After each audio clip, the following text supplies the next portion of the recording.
Chapter 1 of The Swamp Cat. The Swamp Cat by Kjelgaard.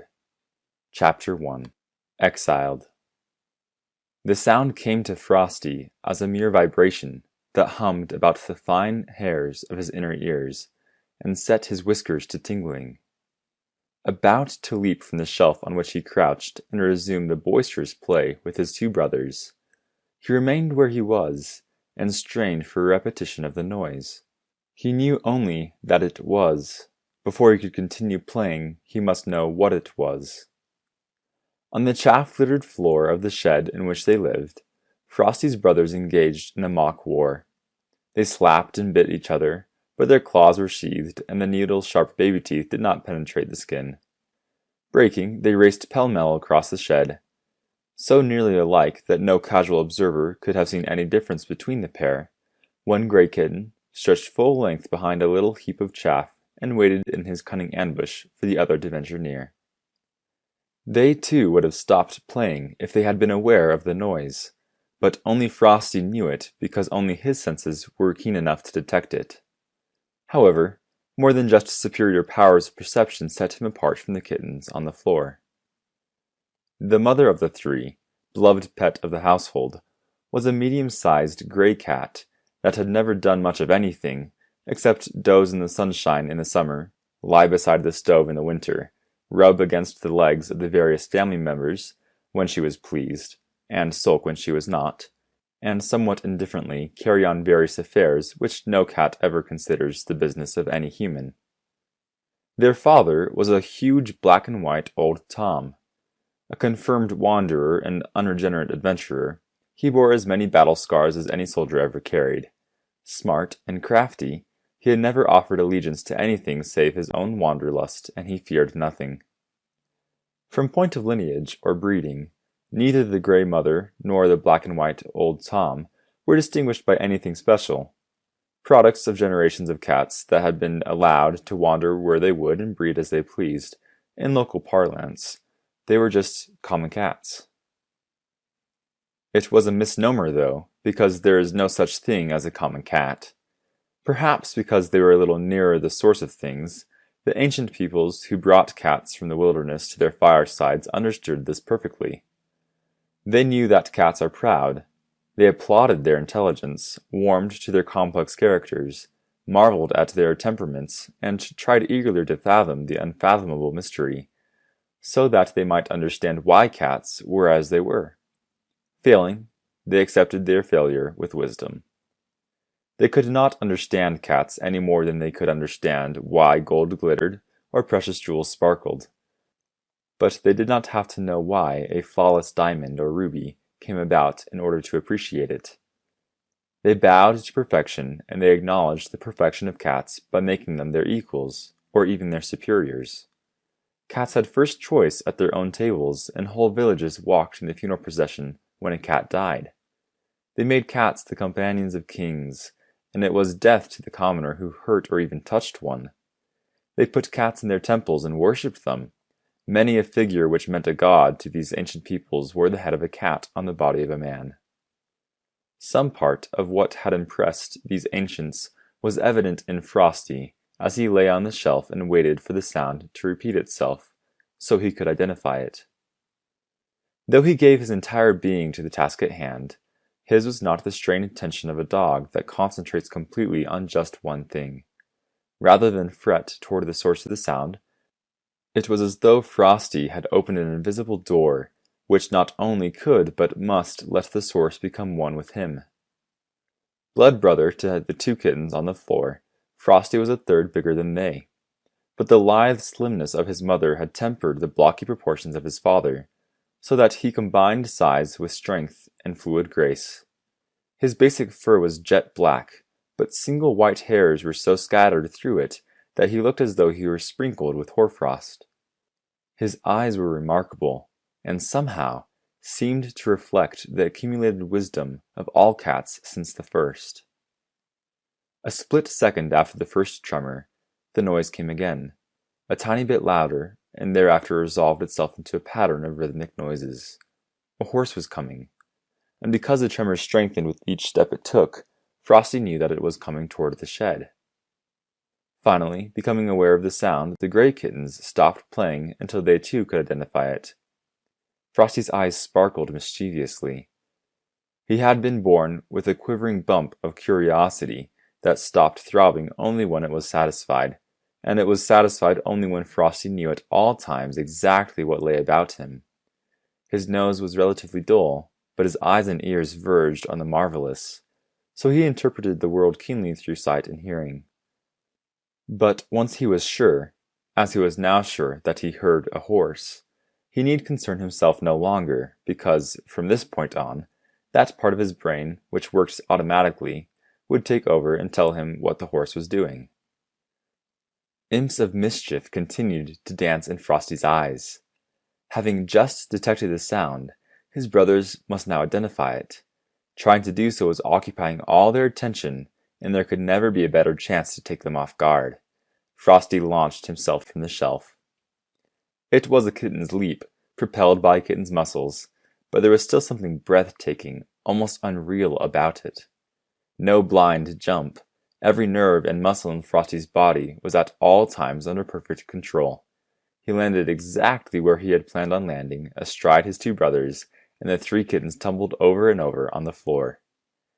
Even while he parried paw or fangs, or inflicted playful blows of his own, that part of his brain which had taken over for Frosty kept him informed of the horse's progress.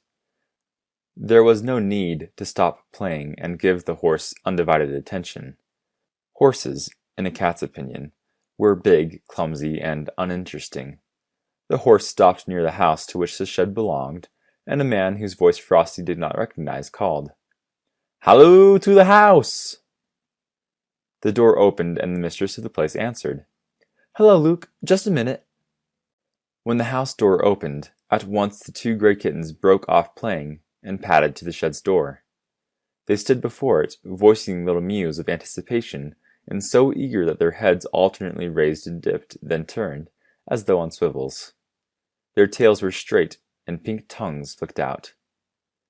Though he did not hide his interest, Frosty stayed well back from the shed door.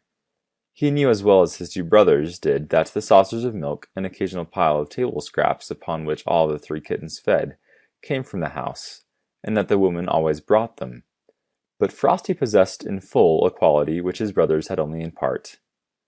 Frosty's heritage, in great measure, came from his renegade father. Incapable of fearing anything, he was sufficient unto himself, and he'd known that from the first day he'd opened his eyes and looked around the shed. There was not and never would be a situation with which he could not cope, or a foe from which he would run in panic. His self-confidence was almost as vast as his curiosity. He would stand alone, or with kindred spirits. Never would he place himself at the mercy of, or pay homage to, one who was not kindred. He liked the woman. She was unfailingly kind and gentle. She knew exactly how to pet him, and she, a small point, brought his food. But he would not, as the gray kittens did, unbend so far as to meet her at the door. She was not his superior. The woman spoke again, and there was a little question in her voice. "Mr. Harris isn't here now, Luke, but I suppose it's all right for you to take them?" "It's all right, Miss Harris." The man's voice was curiously flat and toneless. "I told the mister I'd get them today."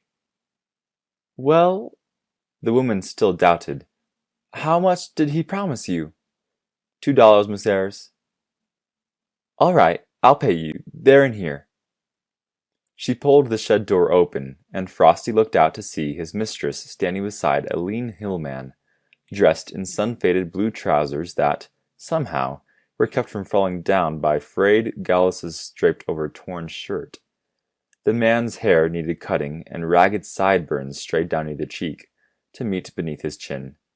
His face was hatchet-like, its distinguishing characteristics being a pair of pale blue eyes. He held the reins of a skittish-looking brown horse that wore a good saddle. Frosty stayed where he was, instinctively flattening himself so that he lay a little nearer the floor. Tails erect, eyes happy, pleased purrs filling the shed, the two gray kittens arched against their mistress's feet. She knelt and took one in either hand. "Oh, the dears! I hate to see them go." "Kinda hard," the man said, to keep so many cats in town." "It's impossible," she sighed. "Can you wait a little while? It lacks an hour to their feeding time, but maybe I should feed them before they go." "Now don't you fret," he assured her.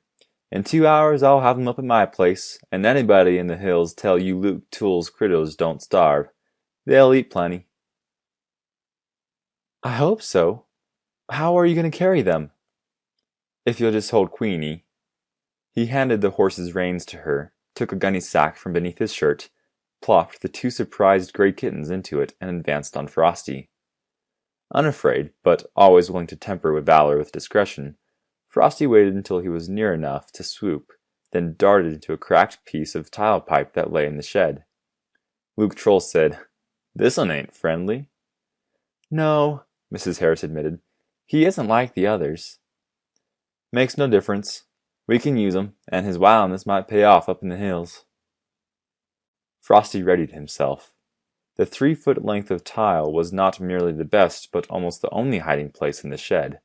If he was found out here, he'd have no choice except fighting.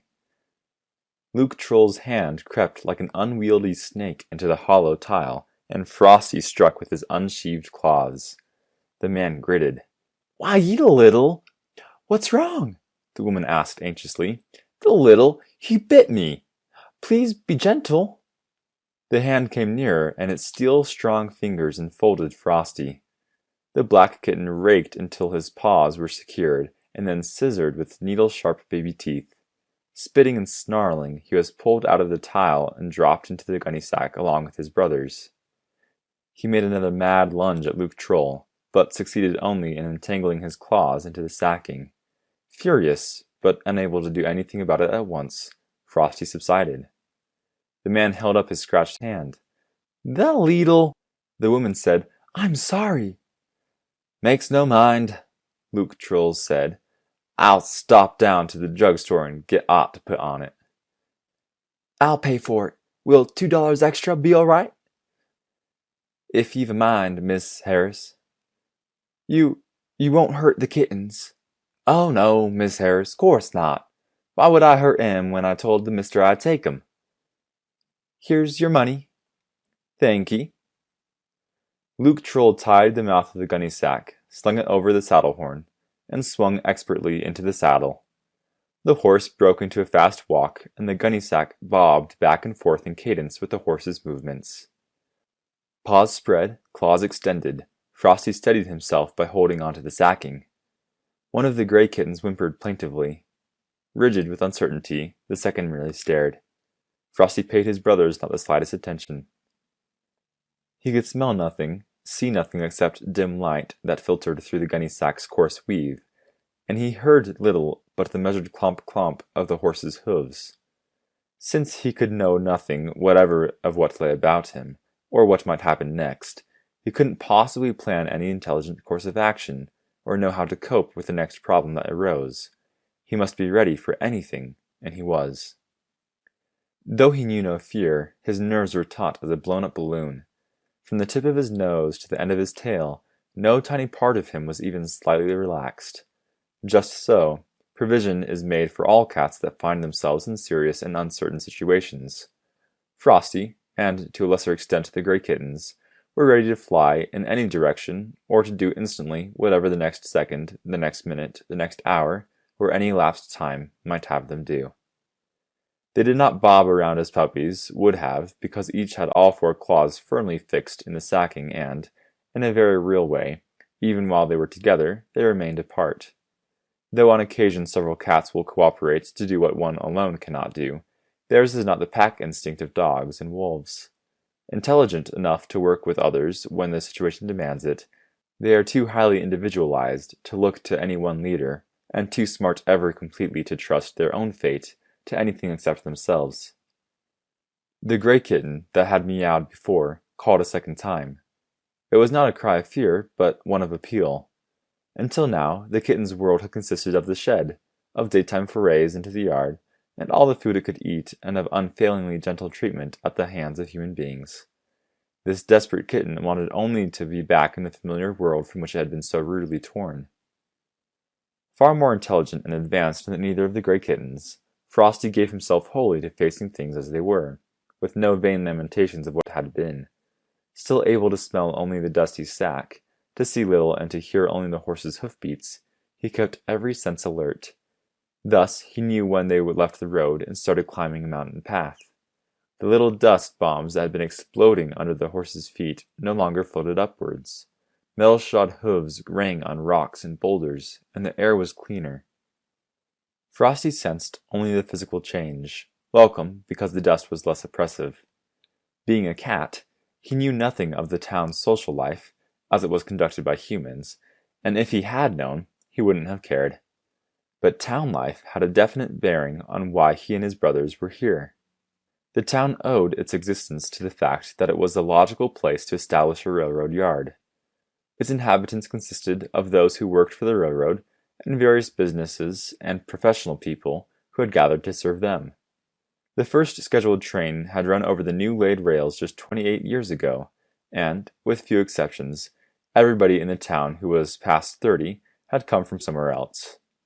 Those who'd stayed and established the town's oldest and most respected families, and such traditions as there were centered about them and the history they'd seen in the making.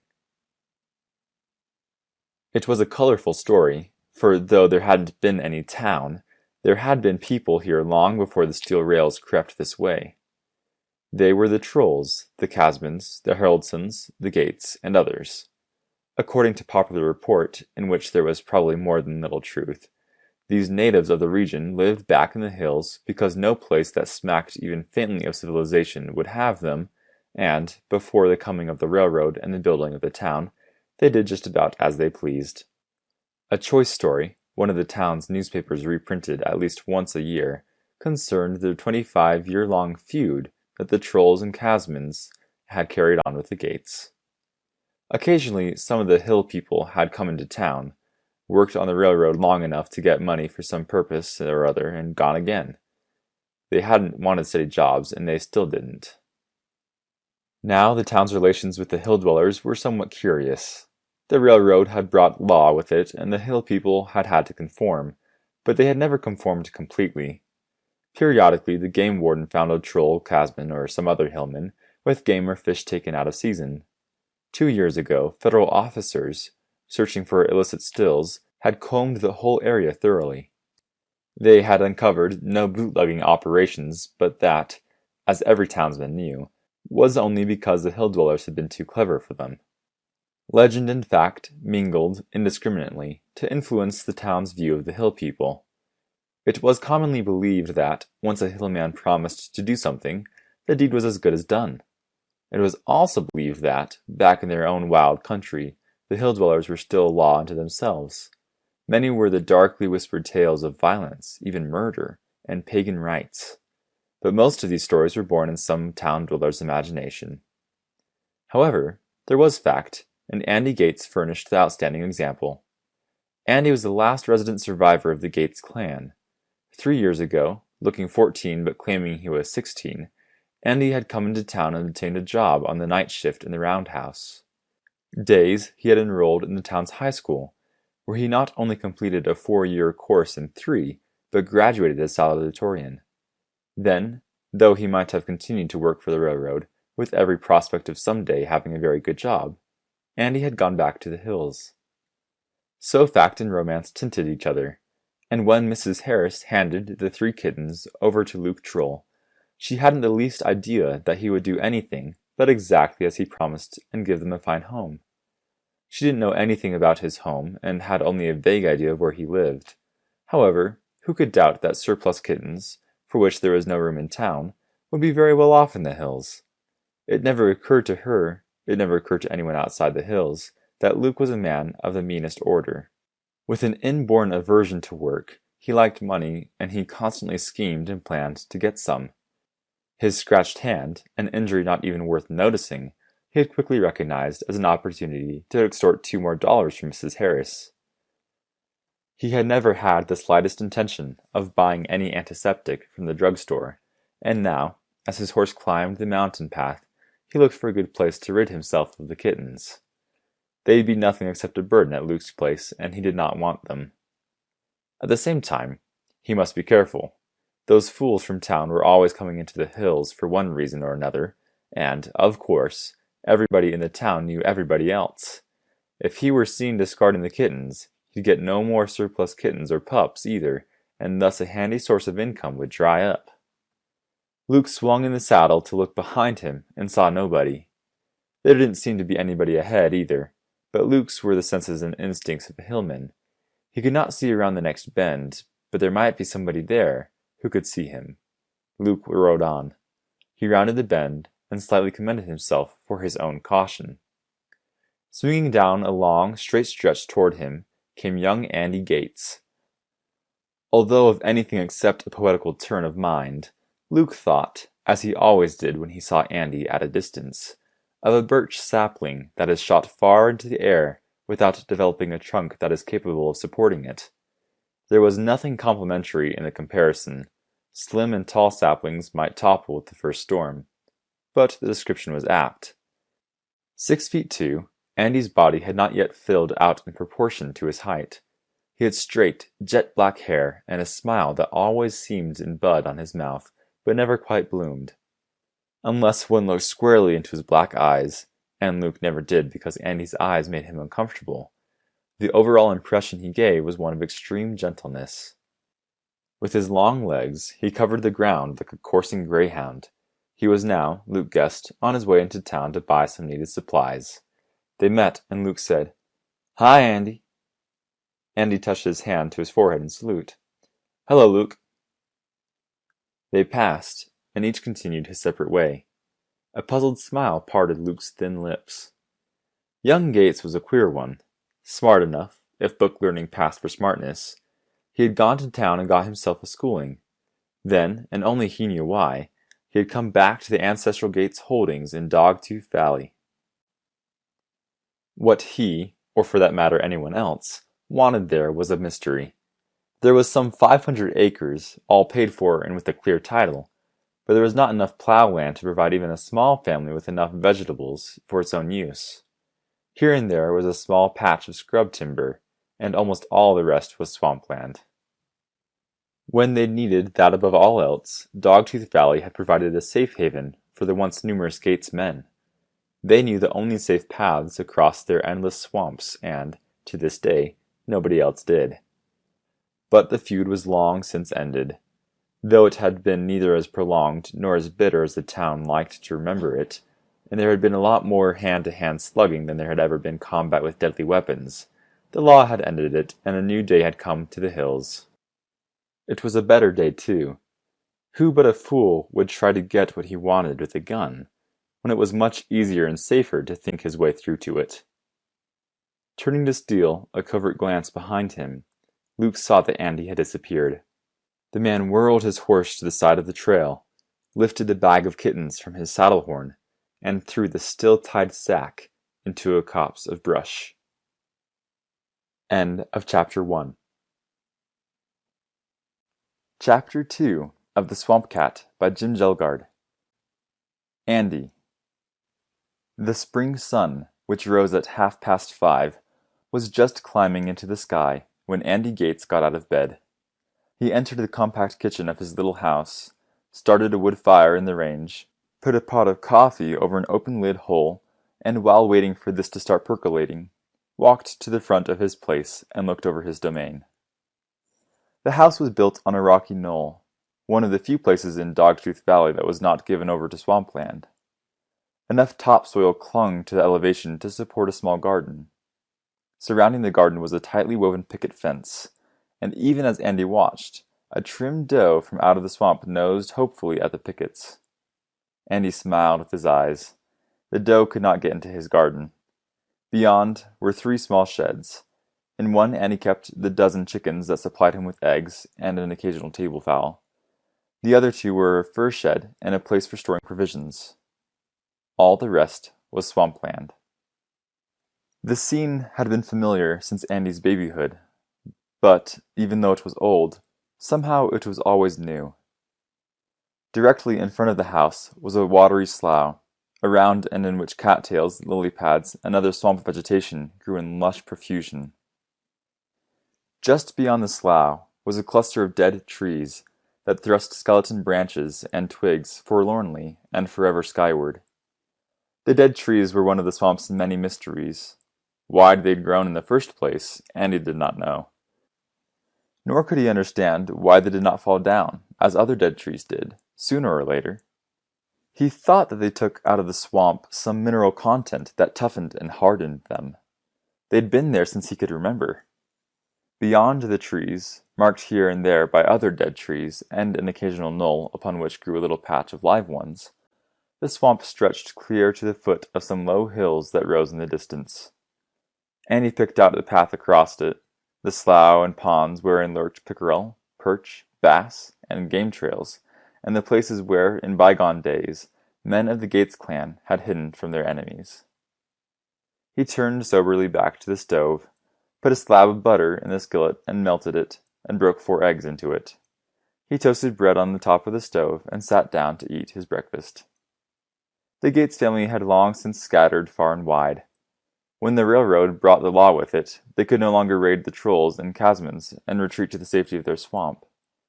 Safety was about all the swamp did offer. No hungry family had yet found a way to take a livelihood from it. Andy poured himself a second cup of coffee. One by one the Gates men had taken their belongings and their families from the hills, but there'd been the inevitable one who wouldn't leave.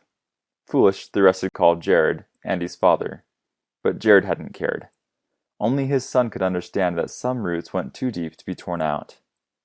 Jared might have left the swamp, but he wouldn't have been happy elsewhere. This was perfectly plain to Andy, because he wouldn't either. He'd striven to finish 4 years of high school in 3, largely because he was lonesome for the swamp, and he'd gone to school for a specific purpose. Jared, resting these past 4 years in the family plot on Fiddler's Knob, had been contented just to accept the swamp. He'd hunted a little, fished a little, trapped a little, and worked by the day for whomsoever saw fit to give him a job. Andy wanted to make the swamp produce something worthwhile, and he'd spent hours in the school library seeking a way. Farming, in the accepted sense, was not even to be considered. The swamp would grow no commercial crop. There was little likelihood that it contained valuable minerals either. But by sheer chance, Andy had run across an account of the great swamps of Louisiana and the muskrats that abounded there. In this, he hoped he had his answer. There were fur-bearers in the swamp, mink, otter, raccoon, and an occasional fox or coyote. Strangely enough, there were no muskrats, but Andy thought this was explained by the fact that all the swamp's outlets were subterranean. There were no surface connection with any stream or river, and any muskrat that tried to get into the swamp would have a long and perilous journey over land. However, he knew that there was a vast abundance of the aquatic plants on which muskrats fed, and muskrats did very well in northern climates too. They were found well into Canada. If Andy could establish muskrats in his swamp, let them multiply and harvest the surplus, he might very well earn more than just a livelihood. At any rate, the experiment was worth trying, and, after corresponding with various animal dealers and breeders, he had succeeded in buying 6 pairs of muskrats. If everything went according to schedule, they'd arrive on the 1 o'clock train. Andy washed his breakfast dishes, tidied up the house, and went outside. Hoisting a white tail over her back, the hopeful doe fled into the swamp. Andy walked toward his garden and was halted by a whirling rattle. A thick-bodied rattlesnake wriggled hastily out of the way, and he let it go. Rattlesnakes were one commodity that the swamp did produce in abundance, and they'd killed all 3 of the dogs Andy had tried to keep. After that, he had stopped keeping them. There was little point in getting another dog when it was certain to run afoul of a snake, and he didn't really miss the companionship. Though he lived alone, he was never lonely. Nobody could be if he loved and understood the swamp. Opening the gate, Andy looked at his garden, saw that it had not been molested, and sighed relievedly. Deer could not get through the fence, but raccoons had a fancy for tender young vegetables, too, and they could get over it. Perhaps the rattlesnake, dangerous only to the unwary and the small creatures upon which it lived, was acting as a sort of guardian. It would be a good idea to let it stay where it was. Catching up a hoe, Andy cultivated his young plants. 2 hours later, he laid aside the tool, returned to the house, took up a casting rod and a silver spoon on the leader, and stepped down to the slough. He cast expertly, laying his spoon just off the fringe of some lily pads that grew on the far side of the slough. He let the spoon sink a little ways, began the retrieve, and there was a succession of little ripples as a good bass followed it clear across the slough. Andy cast again and again. On his fourth cast, the bass struck. He fought it across the slough and lifted it out of the water. Thus he had his dinner. After he'd cooked and eaten it, he started down the trail leading into town. Passing Luke Troll, he was happy to salute him briefly and hurry on.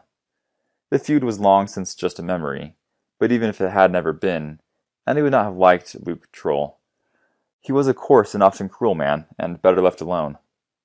Given to violent rages he was, nevertheless, usually able to avoid trouble.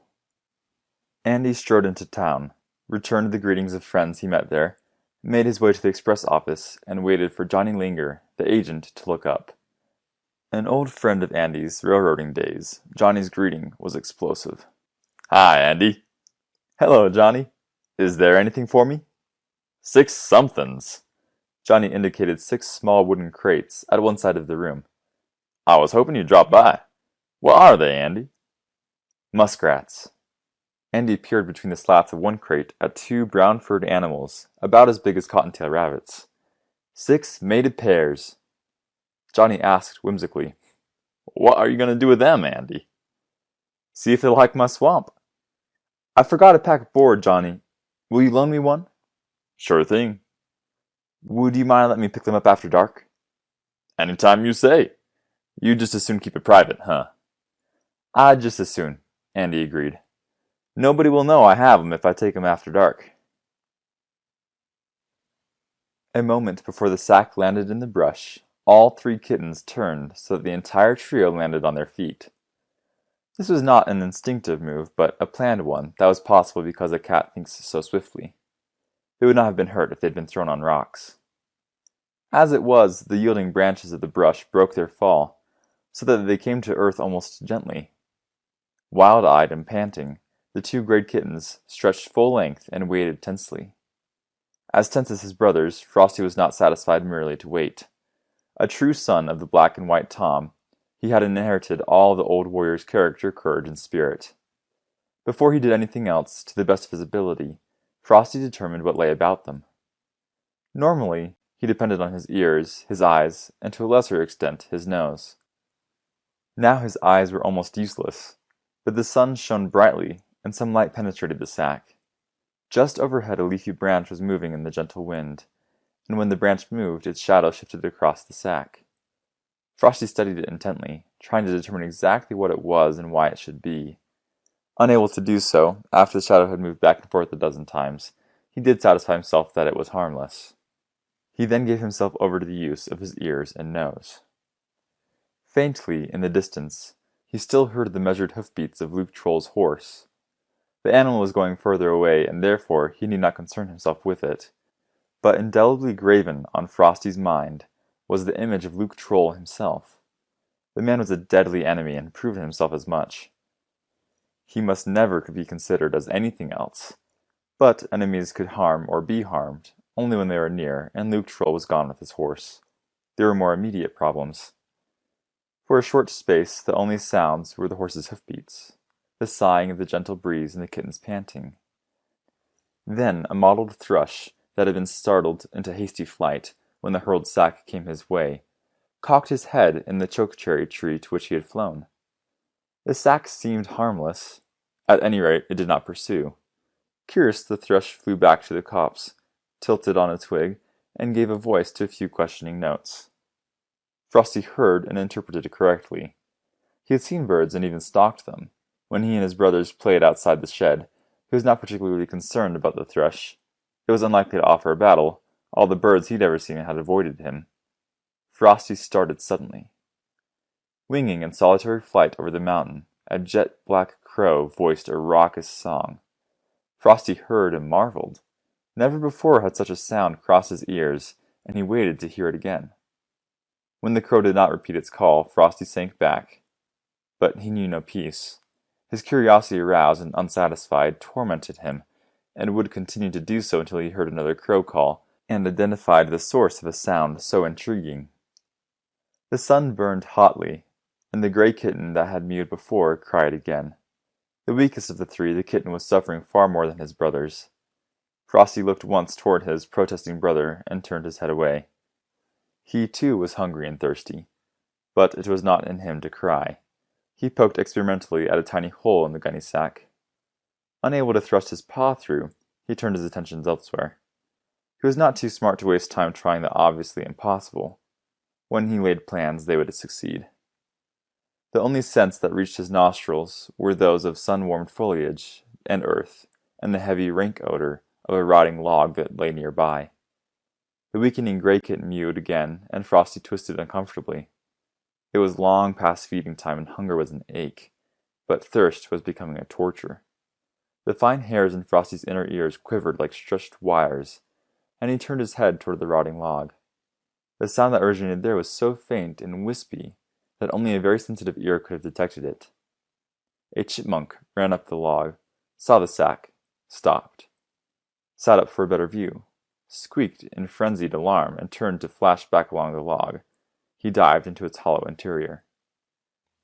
The weakening gray kitten twisted, laid his ears back, snarled, and sprang upon and slashed viciously at his gray brother. The attacked kitten slashed back.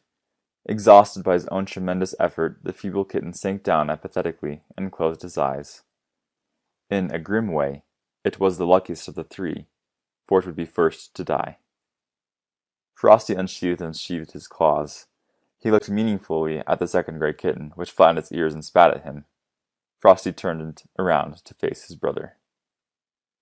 The sun went down, and when it did, a chill fell on the mountain. But it brought no relief from raging thirst, though hunger was forgotten. The weakest kitten, past caring what happened, stretched limply. Its eyes were closed, and it gasped for breath. But Frosty and the other gray kitten were still strong. Far across the mountain, his every need and want attended to, Luke Troll slept soddenly in his comfortable bed. Frosty strained. Something was walking nearby. It walked on paws so soft and stealthy that the sound came to Frosty's ears almost like the ghost of a noise. It was less than half real, but it was there. Frosty turned to face it, knowing that, as always, he must be ready for anything. Nearby there was a short sigh, as something expelled its breath. The gray kitten laid his ears back and snarled. Frosty caught the scent of whatever came, and at once was aware of two things.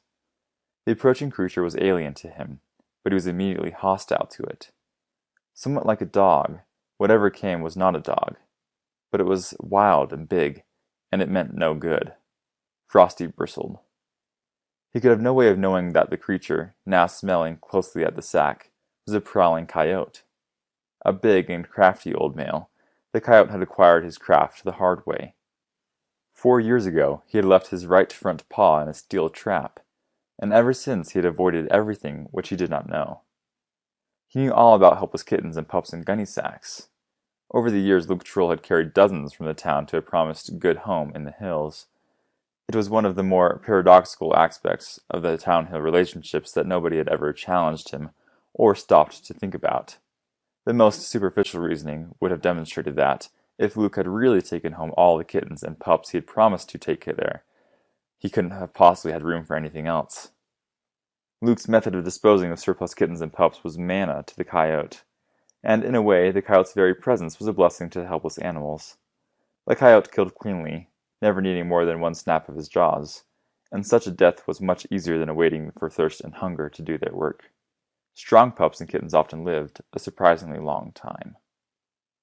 Having satisfied himself that this was exactly what he had thought it would be, the coyote pinned the sack down with his front paw and went to work with his teeth. He had done this so many times that he was past master at it, and his technique was admirable. Rip a hole in the sack, pull out the trapped kitten or pup, snap once, and enjoy an easy meal. The coyote was neither in a hurry, nor particularly concerned. This formula he himself had perfected. Never yet had a sacked kitten or pup escaped him, or even hurt him slightly. He pulled out the half-dead gray kitten, killed it, and laid it aside.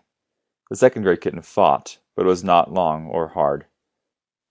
Then, suddenly, what the coyote knew as an old story took on a new and astonishing twist. Instead of waiting to be pulled out of the sack, Frosty sprang out. Straight to the coyote's head he went, all four paws raking while Baby Teeth found a mark. He could work no serious damage, but fighting on his side was a powerful ally whose presence Frosty did not even suspect. The coyote had opened numerous sacks, and each time everything had happened in exactly the same way.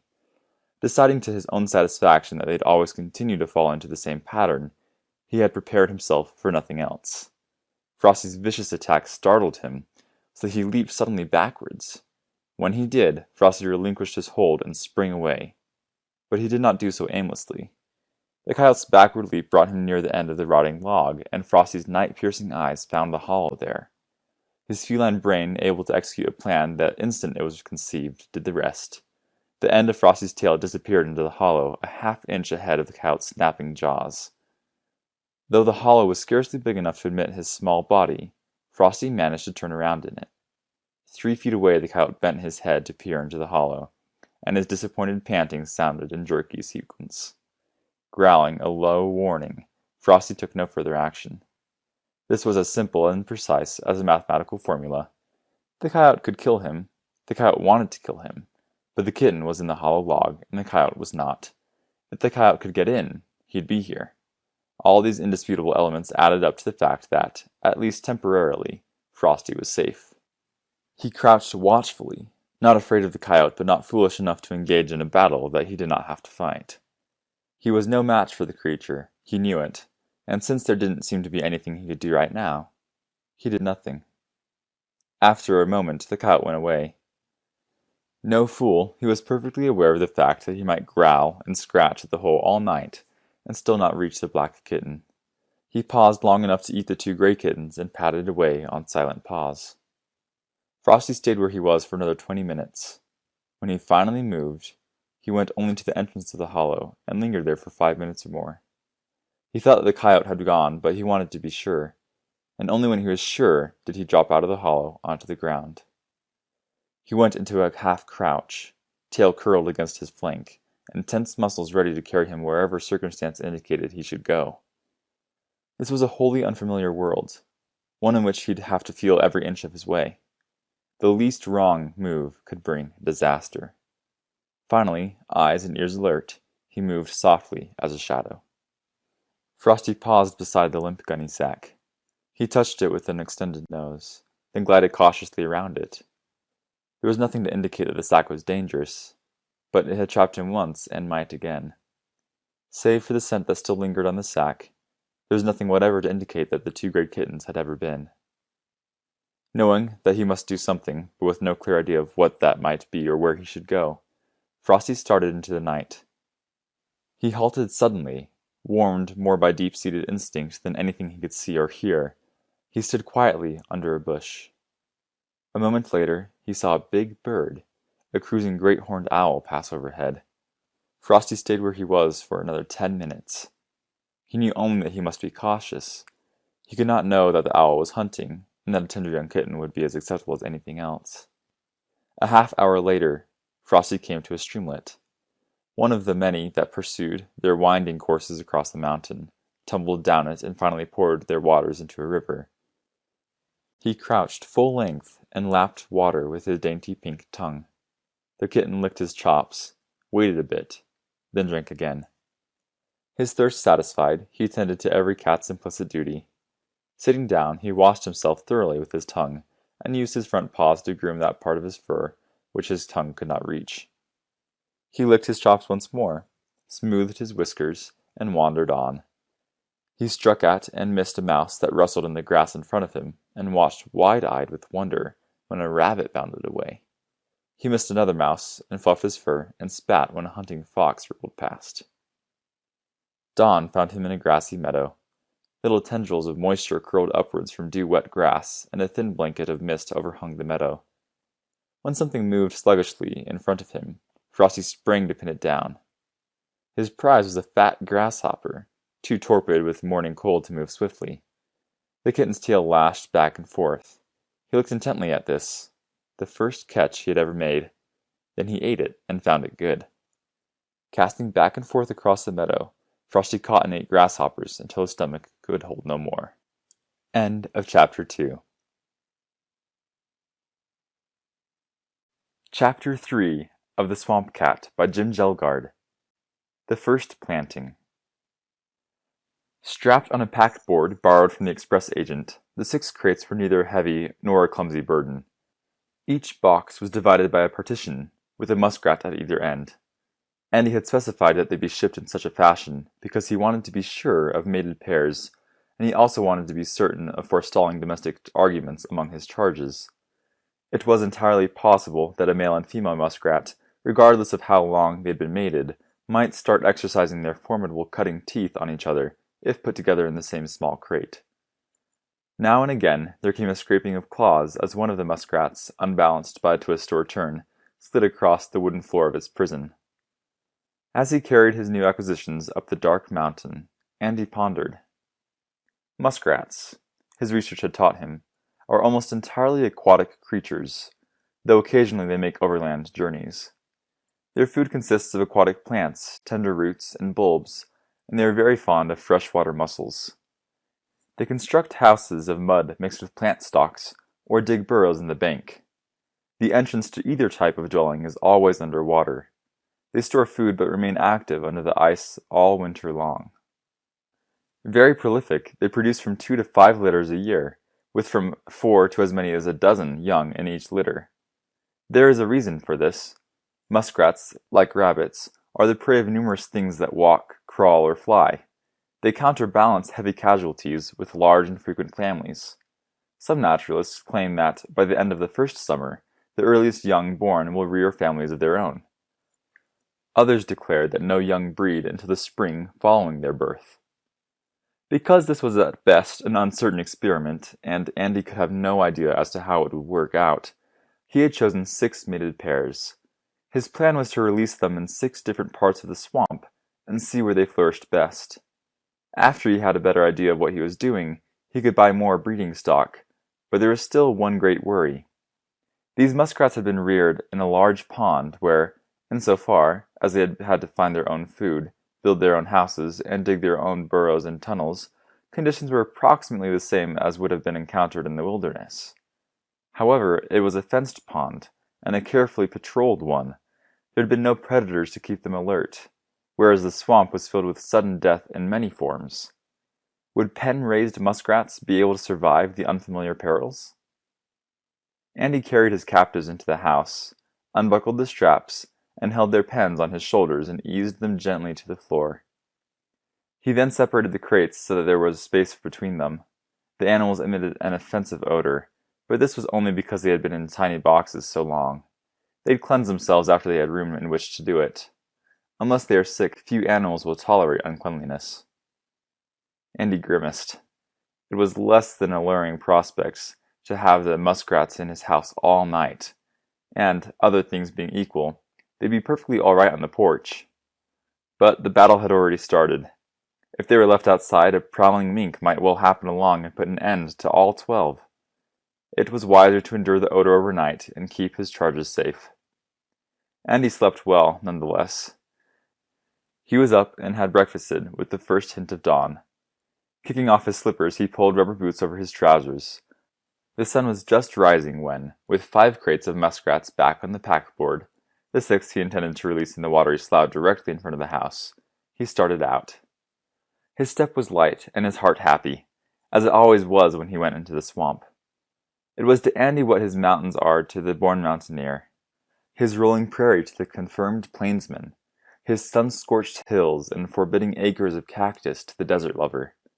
The swamp was grim, and Andy knew it, but it was also beautiful, and he saw its beauty. As no other place could ever be, it was home. He wended his way around the watery slough. Swamp grasses, each one of which bore myriad seeds as delicate as fairy dust, brushed against him as he walked.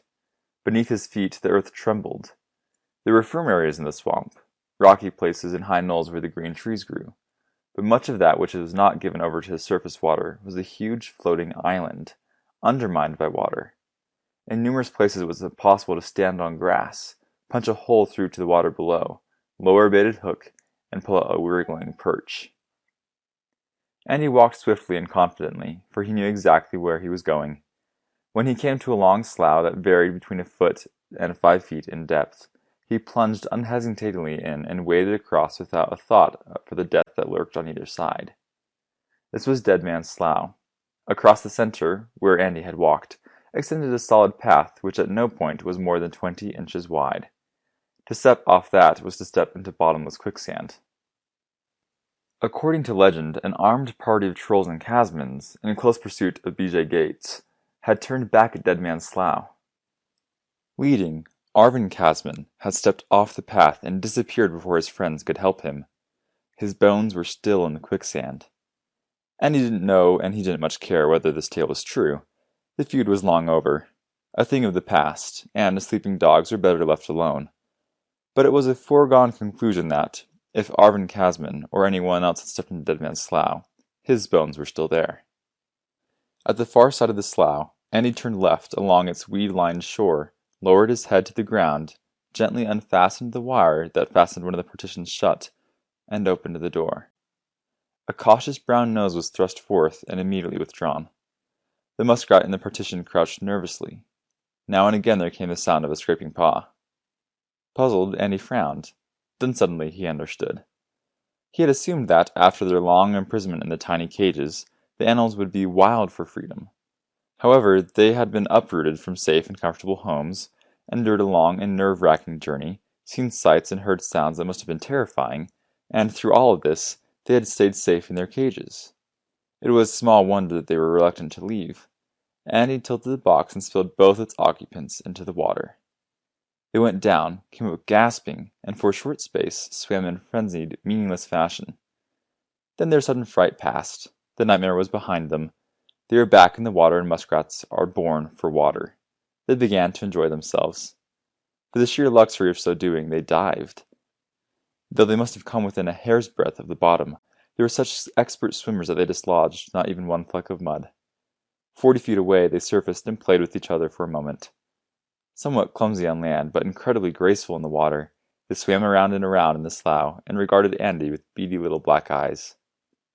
Andy worried, for this was what he had feared the most. Animals acquainted with danger would never expose themselves so recklessly. He threw pebbles at them, but though they dived when the pebbles splashed near, they surfaced again almost at once. Finally they swam to the weed-grown bank and began to eat ravenously. Andy left them and went on. Throwing pebbles at this freshly liberated pair all day long, or all week long, would teach them nothing except how to dodge pebbles. If they were to survive in the swamp, they'd have to do so with their own instincts and intelligence, plus probably a great deal of luck. Andy released his remaining pairs of muskrats and scattered points, and returned the way he had come, to pick up the empty crates. Without so much as a glance for him, 4 of the 5 pairs he had freed were calmly eating the tender young shoots of marsh weeds, or digging in the mud for bulbs. The remaining pair, the second he had liberated, dived hastily beneath an overhanging bank and refused to show themselves again. Andy began to have hopes. Perhaps it would not take the animals as long as he had thought it would to learn caution. Or maybe this pair was just naturally cautious. If they were, and remained that way, they stood a good chance of surviving. Reaching home, Andy took his 6th and final pair of muskrats down to the watery slough in front of his house. He had deliberately saved them until last because he wanted to study at some length just how they reacted when released and just what they did. Andy carried the crate to the water's edge, opened the door, and jumped just in time. The first 5 pairs had huddled in their crates until spilled out, but these 2 had both ideas of their own and a grudge against the human race. As soon as the crate was opened, the 2 rushed Andy. Bristled, clicking their teeth, they pursued him for 5 yards. Then, as though discussing the situation between themselves, they clicked their teeth at each other and, in no hurry at all, turned back to the slough. Andy grinned at his appreciation. Together the 2 muskrats weighed perhaps 5 pounds. He weighed 170, but they hadn't hesitated to charge him when they thought circumstances warranted it. There was nothing wrong with their courage. Andy watched them closely. Still unhurried, and obviously with no intention of hurrying, the pair waddled back to the crate and inspected it thoroughly. Then they went into the water, and their delight knew no bounds. They dived. Surfacing, they swam about for the sheer joy of swimming, then dived again. For a few minutes they occupied themselves eating swamp growth. Then they submerged beneath an embankment, and a cloud of mud stained the water. Evidently, this pair intended to lose no time in setting up housekeeping. The cloud of mud could mean only that they were excavating a burrow. The underwater entrance would lead upward into the bank. One of the pair, it was hard to distinguish between them, but Andy thought it was the male, came up for a hasty look around, and promptly dived again. Muddy water continued to flow out from beneath the bank. Andy went to his house for a bite of lunch, and when he returned to the slough, the muskrats were still submerged. He grinned smugly. Obviously, this particular pair of muskrats needed a den in a hurry, and there could be only one reason for such a rush. A family was already on its way. There was motion on the opposite side of the slough, and a lithe brown mink appeared in the rushes there. It stood still, one paw raised like a pointing dog's, and serpent-like head extended. After a moment, it slithered back into the rushes and disappeared. Andy frowned. Mink are savage creatures, and now this one knew of the muskrat's presence. It had made no effort to investigate closely, either because it had just fed and wasn't hungry, or because it had other prey in mind. But it might have marked the muskrats as a possible future dinner, and mink were almost the only predator able to follow a muskrat into its den. Though they preferred peace, muskrats could fight savagely, and they had the courage to fight. If there were easier game available, a mink might very well choose it rather than risk a battle. But a hunger-driven mink would never reckon the odds, and unless it was very lucky, no muskrat could defeat or escape from one. This presented a serious problem. Furs provided an important part of Andy's income. If he trapped the mink now, instead of waiting for cold weather to bring prime furs, he'd get nothing for it. But if the mink started killing his muskrats, he'd have to trap it. Mink were one of the many things he'd have to watch closely. Late in the afternoon, Andy started back into the swamp to see how his charges were doing. The pair he'd left in Dead Man's Slough were busy making themselves a house. When Andy approached, they swam cautiously to a clump of reeds and lurked near them. Studying him with watchful eyes, they swam in little circles. When he made a sudden move, they dived. Satisfied, Andy went on. These two were at least beginning to suspect that all callers wouldn't necessarily be friendly. The second pair, the naturally cautious ones, were not in sight when Andy approached the slough where he'd left them, but dimly beneath the surface he saw the entrance to a den. No doubt the muskrats were in it. Andy came to the third slough just in time to see a clean-limbed gray fox, a muskrat dangling limply from its jaws, trotting away from it. Andy muttered under his breath. He hadn't brought a gun because, though he'd known that predators might be raiding his muskrats, he hadn't expected to catch any in the act. But from now on, he must always be armed, and definitely, he would have to eliminate this particular fox. Having learned that it could catch muskrats, it might hunt them constantly, and conceivably catch all 12. Returning to his house, Andy took out 2 fox traps and a bottle of fox scent from his storage room. Slipping the bottle into his pocket and taking the traps in one hand and his repeating .22 rifle in the other, he went back to the slough. He tied a flat stone to the pan of each trap, waded into the slough, and set the trap so that only the stone protruded above the water. Then he cut 2 willow withes and dipped one end of each into his bottle of fox scent. 18 inches from his traps, he thrust them into the mud until only the scented ends protruded. It was an old and effective trapper's trick. Based on a fox's dislike of getting wet, excited by the tantalizing scent and wanting to get close to it, the fox would use the stone on the trap pan as an effective means of doing so, and of course, spring the trap. Twilight fell, and, in the gathering gloom of early evening, Andy hurried to the next slough. He halted in his tracks and muttered angrily. On a patch of smooth grass, 5 feet from the water's edge, lay the gnawed head and naked, scaly tail of a muskrat. There was no track or sign to show what had caught it, but clinging to a nearby reed, Andy found a cottony puff of fur from a bobcat. He muttered again. It was too dark to go to the house for more traps, but it would be well to have some waiting here. The killer, probably a bobcat, knew of the other muskrat and would return to get it. Andy trotted toward the next and last slough and found both muskrats swimming placidly. A split second later, a great horned owl dipped out of the sky, plucked one of the swimming animals from the water, and floated away with its victim in its talons. It happened so suddenly and so unexpectedly that Andy needed a moment to realize it had all happened. It was like watching a peaceful scene in which a bomb has suddenly exploded. Uncannily silent wings giving not the slightest hint of its approach, The owl was not there. Then he was. Then he was gone. So perfectly timed and executed was the maneuver that it was carried through from start to finish without the owl's ruffling a single feather or missing one beat of his wings. It was a master feat by a master craftsman. Leveling his rifle, sighting as best he could in the uncertain light, Andy snapped a shot after the fleeing owl. He shot a second time, a third, and watched the bird fly out of sight. Then he lowered his rifle. There was dread in his heart. He had hoped that, in time, his muskrats would come to know and learn to avoid land prowlers, such as foxes and bobcats. But there was not and couldn't possibly be any defense against raiding great horned owls. The wariest muskrat could never hear them coming and, 9 times out of 10, would never see them. They were destruction itself, death in its most efficient form. A very few of them, hunting the swamp regularly, could make it impossible ever to raise muskrats there. Andy made up his mind. No believer in the unnecessary destruction of anything at all, he must defend that which was his. The only possible course lay in keeping the swamp as free of great horned owls as he could. Somewhat dejectedly, he made his way back to the house. Turning his swamp into a muskrat farm had seemed like a grand dream, but maybe it could never be anything except a dream. He had expected to lose some, but the first day was not yet ended and he'd lost a quarter of all the muskrats liberated. If casualties kept up at this rate, he'd have none left in another 3 days. The next morning, carrying some traps and armed with his .22, he went back into the swamp. Passing Dead Man's Slough, he sighed in relief to discover that the 2 muskrats he had left there were safe. The second pair, the cautious ones, were not in sight, but a partly finished house was evidence that they were still in the slough. Why they wanted a house when they already had a den was puzzling, but Andy supposed that they had their own reasons. Approaching the third slough, the one from which the fox had taken the muskrat, Andy halted and stood quietly.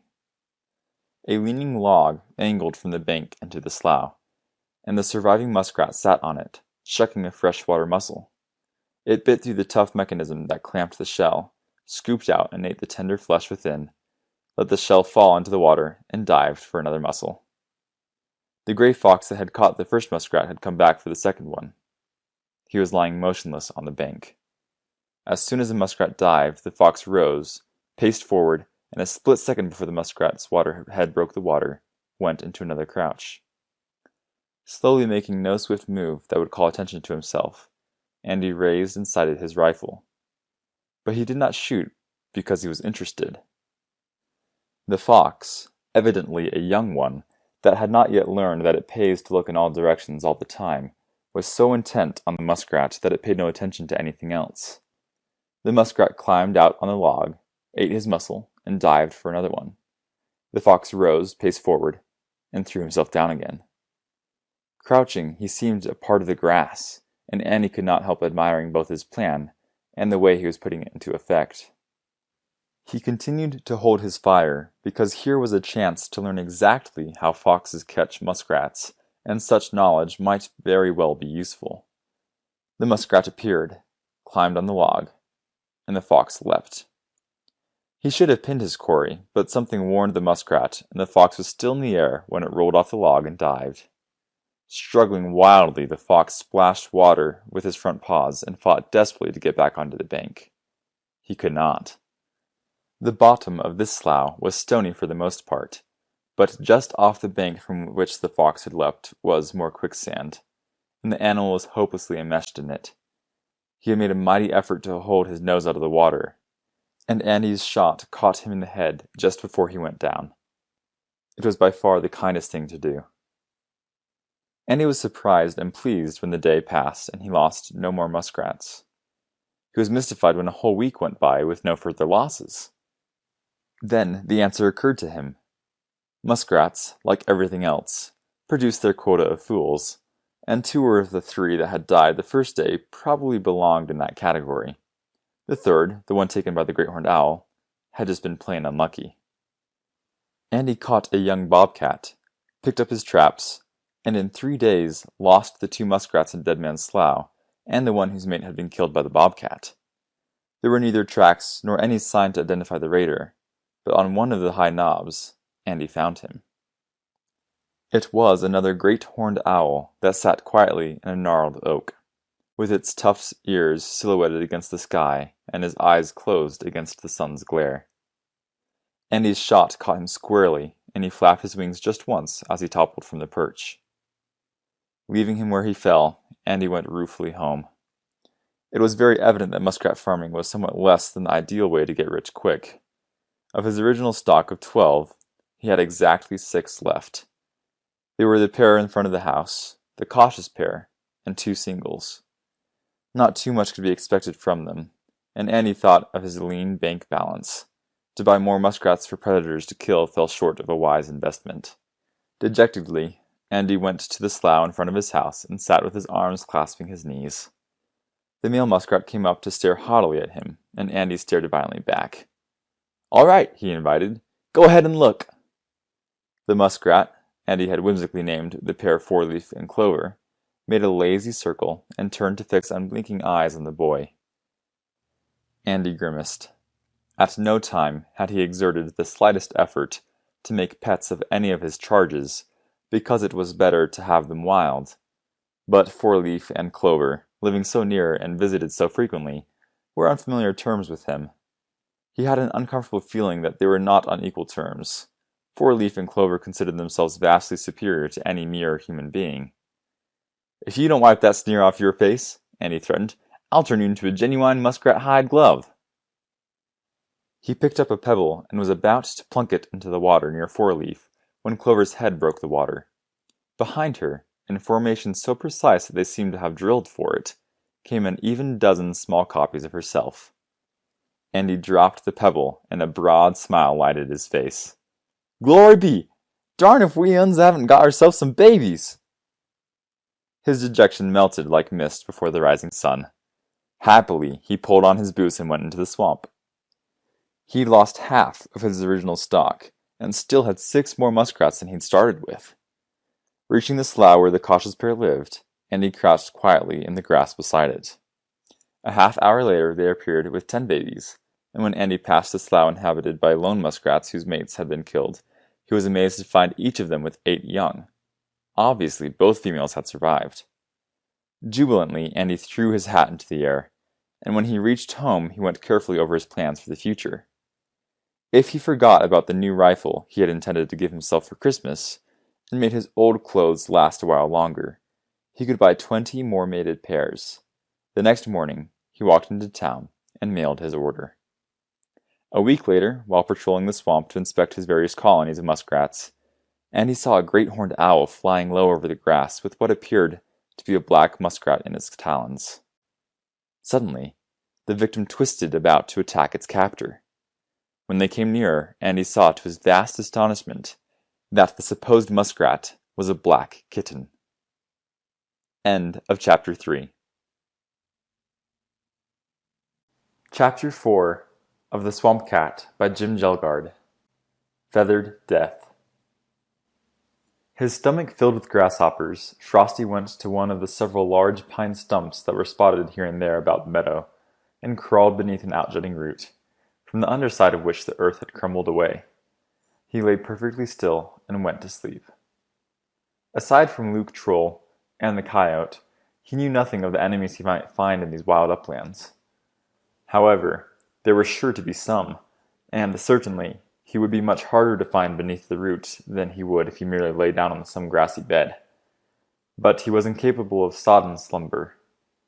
A part of him that never slept was aware of a wind rippling the grass, the furtive rustlings and scrapings of a family of mice that dwelt in a tiny burrow beneath the same root, the chattering of a blue jay that, having nothing to scold, was scolding anyhow. Frosty eased into wakefulness. He knew the wind, and he knew the mice, but not the jay, and he must know it. Without seeming to move, he edged far enough around the root so he could see the bird. It was perched on another stump, flitting its wings, flicking its tail, ducking its head and scolding. Frosty studied it for a second, and by the time he went back to sleep, it was assured that, for as long as he lived, he would associate the sound of the beautiful bird that made it, and the bird with the sound. He had learned something else. Never again, if he heard a blue jay screech, would he have to waken to look at it. He thought of the shed from which Luke Troll had taken him, but not with any feelings of nostalgia or homesickness, because the shed belonged to yesterday. That was there and he was here, and even if he wished to do so, he would be unable to find it again. Nor, aside from the fact that he wanted to stay in or very near the meadow, did he have any plans. A rover by nature, he must not rove until conditions were much more auspicious than they were right now. What he knew about the hills consisted largely of the fact that he did not know them at all. But if he stayed near the meadow, he was certain of finding plenty of fat grasshoppers to eat any time he was hungry. It was a common-sense decision. When 5 deer came slowly into the meadow, Frosty's built-in ear antenna immediately picked up on the thudding of their hooves, and a moment later he heard their noisy chewing as they ate grass. He stayed where he was, lacking the slightest idea as to what manner of creature had come into the meadow now, but determined to find out. They were feeding toward his stump. 20 minutes later, they were directly in front of it, and as before, Frosty just eased far enough out so he could see them. They were big animals, but obviously they intended no harm. When the shuffling hooves of one disturbed a meadow mouse that leapt in wild panic toward the stump, Frosty had only to move aside in order to catch it. He pinned the mouse with his paws, ended its tiny struggle with his teeth, and gazed defiantly at the deer. They swung their heads toward him, jaws moving in graceless discord as they continued to chew the grass with which they had filled them. Then they lowered their heads to crop more grass. Frosty lay down to eat his prize.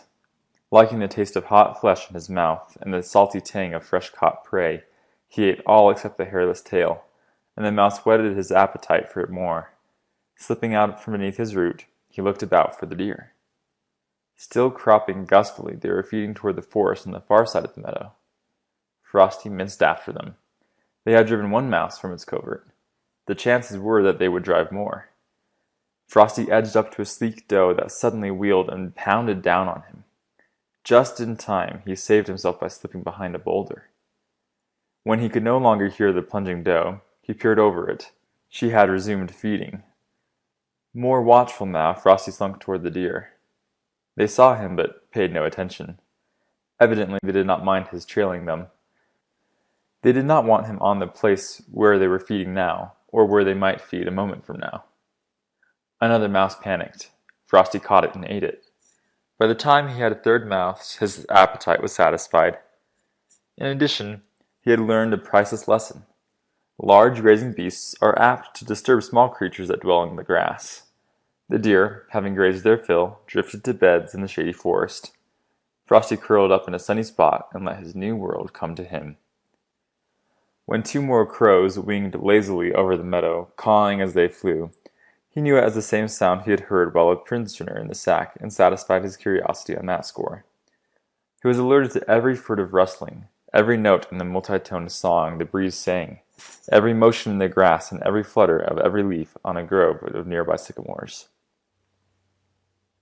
The creatures that lived in the meadow were small ones, various insects, moles, and mice, cottontail rabbits, and harmless snakes. Frosty identified each in turn, and after he'd done so, he stored each away in his brain. Having met and known nothing at all, it was his forever. He'd never forget it, and never fail to know it should he meet it again. But there was much that he did not know, and the unknown roused his instant curiosity. When he saw a flicker of motion over near the sycamores, he concentrated his whole attention on it. He did not know that what he'd seen was one of 2 gray squirrels that had chosen to abide for a couple of days in the sycamores, or that all he'd seen was a glimpse of its tail as it climbed a tree. It was strange, and he could not rest until it was familiar. Frosty began to stalk the sycamores, and the stalk saved his life. He saw and heard nothing, but the same coyote that had ripped the sack open was suddenly upon him. Knowing of the gray squirrels and hoping to catch one of the other on the ground, the coyote had been stalking the sycamores too. Finding Frosty, the creature had accepted him instead. Not stopping to see what threatened, but reacting instantly, Frosty sprang from a sycamore trunk and drew himself up less than 2 inches ahead of the coyote's snapping jaws. He climbed to the sycamore's crotch and turned to look down. Tongue lolling like a dog's, the coyote looked anxiously up and whined his disappointment. Then, realizing he'd get nothing among the sycamores, he he turned away to hunt some rabbits with whose thicket he was acquainted. Frosty remained in the sycamore's crotch. Though he had considered himself very alert, he'd had no slight inkling of the coyote's presence until it was almost too late. Concentrating on the gray squirrel, he had given little thought to the fact that something else might be stalking him. Never again must he be so lax. But he had learned. Had he been beneath the root, very probable the coyote might have dug him out. But, as had just been proven, the coyote was unable to climb trees. It followed, therefore, that a tree would be a much safer place in which to rest. Frosty cleaned his fur, and when one of the gray squirrels appeared in the higher branches of the same tree, he looked at it with challenging interest. But the squirrel fled in panic-stricken terror when it saw the kitten. Frosty stayed in his perch until just before nightfall, then descended to hunt again. But the grasshoppers, that had been so easy to catch when numbed by early morning cold, were amazingly agile now. The kitten stalked one that was crawling, up a blade of grass. Escaping from between his clutching claws, the insect spread bright-colored wings and flew away. Frosty marked it down, but when he went to the place where it had descended, it was not there. Alighting, the grasshopper had crawled along the ground. Presently, 4 feet to one side, it spread gaudy wings and took flight once more. Again Frosty marked it down and again failed to find it. Crawling beneath a dead weed that matched its drab color exactly, the grasshopper was remaining perfectly still. An hour's hard hunting brought the black kitten one grasshopper, a vast frustration and a mounting hunger. When twilight crept stealthily over the hills and the grasshoppers settled down in various places where they would pass the hours of darkness, because they did not move at all and were almost perfectly camouflaged when holding still, and because it was dark, Frosty could not see them. He pounced eagerly when a mouse rustled in front of him, but since he did not know how to hunt mice, the only ones he'd caught were those that fled in terror from the feeding deer, he missed. He ambled disconsolately down to the cold little stream that wandered through the meadow. He was hungry and growing hungrier, but he had not forgotten the earlier lesson of the day when, because he'd given all his attention to the gray squirrel in the sycamores, the coyote had almost caught him. Though he was principally interested in getting anything at all to eat, he did not neglect that which lay about him. When he came near the stream, he knew that something else was already there. He stalked cautiously forward until he could see what it was. A mink crouched on the stream bank, busily eating a 14-inch trout that it had surprised in the shallows. Sure of its own powers, fearing nothing, the mink gave no attention to anything save the meal it had caught. Finished, it licked its chops and turned to stare at the tall grass in which Frosty lay. The mink knew, and had known since the kitten came, that Frosty was there, for its nose had told it. A bloody little creature ordinarily might have amused itself by killing the kitten, but a full belly can make even a mink feel good, and after a moment it turned to travel downstream. Frosty stole forward to find the trout's tail, head, and fins. The Epicurean mink had chosen only the choice portions and left this carrion for any scavenger that might come. But it was good, and it dulled Frosty's hunger. His meal ended, he washed up, then he went back into the meadow. No longer hungry and thus no longer finding it necessary to devote his attention to finding food, the kitten could concentrate on the other creatures that had come into the meadow. He sat on a hillock to watch a fox hunt mice. It was a big, sleek dog fox, with a mate and cubs back in a hillside den, and it made not the slightest effort to stalk its quarry. Instead, it walked openly, head up and ears alert. When it heard a mouse in a grass-thatched runway, the fox reared to come down stiffly with both front paws. 5 times it reared, and 5 times it pinned the mouse it wanted, and extricated it from the grass beneath which it was pinned. Suddenly, the fox smelled Frosty and whirled. It came trotting, its attitude more of one aroused by curiosity than hostility.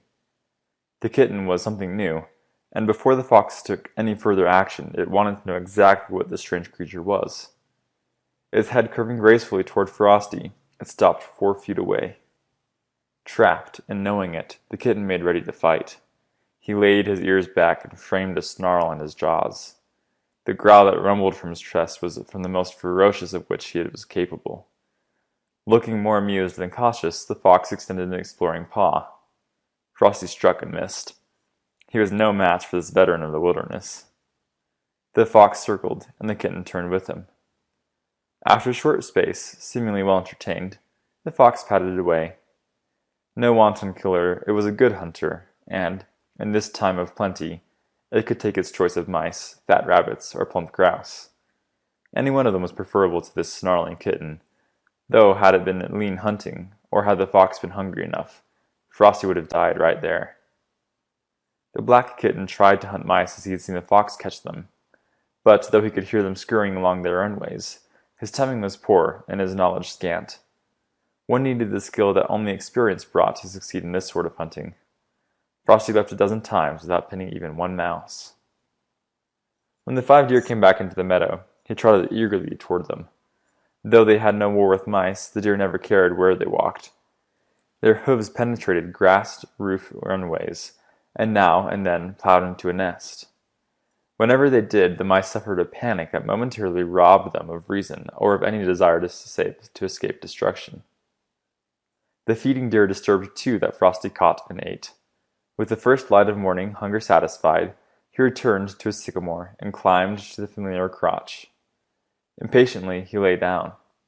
He was fed and tired, and he wanted to sleep, but the cold morning wind ruffled his fur and made comfortable sleep impossible. Any other animal would have accepted conditions as they were and slept anyhow. Frosty was a cat, and cats never accept second best if they can get the best.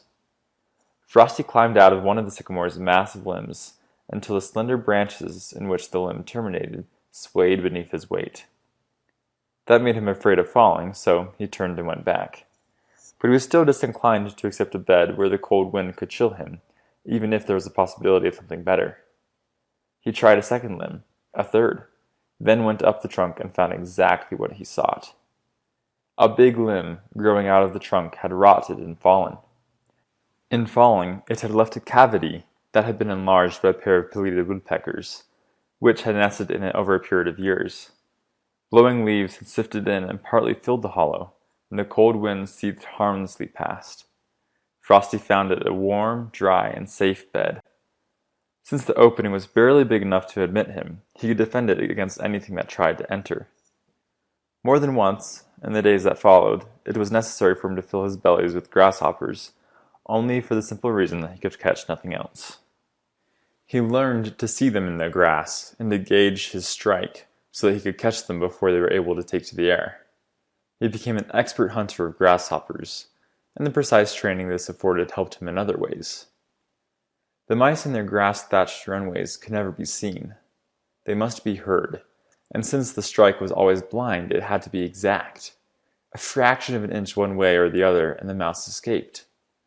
Frosty learned to strike so expertly that almost never did his victim elude him. Only when he was feeling lazy, or had a run of bad luck, did he depend on the browsing deer to flush his mice for him. As he lived, so did he learn. Stealthy footsteps foretold some slinking beast of prey, but so did the sudden chatter of an excited bird, a madly scooting rabbit, or the deer when they stopped eating and became alert.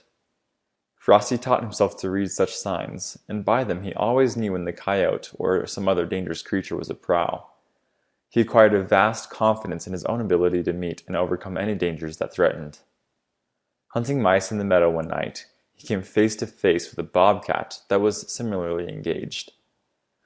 The bobcat snarled and leapt at him, and had he turned to run, Frosty would have been overtaken and killed.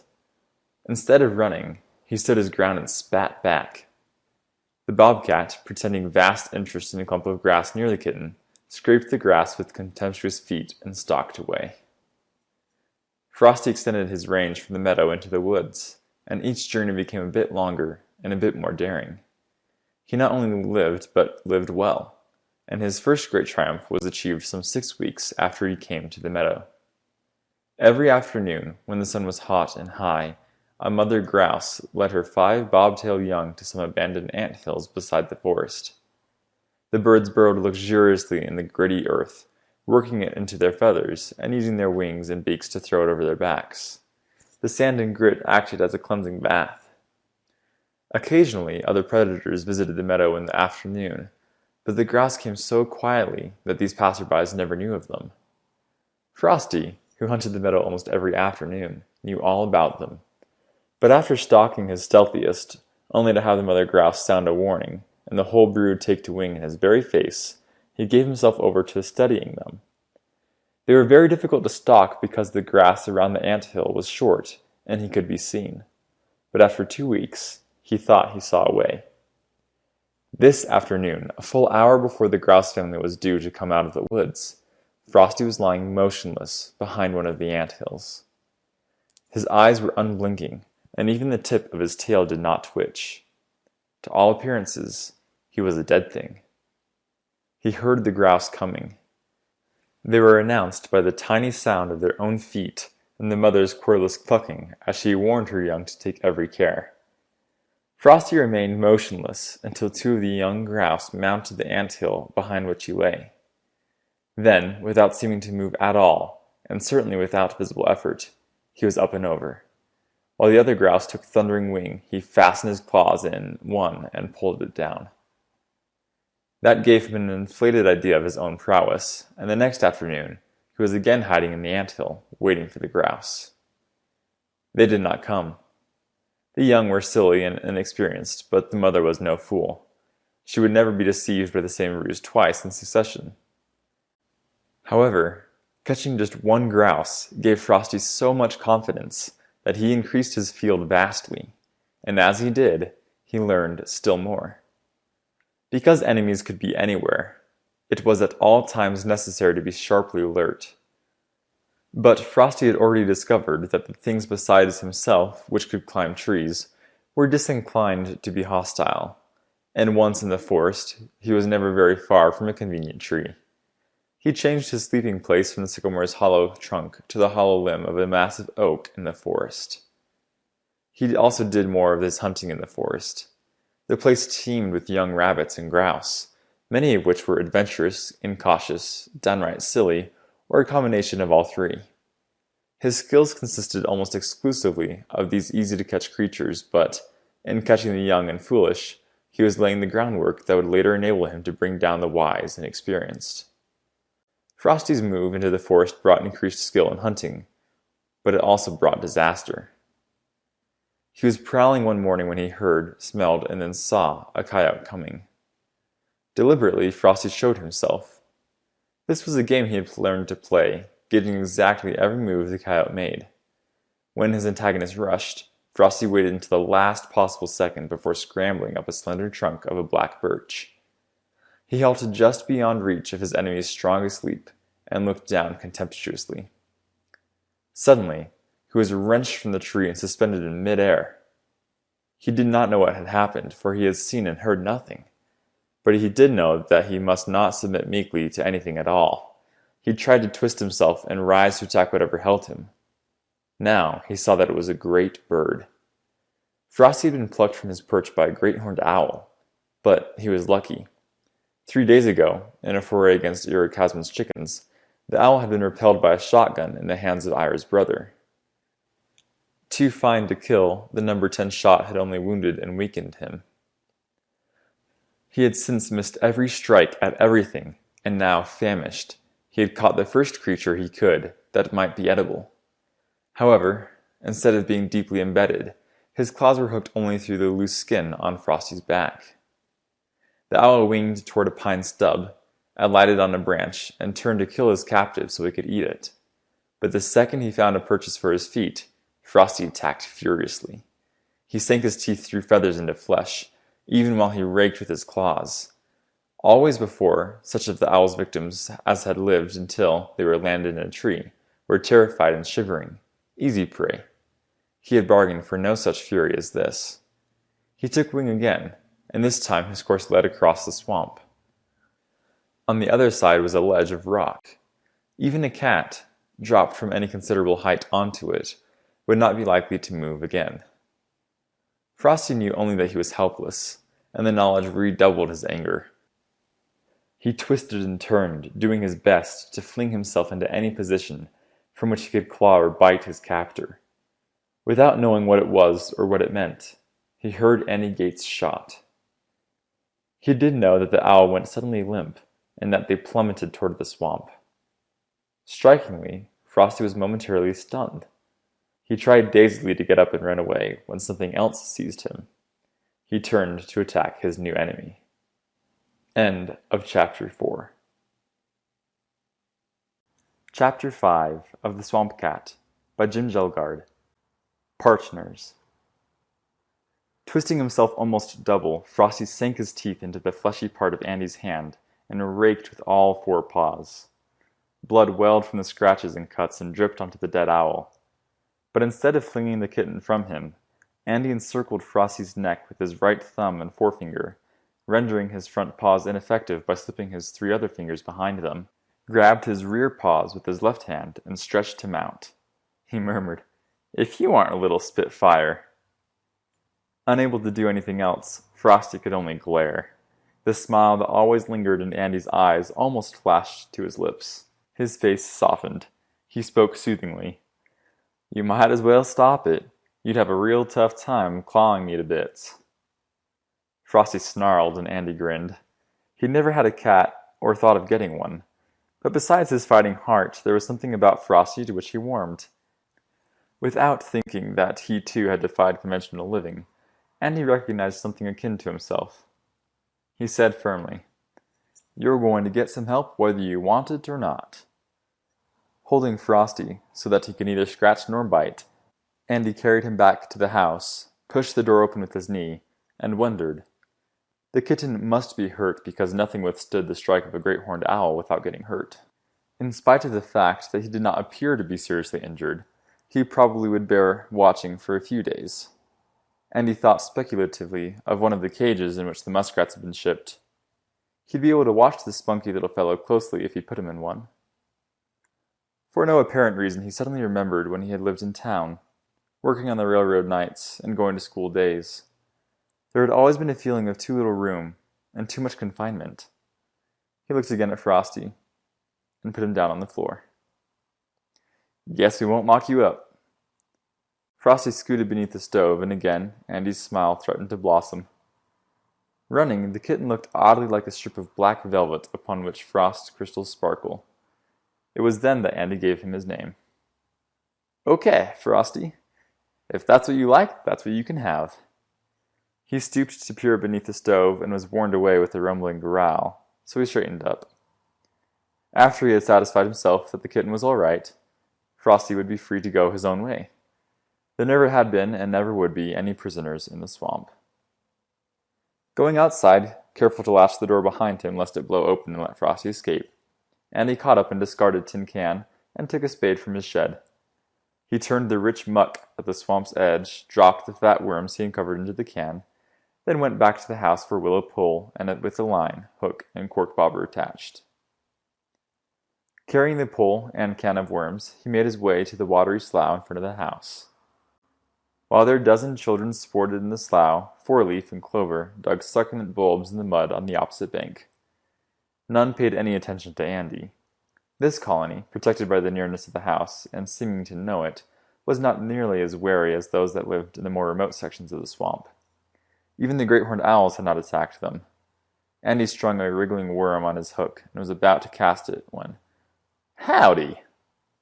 Andy turned to face Luke Troll, who had stolen up upon him unseen and unheard. Still wearing his sun-faded trousers and torn shirt, still needing a haircut and shave, his eyes were fixed on the muskrats in the slough. Andy's heart sank. He'd feared the native swamp predators, but not even the great horned owls could work the same fearful damage as Luke Troll, should he decide to come raiding. Andy said coldly, "Hi, Luke." "I heerd tell," the other smirked, "'bout something new in the swamp." "Who told you?" "News gets around." "There is something new, but it belongs to me, and so does the swamp. Both are to be left alone." "Oh, sure enough. I am to leave 'em alone. They's muskrats, ain't they?" "That's right, they're muskrats." "With a heap of money, ain't they?" "Not a heap. Maybe a couple of dollars or so for a good prime pelt." "Could be a heap given a man catches enough of 'em. How many you got all told?" Not enough to start trapping. The hills is full of talk about you and how you turned their no-count swamp into a muskrat farm. There's talk about you aim to get rich off muskrats' pelts. Nobody's going to get rich, and anybody who traps any muskrats before I give the word, or without my permission, will be in trouble. Oh, sure enough. But I already said I don't aim to bother him none.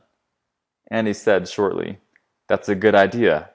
I'll be seeing you, Luke. Yep, I'll be round. The lean hillman drifted away as silently as he had come, and Andy cast his baited hook, but with thoughts that were troubled ones. He had hoped to keep his muskrat ranch a secret, but he should have known the impossibility of that. Only he knew all the safe paths through the swamp, but Luke Troll, the Haroldsons, and the Casbins knew some of them. Frequently they came to fish in some favored slough or other. Somebody must have seen a colony of muskrats. Perhaps they'd stumbled across Four-Leaf and Clover and their family, and it hadn't been hard to piece the rest of the story together. Probably Johnny Linger, the express agent, hadn't talked to any hillman. But Johnny had friends in town to whom he might have talked. His friends had friends, and by the time enough people knew the story, it could easily get back to the hill dwellers. And he was so absorbed in this new problem that he was entirely unaware of the fact that his cork bobber had disappeared. He yanked the pole, missing the strike, and strung another worm on the stripped hook. He might post his swamp against trespassers. Not that trespass signs had ever kept a single Casman Haraldson, or especially a troll, from going anywhere he wished to go, but at the very least they'd be evidence that he had acted in his own behalf. But trespass signs or not, there was going to be trouble, and plenty of human predators started raiding his muskrats, and trouble was always better avoided. He missed another nibble and began to concentrate on his fishing. Very possibly he was killing his ogres before he met them.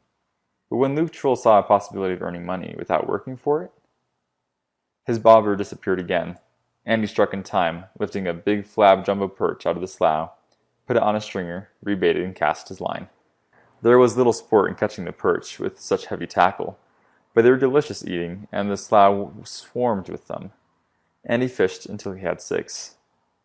He sat down, scaled his catch, ran his knife along each side of their backbones, and removed the tasty fillets. The offal, which ordinarily would have been thrown away, he laid on a saucer-sized lily pad and took to the house with him. Still beneath the stove, Frosty greeted him with a bubbling growl, and he wrapped 4 of the fish heads in a piece of discarded newspaper and put them in his icebox. The remainder, along with the offal, he put on a saucer and thrust beneath the stove. He remembered to put a dish of water beside the saucer. And he prepared a batch of biscuits, fried his own fish, ate lunch, and washed the dishes. The untouched fish heads remained where he had placed them, and when he stooped to peer beneath the stove, Frosty glared back balefully. A little worried that the kitten might be hurt worse than he appeared to be, and he closed and latched the door and took the trail to town. Uneasy feelings stirred within him. The town, he had long ago decided to his own satisfaction, had little real touch with the hills. To the townspeople, the hillmen were a strange breed, like lions in a zoo, and as such they could always furnish entertainment. Regardless of the work, hopes, and dreams it had taken to put them there, few townsmen could be expected to take seriously a swamp with muskrats in it. Stealing goods from a town store would be a criminal offense, and provoke righteous indignation. Stealing muskrats from his swamp would be just another couple of examples of what hillsmen were always doing to each other, and to provoke, at the very most, a sympathetic chuckle. Even as he walked resolutely ahead, Andy thought that he would have to stand alone. Nevertheless, he still felt he must try to enlist aid. An ounce of prevention was definitely worth at least a pound of cure. And though nothing had happened as yet, now was the time to take steps in his own defense. But what could he do, and who would listen? Reaching town, Andy turned aside to the state police substation. The harassed-appearing trooper in charge put aside the report upon which he was working and looked up questioningly. "My name's Gates," Andy introduced himself. "Andy Gates. I want to post my land against trespassers." "Well, has someone tried to stop you?" "No," Andy admitted. "But I suppose I post it and someone trespasses. What's the penalty?" The trooper traced a meaningless doodle with his pen. "That depends a lot on circumstances. Few judges or justices are inclined to be harsh with a person who merely walks on another property, even if it's posted." Suppose they steal. That's entirely different. What have they stolen? Nothing yet. Well, the trooper's voice was edged with sarcasm. What do you think they might steal? Muskrats. Muskrats? Puzzled wrinkles furrowed the trooper's brow. Do you have some? Yes. Are they penned? No, they're running loose in my swamp. Then how can you claim they're yours? I bought and paid for them, and the swamp's private property. Well, the trooper shrugged, when somebody starts stealing them, you come see us. Andy turned dejectedly away. If it were a hoard of gold or jewels in his swamp, the trooper would have understood instantly and taken the proper steps to protect it. The boy grinned wryly. Doubtless the trooper thought he was a harmless crackpot and was even now congratulating himself on being rid of him so easily. Andy went to see the official whom he had planned to consult from the first. Joe Wilson, the district game warden, was old and would give way to the younger man soon. But he was wise in the ways of the hills, and he knew the hillmen as few townspeople did. Andy came to his house, knocked, and was admitted by Louise, the pleasant-faced daughter who kept house for Joe. Why, hello, Andy. Goodness! It's been a while since we've seen you. Do come in. Is your dad home, Louise? In his study. Go right in.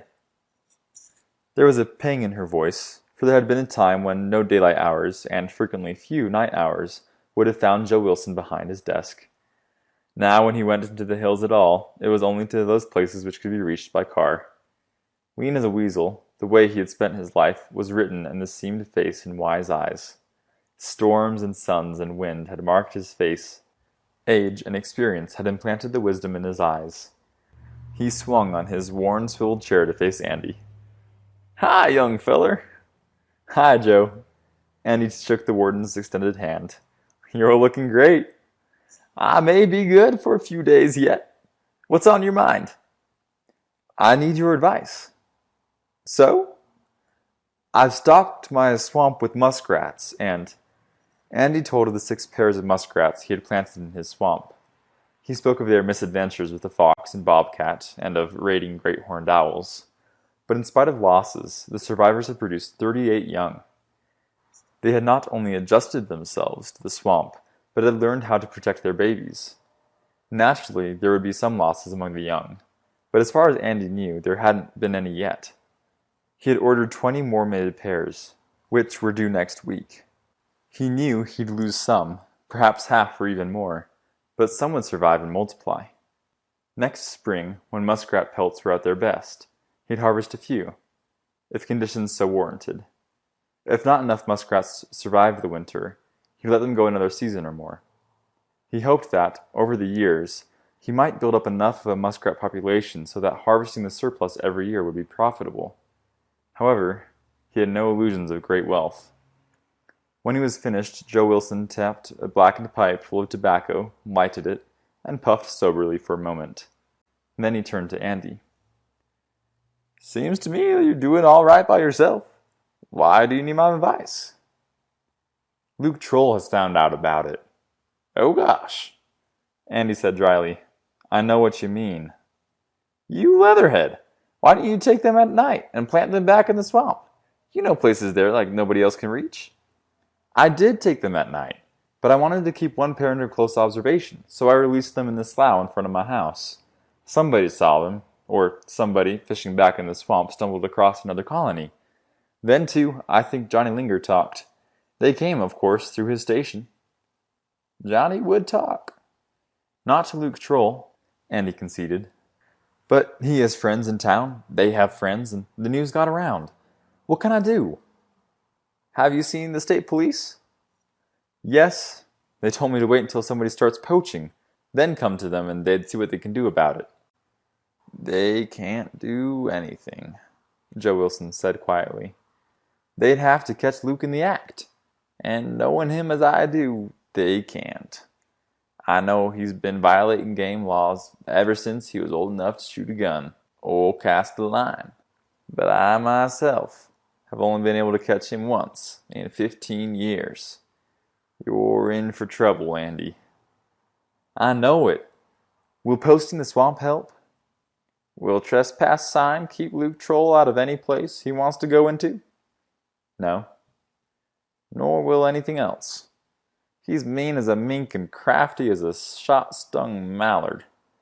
He'll find a way to get into your backsloughs and eddies.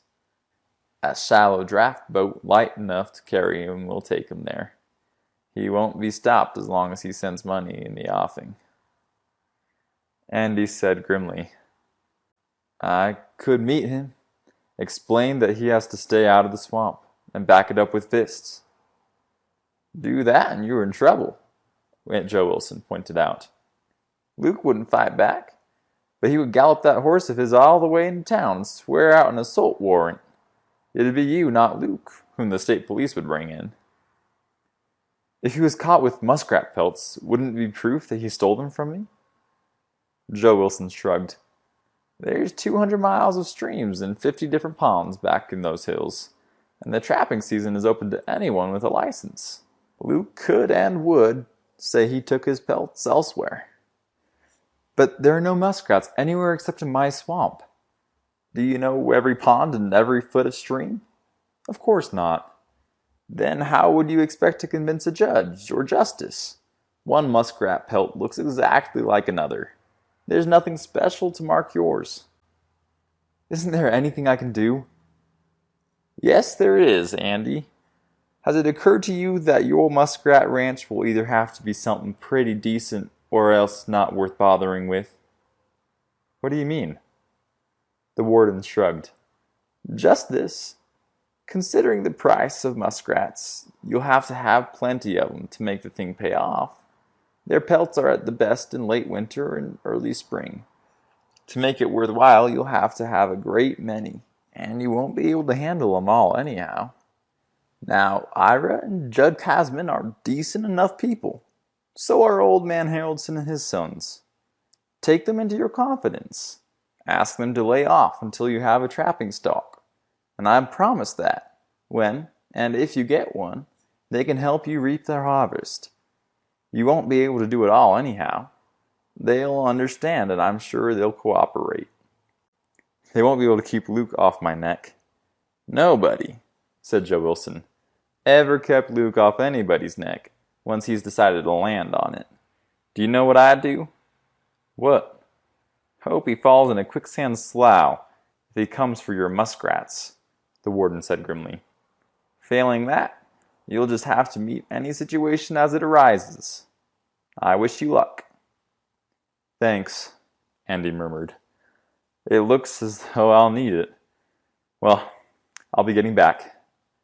Stay and have a bite with us. I'd like, but I left a kitten that thinks he's Tiger underneath my stove. I'd better get back and make sure he hasn't clawed the house to bits. He looks as though he'd do just that. The sun was sinking when Andy arrived home. A rattlesnake, sluggishly digesting a chipmunk it had caught, rattled a desultory warning without moving out of his way. The hopeful doe, again sniffing at the garden pickets, looked resentfully at Andy and bounced off. Four-leaf, clover, and their brood of young were sporting in the watery slough. The setting sun cast long shadows of the dead trees across the swamp, and the chickens were clucking sleepily. A balmy breeze ruffled the swamp grass.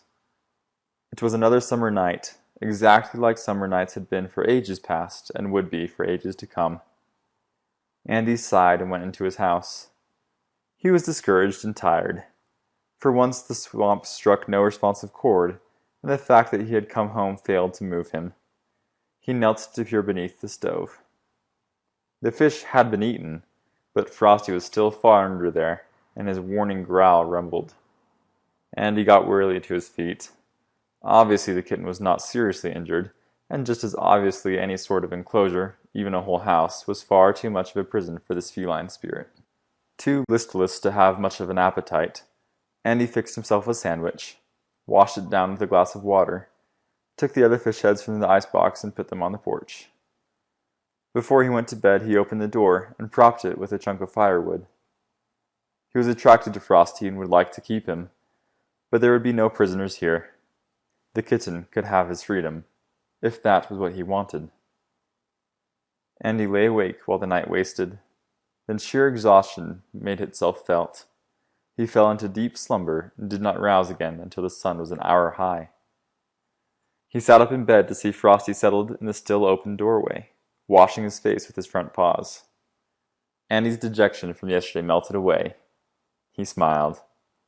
"Well, so you decided to stay after all." Frosty glanced at him and continued to wash his face.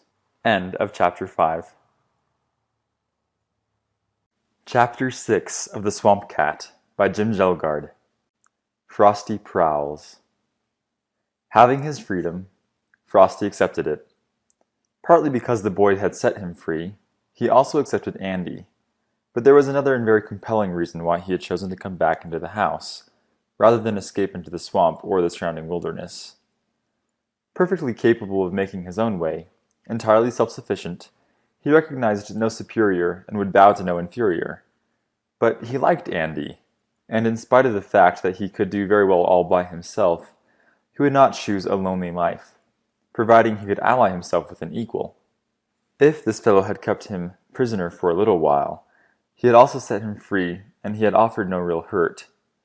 Frosty had recognized in Andy the same needs and urgencies that were so powerful within himself. They were traveling similar paths, and it was well that they go together. But they must be on the basis of strict equality, and because he was currently busy washing his face, Frosty continued to do so after Andy spoke to him. The young man's smile remained. "Impudent little devil, aren't you?" His cleanup finished, Frosty sat down with his tail curled behind him and stared at the youth with unreadable feline eyes. Not until Andy swung out of bed and started across the floor did the kitten move. Then he went to meet his new partner and arched his back and purred when Andy stooped to pet him. Thus, with a caress and a purr, their bargain was signed and sealed, and both understood its terms. While Andy prepared his breakfast, Frosty walked back out of the open door and composed himself in the warming sun. He was not hungry. The fish heads and offal had been more than an adequate meal. While seeming to sleep, he inspected his new domain over which he had just become co-ruler. Sporting in the slough, four-leaf and clover in their family attracted his slight interest. They did not seem to be dangerous. They were creatures of the water, and, aside from his convenience when he was thirsty, Frosty had a violent aversion to water in all of its forms. If he were hungry and happened to find a young muskrat on land, he might very well catch and kill one. Under no circumstances would he molest creatures in the sloughs and ponds. While his eyes remained on the muskrat family, his ears were attuned to every sound. The various bird calls he knew, and because he did, he dismissed them as of little consequence. But when he heard the doe, that had gone to rest in some tall swamp grass, reach back to scratch an itching flank with the moist muzzle, he became instantly alert. He did not know the sound, and he must know it. Rising, Frosty slipped from the porch into the yard. He had marked the doe, but though she remained the primary center of interest, he did not concentrate on her to the exclusion of all else. His first days in the hills had taught him that he could afford to neglect nothing on the ground, and his recent grim experience with the owl was proof enough that he must also, and at all times, be aware of everything in the air. Because he was alert, Frosty saw the rattlesnake Andy had encountered last night, before it saw him. Still sluggish, digestion not yet complete, the snake had crawled to the lee of a boulder for the great protection it offered against the night's chill. It coiled there, fearing little and scarcely interested in anything that happened. Frosty soft-pawed a bit nearer. The snake was interesting, and he had never seen its like. Now was a good time to gauge its potentialities and discover for himself what manner of creature it might be. Guided by innate caution, the kitten halted 3 feet away and stared fixedly. Becoming alert, the snake rattled a warning. Frosty listened, and having heard the sound, it was his. Watching the kitten with beady eyes, the snake ceased rattling. Frosty arched his back. He still did not know what manner of creature this might be, but whatever it was, he did not like it. Intending to discover for himself exactly what the snake could do, he remained cautious. His feint, when he made it, was swift as only a cat's can be. His leap carried him to within 15 inches of the 45-inch snake, and he nearly met disaster. The striking fangs came within a breath of brushing his fur. Having found out everything he wanted to know, Frosty withdrew. The snake would strike and its swiftness equaled his own, but the kitten's anger increased. He had been challenged in his own territory. He would accept that challenge, but not blindly. A born warrior, he was also a born strategist.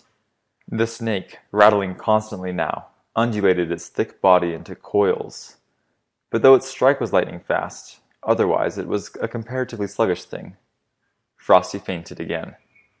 He knew to the exact hundredth of an inch the length of his last feint, and this one he deliberately shortened. The snake struck, its venom-filled fangs falling just short, and Frosty became master of the situation. Knowing precisely how far the snake could strike, he feinted in rapid succession, and each time teased the snake into hitting at him. Finally, recognizing an impasse and rattling a warning as it did so, the snake started crawling away. Frosty leaped. He landed exactly where he had intended to land, just behind the head where the snake's thick body tapered into a thin neck, and he bit even as he landed. His teeth met, and almost in the same motion, he leaped away. For an interested moment he watched the quivering snake, now stretched full length. There were no death throes and no writhing coils, for Frosty had done exactly as he planned to do, and severed the spine. The reptile had died instantly. Forgetting the snake, Frosty padded on toward the doe. Nearing her, he went into a stalk so stealthy and so silent that he crouched in the grass less than 3 feet away before she was aware of his presence. Her ears flicked forward and she opened alarmed eyes. Recognizing no threat, she relaxed and again stretched her flank with her muzzle.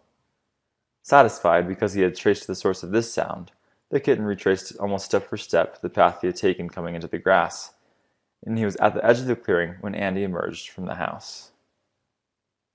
Frosty did not show himself. Despite his liking for his human companion, he would not rush to meet him as a dog might have, unless he felt like it, and right now he did not feel that way. Setting out to explore this new land, he wanted to do it in his own time and way. For the present, he cared for no company. Waiting until Andy was out of sight, he skirted the swamp and stopped to look closely at the muskrats, which were still swimming about in the slough. The parent animals moved farther out, and 11 of their young followed. The 12th, whose bump of curiosity was bigger than his portion of good sense, raised in the water for a better look at this fascinating creature, then swam eagerly toward him. Head extended, nostrils quivering, eyes bright, he climbed out on the bank. The kitten stared back haughtily. Bigger than the baby muskrat, he still was not hungry enough to hunt. Besides, obviously the muskrats were lesser creatures. Frosty considered them as belonging in almost the same category as the rabbits that almost always ran. He went around the slough and into the swamp. The tall grass waved over his head, so that he could see only that which lay directly about him. Nor could he smell very much because of the overall dank odor of the swamp drowned Slider's sense. A mink or fox would have detected them and sought out their sources, if they were interested enough to do so. A cat could not, but Frosty's matchless ears took the place of both eyes and nose. He heard the flutter of a bird's wing, marked it down, and deliberated. Having fed, he'd still accept a choice tidbit should one come his way. He stalked the bird and found it in a patch of grass. It was a sora. Coming here to feed on seeds, it had entangled one foot in a slim strip of wire-tough swamp grass, and, in struggling to free itself, had succeeded only in entangling the other foot. Almost exhausted, it was unable to do little save flutter its wings. Frosty pounced upon the bird, killed it, and ate as much as he wanted. His belly filled, he sought a warm place and curled up to rest. But he was careful to choose a napping place roofed with interlacing tops of swamp grass. There were enemies in the air, but it stood to reason that they could not catch him if they were unable to see him. In spite of the fact that he was hidden, at no time did he sleep so soundly that he was oblivious to what went on, and again his ears served him. Something that splashed in a nearby slough had to be a leaping fish. Swimming muskrats seldom splashed or did anything else to attract attention to themselves. From far off came a loud noise. One of the dead swamp trees had finally toppled. Frosty alerted himself only when he heard a sound he did not know. It was not a loud noise, but neither was it especially muted, as though some small creature that did not care whether or not it was seen moved through the swamp. At length it arose near the remains of the sora. Silent as a shadow, Frosty stalked forward. Even before he reached what was left of the bird, he heard something eating. He looked through an aperture in the grass to see a creature approximately the size of a large cat, contentedly feasting on the remains of the sora. It was a lustrous black, except for a V-shaped patch of white on its head that became two white stripes which ran to the base of its tail. This silky tail was heavily furred, the feet were short and stubby. Frosty stared with vast curiosity. Suddenly, and almost without visible motion, he flattened himself where he was and held perfectly still. A day-cruising great horned owl, which Frosty had seen at all only because he was wholly alert, floated in to seize the feeding animal. The owl winged low over the swamp with his prey. Frosty sneezed and raced violently away, for suddenly the air was nauseous with stink so thick that a knife might almost have cut it. Obviously, the owl didn't mind at all, but to Frosty it was a repulsive odor. However, he had learned something else. No matter where they were encountered or what they were doing, skunks were better left alone. After running 100 yards, Frosty continued at a fast walk. The air still reeked, and he wanted to get away from the stench. As soon as he was gone far enough so that there was only faint evidence of the unfortunate skunk's fate, he resumed prowling. The swamp interested him greatly, and he wanted to learn as much as possible about it. Because exploration was currently more fascinating than fighting, he detoured around another rattlesnake and continued on his way. He mounted a little rise that was literally honeycombed with the burrows of striped gophers, and stopped to watch. Flitting from their burrows, the gophers were feasting upon a veritable inundation of grasshoppers that had come among them. Moving like an animated streak, one of them would pounce upon a grasshopper and at once dodge back to its burrow or into the shelter of some huckleberry bush that grew upon the knoll. The wise little animals never exposed themselves for more than a few seconds at a time, for they knew too well the many perils that threatened. As Frosty watched the gophers, disaster struck them. Another rattlesnake, lying like a strip of carelessly discarded velvet upon the little rise, struck a gopher when it paused nearby to snatch up a grasshopper. Forgetting his grasshopper, the stricken animal bounced towards his burrow, but he no longer moved like a streak. The injected venom made itself known almost at once, and instead of ducking into his refuge, the gopher crawled down it. After a moment, in no hurry at all, and following his quarry by the scent it left on the ground, the snake moved sluggishly on the gopher's trail, finally disappearing down the burrow which the stricken creature had entered. Frosty circled the little rise and went on. He was far too well fed even to think of hunting the gophers, but the colony was something to remember when he should be hungry. Any rodent at all was not only acceptable, but desirable food. Coming to a slough, Frosty slunk like a wraith among its edge, and sat down to watch a baby muskrat. Visible only from the bank upon which the kitten crouched, hidden from every other direction by a curl of overhanging grass, the youngster was busily engaged in digging succulent bulbs from the mud on the bank's far side. Thus Frosty learned what even Andy had not yet discovered. This baby belonged to the cautious pair that knew so well how to protect themselves, and evidently had inherited his parents' caution. Already anticipating another litter, the parents were separating themselves from the first one. The muskrats were doing exactly as Andy had hoped they'd do, and spreading out. Little interested, Frosty resumed his travels and found himself on a point of land that jutted into the slough. He paused, looking at the 6 feet of water that lay before him. He could not jump it, and he would never swim unless forced to do so. Therefore he did the only thing he could do, and retraced his steps. Continuing around the slough, he came to a blanket of tangled weeds that covered it and crossed on them. Anything heavier, or even heavier-footed, would have fallen through. Frosty not only proceeded in perfect safety, but knew he was safe. He came to a stream, one of the few clear-running streams in the swamp, and watched a mother mallard and her brood of 7 swim happily there. Frosty did not molest them. No wanton killer, he would hunt only when he wanted to eat. But the mallard family was something else to remember should he be hungry and in their vicinity. When night fell, he was still in the swamp, and entirely unconcerned about it. This was, perhaps, even a little more to his liking, for he was a little more of a creature of night than day. Frosty halted suddenly. He was in an area which, being heavily browsed by swamp deer, had comparatively short grass. Deer moved about, chewing noisily, and now and then blowing to clear their nostrils of a bit of dust. But there was something more, and the kitten strained to discover its identity. He saw the deer more clearly than a human being would have, but not as clearly as he himself would have seen them by day.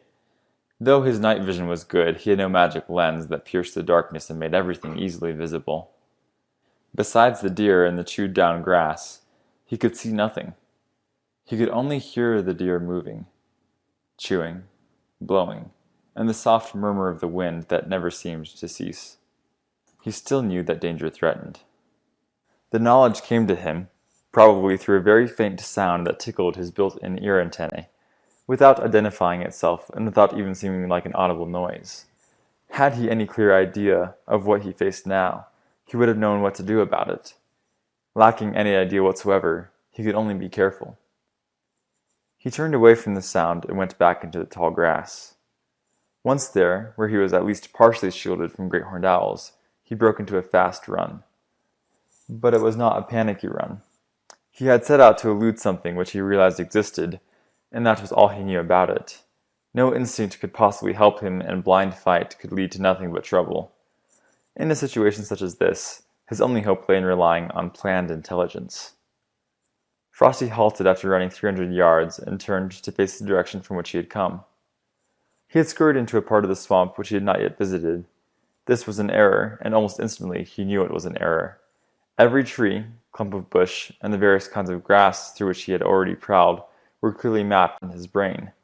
He should have gone back there because, in the event of an emergency, he would have known exactly what lay around him and precisely how he might take advantage of the terrain. But it was too late to turn now. He could hear nothing save the wind, a group of barred owls talking to each other in some of the dead trees, and suddenly, far off, the death streak of a rabbit upon which a mink had pounced. He still knew there was a danger, and that it was on his trail. He ran on. Suddenly he came to a slough, a 30-foot wide stretch of water whose surface eerily reflected the dim light that filtered from stars. 6 feet out, a group of dead trees reared skeleton trunks and rattled their bare bones of branches. Frosty turned again.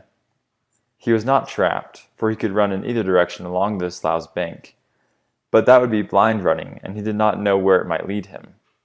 Now was the time for planning, and before he did anything else, he wanted to know from exactly what he fled. Suddenly, he did know. It was another coyote, for presently he heard it, and it was on his trail. He could not know that it was a young beast which, catching the scent of a cat and eager to renew the age-old cat and dog fight, had flung itself pell-mell along that scent. Frosty made ready to fight. He saw the coyote emerge from the grass and rode headlong at him. Crouching, prepared to spring, his nerve broke suddenly. Turning, he leapt blindly for the trunk of the nearest tree, missed by 18 inches, fell into the slough, and went under. Surfacing, he knew only seething fury. Water was the most distasteful of all places to him. Being forced ignominiously to fall into it roused all his warrior blood, but even now he did not attack blindly. Striking for the bank, he saw the eager coyote waiting for him and marked its position exactly. When his paws found a footing, he sprang at once and his body arched into the air. Again he went to the head, scraping with all 4 paws even while he sliced with his teeth. The startled coyote, a veteran, would have known exactly what to do, stood for one brief second. Then it gave a startled yelp, unseated its attacker with a fling of its head, and streaked away. Frosty waited long enough to assure himself that his enemy was not coming back. Once he was positive of that, he meticulously groomed his wet fur and started toward the house. End of Chapter 6. Chapter 7 of The Swamp Cat by Jim Kjelgaard. The Second Planting. Visiting the game warden, Joe Wilson, and listening to his old friend's sage advice had started Andy on a whole fresh train of thought and furnished new ideas.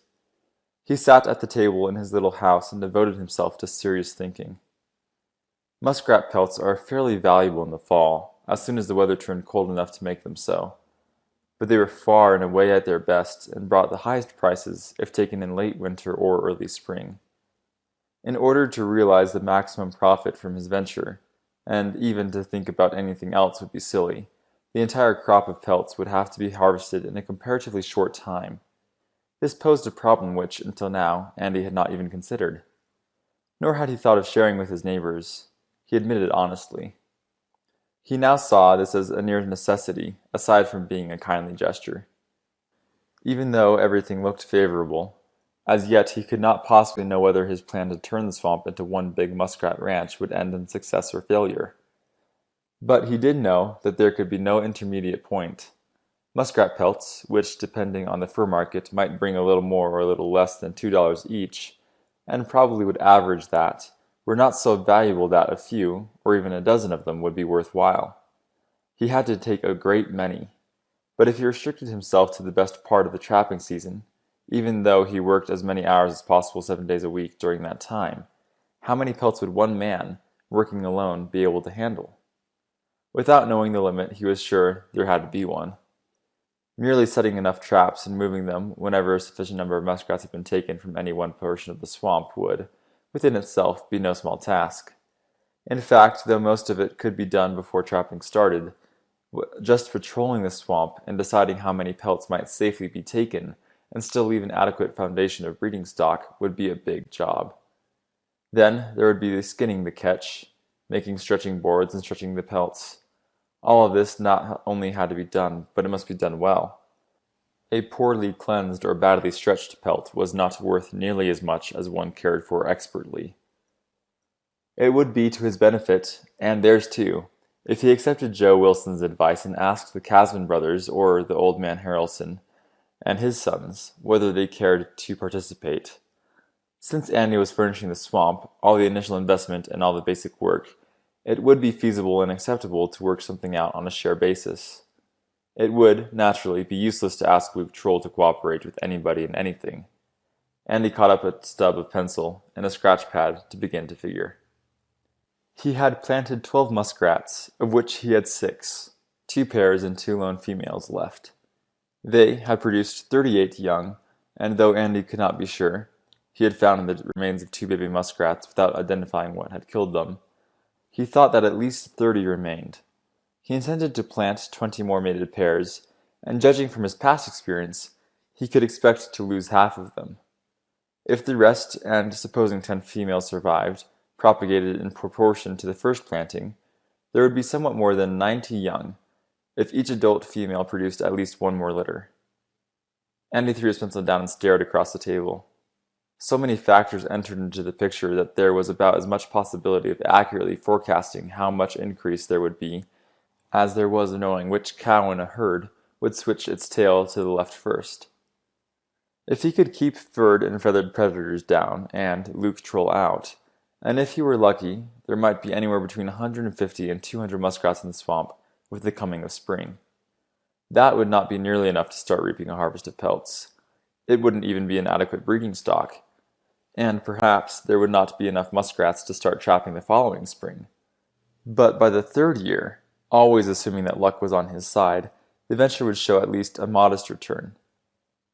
At any rate, he would see Ira and Judd Casman and old man Haraldson and his 5 strapping sons in the near future. He would explain what he was doing and what he hoped to do, and he would point out that, if he had their cooperation, which he thought he'd get, nobody would become rich, but there would be something for all who cared to join in. Coming in the spring, when other work was slack, such funds would be welcome. Luke Troll was and would have to remain Andy's problem. Rising, the boy walked to the window and peered into the darkness.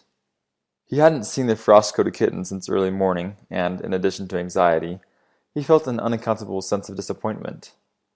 Somewhat irritably, he tried to shrug it away. Why should he have sensed a powerful bond between the kitten and himself? And why was he forever getting ideas and fancies which no one else seemed ever to entertain? Obviously the kitten, at best a half-wild thing, had gone back into the wilderness out of which it had come. That was its privilege. Andy resumed his seat at the table and again took up his pencil and scratch pad. A second time he started calculating as to exactly what was going to happen, and a second time he gave it up as useless. He thought everything was carefully planned and well executed, but all the books he had read and all the information at his disposal, while definitely valuable, could at the very best only help guide him. No book ever written could tell him exactly what muskrats would do in his swamp, for the simple reason that there had never been any muskrats there. Though he would certainly apply what he already knew, experience alone could teach him the rest. And he started suddenly. He listened. Sure, he'd heard the cry of a cat, but when the sound was not repeated, he decided he had only heard the wind whining around a corner of his house. 2 minutes later, and there was no mistake this time, he heard the cry again. He walked to the door, opened it, and Frosty padded in. As meticulously clean as though he had done nothing all day long except groom himself, tail erect and eyes friendly, but at the same time managing to preserve his own great dignity, he came straight to Andy and arched against his leg. But when Andy stooped to pick him up, the frost-coated kitten dodged aside. He retreated about 4 feet, sat down on the floor with his tail curled around his legs, and regarded Andy with grave eyes. Understanding, Andy grinned. Some cats might love to be fondled and cuddled, but obviously Frosty was not one of them. He was a partner, not a possession, and his were the partner's rights. The boy's grin widened. Again, as he had this morning, he saw something about this proud kitten that fitted exactly his own ideas. Independent, intelligent, and spirited. Frosty knew what he wanted and what he did not want, and certainly he wanted no condescension or patronizing. Andy spoke to him. I don't know where you've been all day, Frosty, but wherever it was, you should be hungry now. How about some grub? He himself had dined on chicken, but he took a leg from the cold remains that were stored in his icebox. Cutting the meat away from the bone, he laid it on a clean saucer and placed the saucer on the floor. After a moment's grave deliberation, Frosty padded forward and ate daintily. He cleaned his face and whiskers and came over to settle himself near Andy's chair. The closed door and the fact that he was shut in were of little importance, for he had satisfied himself that the door would be opened again. Purring, he gave himself over to slumber as sound as he would ever enjoy after Andy had reached down to stroke him gently. He would never be satisfied always to stay in the house. He had large ideas which called for ample space in which to execute them. But again he had found a refuge. As long as he was in the house, he need not be constantly alert, for no danger threatened here. Andy picked up a magazine devoted to furs and fur-raising and thumbed through it, but his mind was not on the printed pages. When encroaching civilization forced them to change their way of life, the Gates clan had scattered. But 2 of the Gates clan, Andy and his father, had been unable to leave the swamp. It was a home to which they were bound by unbreakable ties. But it was also a way of life that nobody else would have chosen, and nobody at all understood. Even to hillmen, far closer to it than any town dweller could possibly be, anyone who elected deliberately to live in the swamp was throwing his life away. Andy could not live elsewhere, but he knew suddenly that his life had taken a turn for the better. He not only had a companion, but one that had chosen of its own free will to join him. In addition, although Andy had no way of knowing where Frosty had been, it went without saying that he must have been prowling somewhere, and his new partner was evidently not only able to cope with but to triumph over the rigors and challenges that such a life offered. Andy needed to know no more. After a while he rose, undressed, gave himself a sponge bath with warm water from the stove's reservoir, put on his pajamas, and went to bed. He lay wakeful in the darkness, and when something jumped onto the bed, he put a hand out to touch Frosty. He smiled contentedly and went to sleep. Andy was up with the dawn, and as he built a fire in the kitchen stove, he started pondering a new problem that faced him. His own way of life had for so long been so well worked out that it had fallen into a routine pattern. In summer, since he had only an icebox and visited the town infrequently, he never brought fresh meat which he himself would be unable to use before it spoiled. He depended on staples, ham and bacon, a very few canned meats, eggs, fish from the swamp, an occasional chicken, and vegetables from his garden. After hunting season opened and icy weather set in, he froze the game he shot, and occasionally he purchased from or traded with the Casman brothers, or one of the Haraldsons for a side of pork. Having Frosty meant that he must take provision for him, but it was not an urgent matter, and it could be taken care of when he went into town. Possibly he would buy some cans of commercial cat food to supplement what he already had to offer. And he breakfasted on eggs, opened a can of milk for Frosty, and washed the dishes. Frosty slipped out with him and composed himself on the porch when his companion left the house. Andy gave him a farewell pat and set his face toward the Casman brothers' farm. Ira and Judd, bachelors, lived 2 miles back in the hills.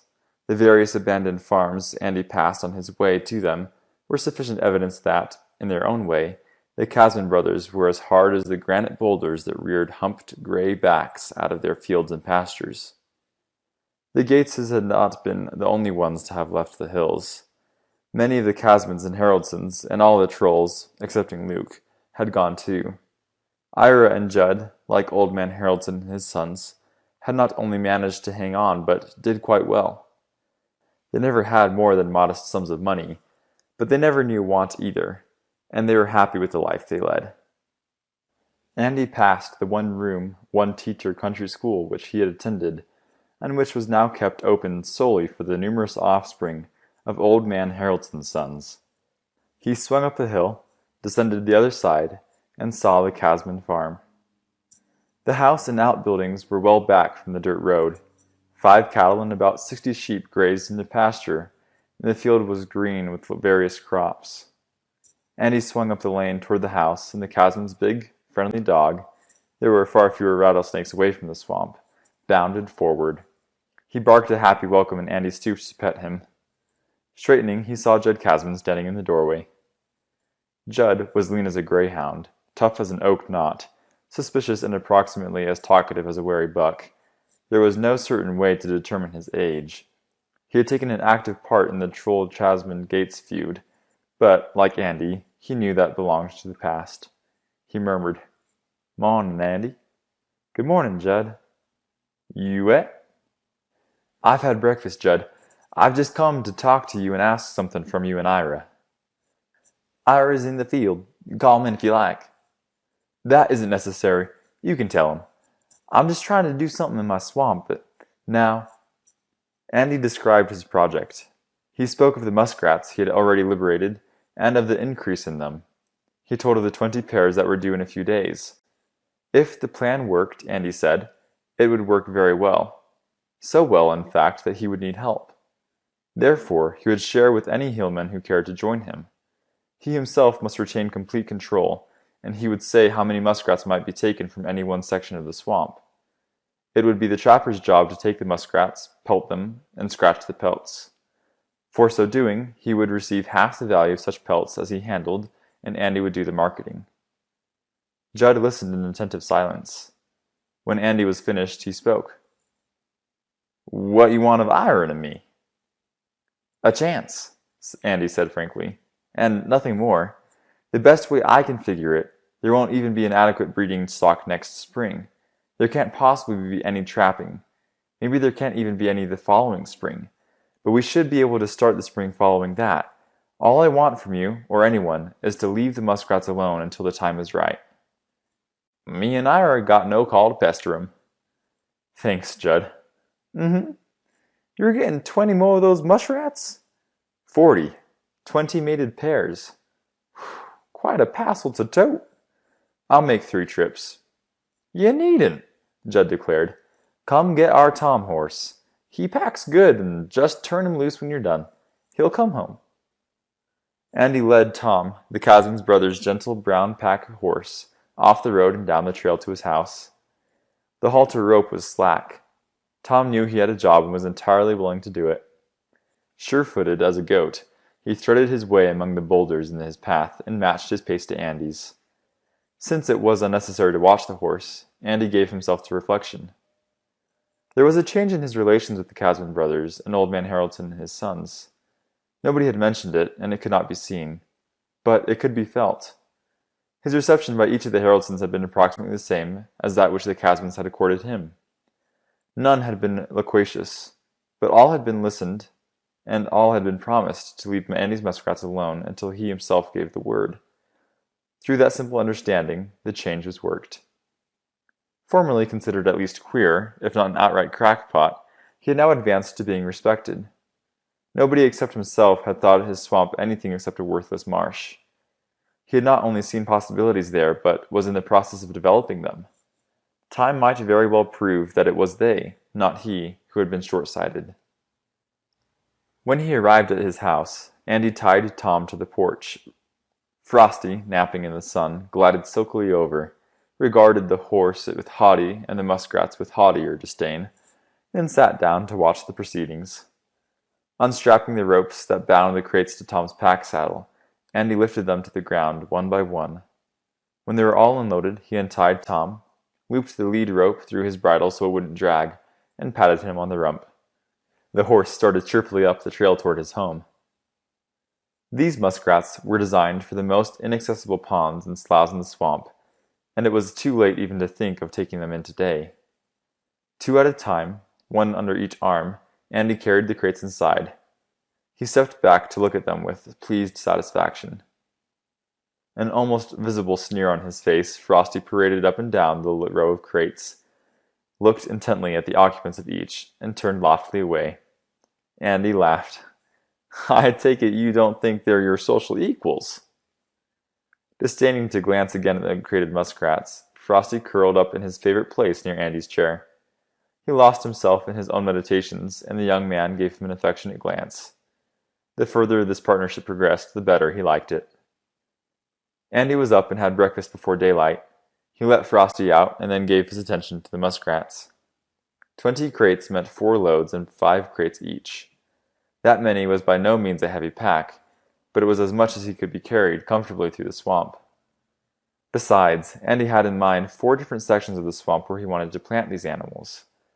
Strapping 5 crates to his packboard, he went outside. Always before, as soon as he was let out of the house, Frosty had gone about his own affairs of the day, and usually Andy had not seen him again until after nightfall. This morning he was surprised to find the kitten still waiting, and even more astonished when Frosty fell in beside him. Andy raised puzzled brows. "What are you aiming to do here, fella?" Tie-hill, eyes friendly, Frosty stayed beside him. Andy grinned good-naturedly. Dogs were supposed to accompany their masters wherever they went, but nobody expected a cat to do so. However, this one had evidently made up its mind to go along, and he was welcome. Maybe, Andy thought whimsically, he wants to see for himself what is going to happen to the muskrats. Andy made his way toward the north end of the swamp, a wild and tangled place, with not too many sloughs and ponds, but more trees and brush than any other part of the whole area. It was also the most dangerous part of the swamp because safe trails were few. The boy worked his way through a tangle of brush and came to a slough. He stopped. Frosty halted beside him, and Andy looked speculatively at his companion. So far, the kitten had shown not the slightest desire to let himself be handled or to permit any undue familiarity. But when Andy stooped and picked him up, Frosty settled contentedly in his arms. Safe on the other side of the slough, of his own accord, he jumped down. Andy grinned in appreciation. While respecting his own self, Frosty had no objection to hitchhiking when that was in order. He had known very well that Andy could carry him securely across the slough. Again on the ground, he paced contentedly beside his partner. He sat on the bank and watched solemnly when Andy released the first pair of muskrats in a weed-grown pond. Confused at first, the liberated animals quickly gave way to the usual wild delight, and for the next few moments devoted themselves to sporting in the slough. Then, swimming to the bank, they began to satisfy their hunger.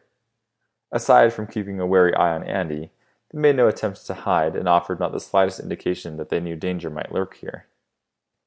Andy went on.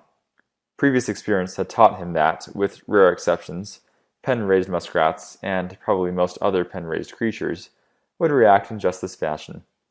Never having known danger, they could not possibly understand that it existed. But they would learn if they escaped their first few perils that threatened, and though some would surely die, some would live. Making his way to the next slough, where once more Frosty watched gravely, Andy released another pair of muskrats. He liberated a third pair, and was about to free the fourth when he discovered that the kitten was no longer beside him. Andy swung to look for his companion. 30 yards away, Frosty leaped to the top of a moss-covered boulder and flattened himself on it. His tail was straight behind him, and he was so still that not even a hair rippled. His attitude was one of watchful alertness. The short hairs on the back of Andy's neck rippled, and he had a presentiment of danger. At once, he dismissed it. There were plenty of dangers in the swamp, but he knew all of them and understood how to cope with them. Still, Frosty had heard or sensed something of which he remained unaware, Andy started toward him. He had covered less than half the distance when the kitten slipped off the boulder, melted into the brush, and disappeared. A second time, Andy had a premonition of danger, and a second time he forced it from his mind. Certainly, Frosty knew something he did not know. However, it was not only possible, but highly probable, that the kitten might be greatly alarmed by something which would not trouble him at all. Andy strained to hear a rattlesnake or see evidence of a coyote, bobcat, great horned owl, or anything else that might have frightened Frosty. He could neither see nor hear anything at all, and anxiety for the kitten rose within him. He was not greatly concerned about whatever had caused his partner to flee. Frosty had lived in the wilderness a long while, and the very fact that he had lived was evidence that he knew how to stay alive. But as far as Andy knew, the only ways out of this section of the swamp led across sloughs, and he was certain that, of his own accord, Frosty would not cross water. Therefore, unless he could be found, he was marooned here. Andy hurried to liberate his 2 remaining pairs of muskrats, then hastened back to the boulder upon which Frosty had crouched. He called, "Frosty!" There was no response, and the boy's anxiety mounted. He had lived with his partner long enough to assure himself that the quality which he had first seen in Frosty was indeed a part of him. The kitten was not only capable of deciding for himself and acting as he best felt, but once he made up his mind to do a certain thing, he would do it, and nothing whatever would swerve him. Even though he heard his friend calling, he would only respond if he was satisfied that he was the proper thing to do. Andy began methodically to cast back and forth. An hour and a half later, he gave up the search as hopeless. No human could find a cat that did not want to be found, and the day was wasting. The boy hurried hopefully back to the slough, over which he had carried Frosty, but the frost-coated kitten was not waiting for him. Andy deliberated. He should turn back and resume the hunt for his partner. Sooner or later, no matter where he hid or what his reason for hiding was, when the reason no longer existed, Frosty would show himself. At the same time, and aside from the practical value, he had an obligation to the remaining muskrats. They had been imprisoned in the little crates for as long as anything should be, and it was only right to just release them. Andy made up his mind. Hurrying back to the house, he strapped 5 more crates in the packboard and took them into the swamp. He did not stop for lunch because he wanted to finish as soon as possible and go look for Frosty. He took a 3rd load and went back for the last one. These he carried to a remote but relatively open section of the swamp. There were few trees and little brush here, but swamp grass grew tall, and the pond sloughs were choked with succulent aquatic growth that would enable his released captives to live richly. He freed 4 pairs and was about to release the 5th when he straightened. Again, and for no apparent reason, he felt a strong sense of danger. The short hairs on his neck resumed prickling. Something was indeed in the swamp, but it was not stalking Frosty. It was on his trail. Andy whirled suddenly to see Luke Troll, who had been peering cautiously over the swamp grass, throw himself down in it. End of Chapter 7. Chapter 8 of The Swamp Cat by Jim Kjelgaard. Marooned. Acting as though he had seen nothing, Andy put his remaining cage of muskrats beside the slough that was to be their future home.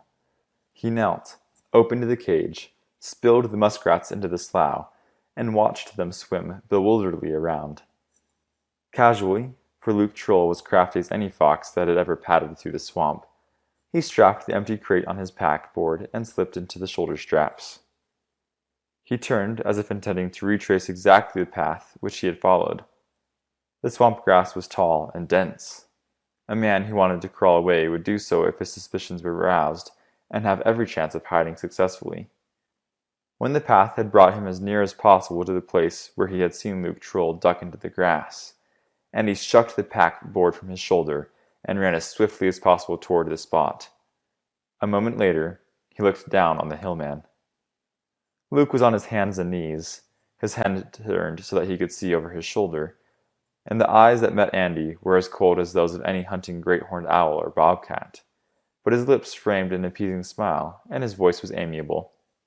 "Hi, Andy." Andy stood still, for the moment unable to speak. Fierce, hot anger mingled with almost complete discouragement. Even though he had taken the Casmans and the Haroldsons into his confidence, it had still been a grave mistake to bring the muskrats in by day, for Luke Troll had seen and Luke had known. The boy licked dry lips. When he had left the house this morning, it had never occurred to him that he might be followed, and therefore he had been off guard. Of course he shouldn't have been, but it was too late to think of that now. Since he had failed to be alert, any hillman who cared to do so, while remaining unobserved himself, could have followed him wherever he went. Andy knew now why Frosty had hidden. Luke must have been on his trail from the very first. He himself had not only shown for the fellow the safe paths into the swamp, but Luke knew where every one of those 20 pairs of muskrats were planted. It went without saying that he would know how to find them again, and probably would be able to find out the others. Andy bit off his words and spat them at the crouching man. "I told you to stay out of my swamp." "Why now, you never told me nothing like that." "What are you doing here?" "Looking." "Get up, Luke." "Now, Andy, might's well be neighborly. You give leave to Iron and Jug Casman and all the Haroldsons to help you trap muskrats. All I come out for was to ask why you forgot me." It was a flimsy excuse. Luke knew well enough where Andy lived, and if he wanted to ask him anything at all, he might easily have come to his house. Any far-fetched chance that he might actually have followed Andy into the swamp to ask about anything at all was refuted by the fact that he had been hiding in the grass. Andy's voice was dangerously low-pitched. "Get up, Luke." "Not afore you cool, mate." Andy reached down, grasped the other's coat collar, and jerked him erect and spun him around.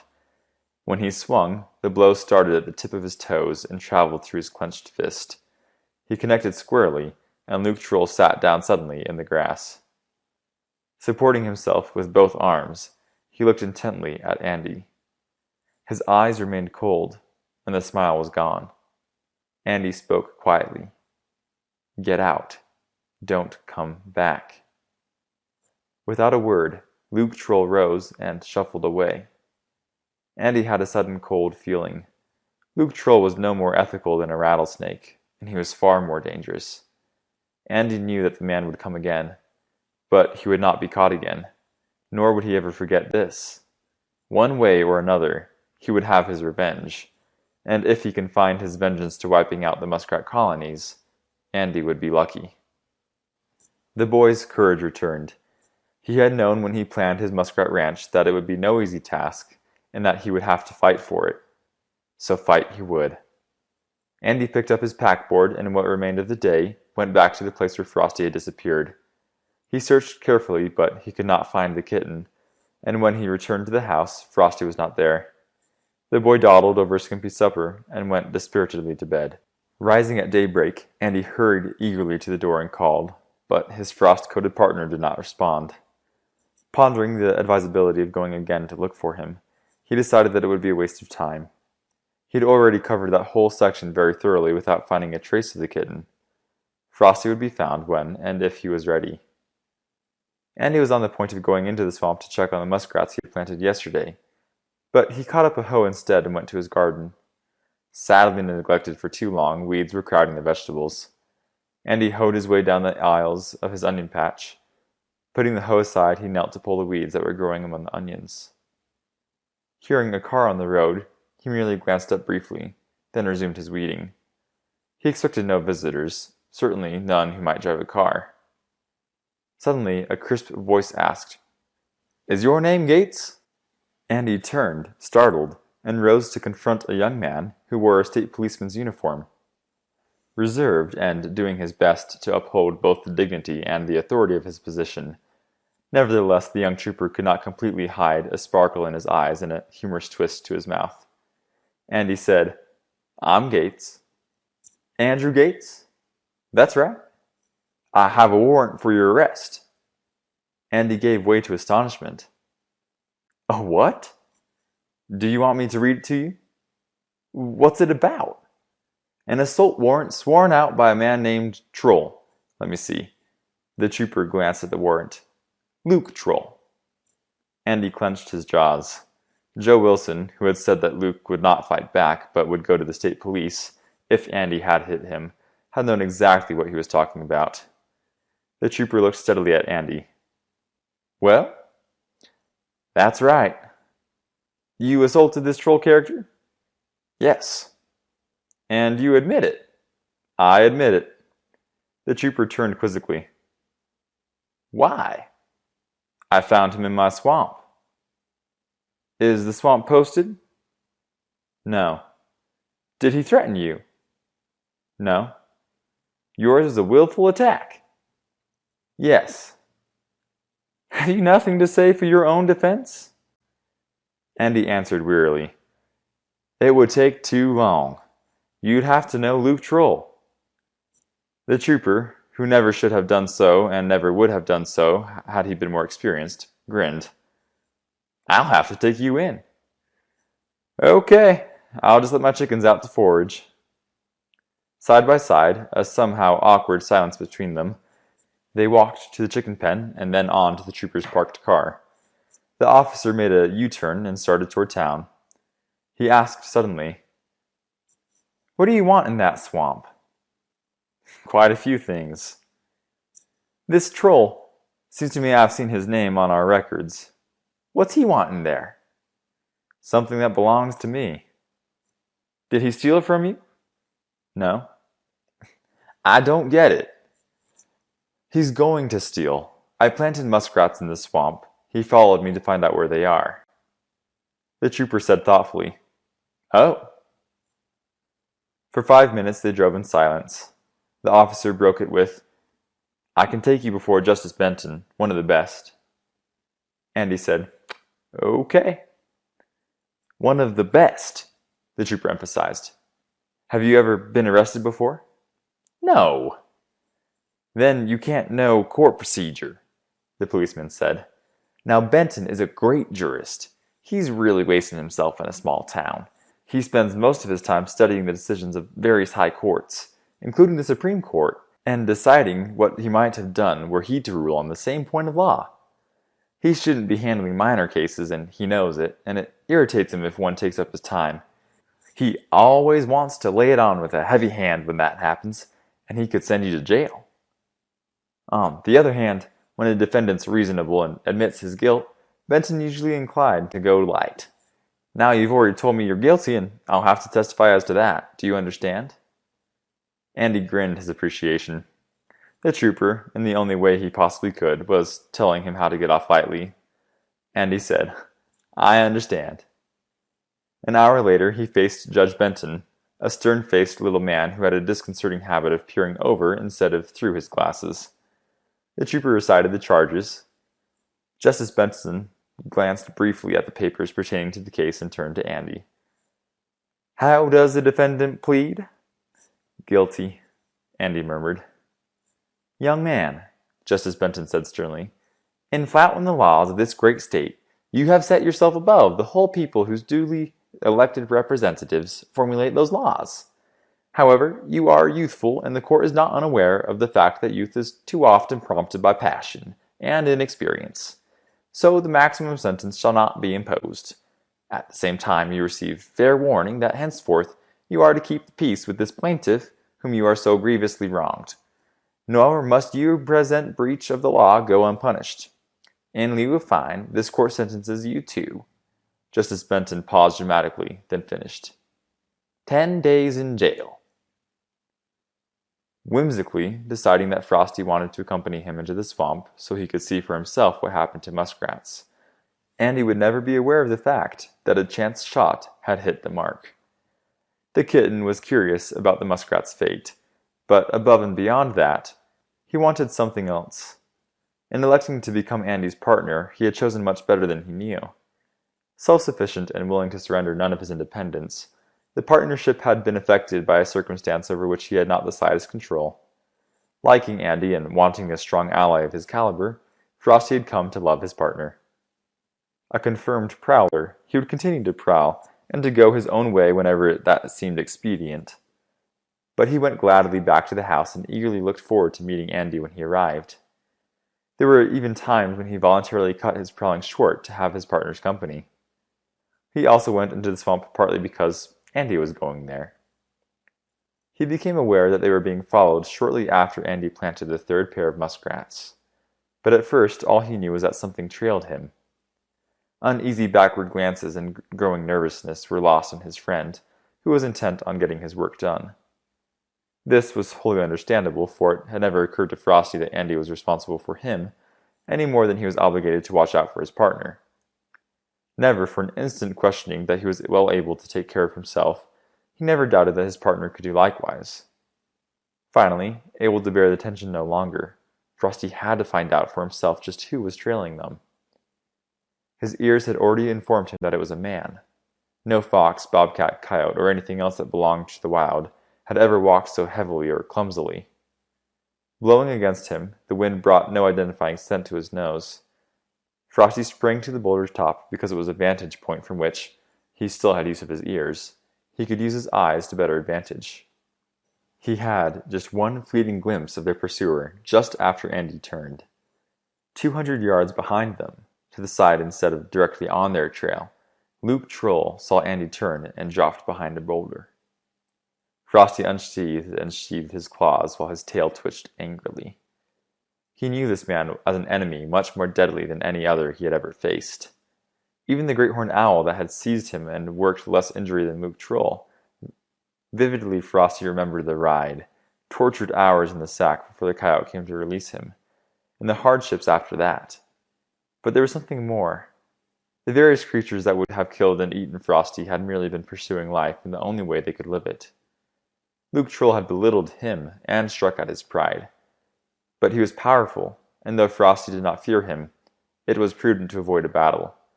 He slipped from the boulder, drifted into thick brush, and waited. When Andy came back and called, Frosty remained in hiding. This was his affair, and he expected no other living thing ever to fight in his behalf, but neither could he be guided by any judgment save his own.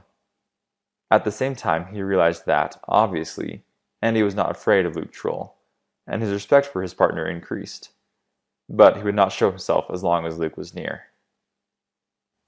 Andy's search brought him very near, but Frosty remained perfectly still. His was the patience of a cat.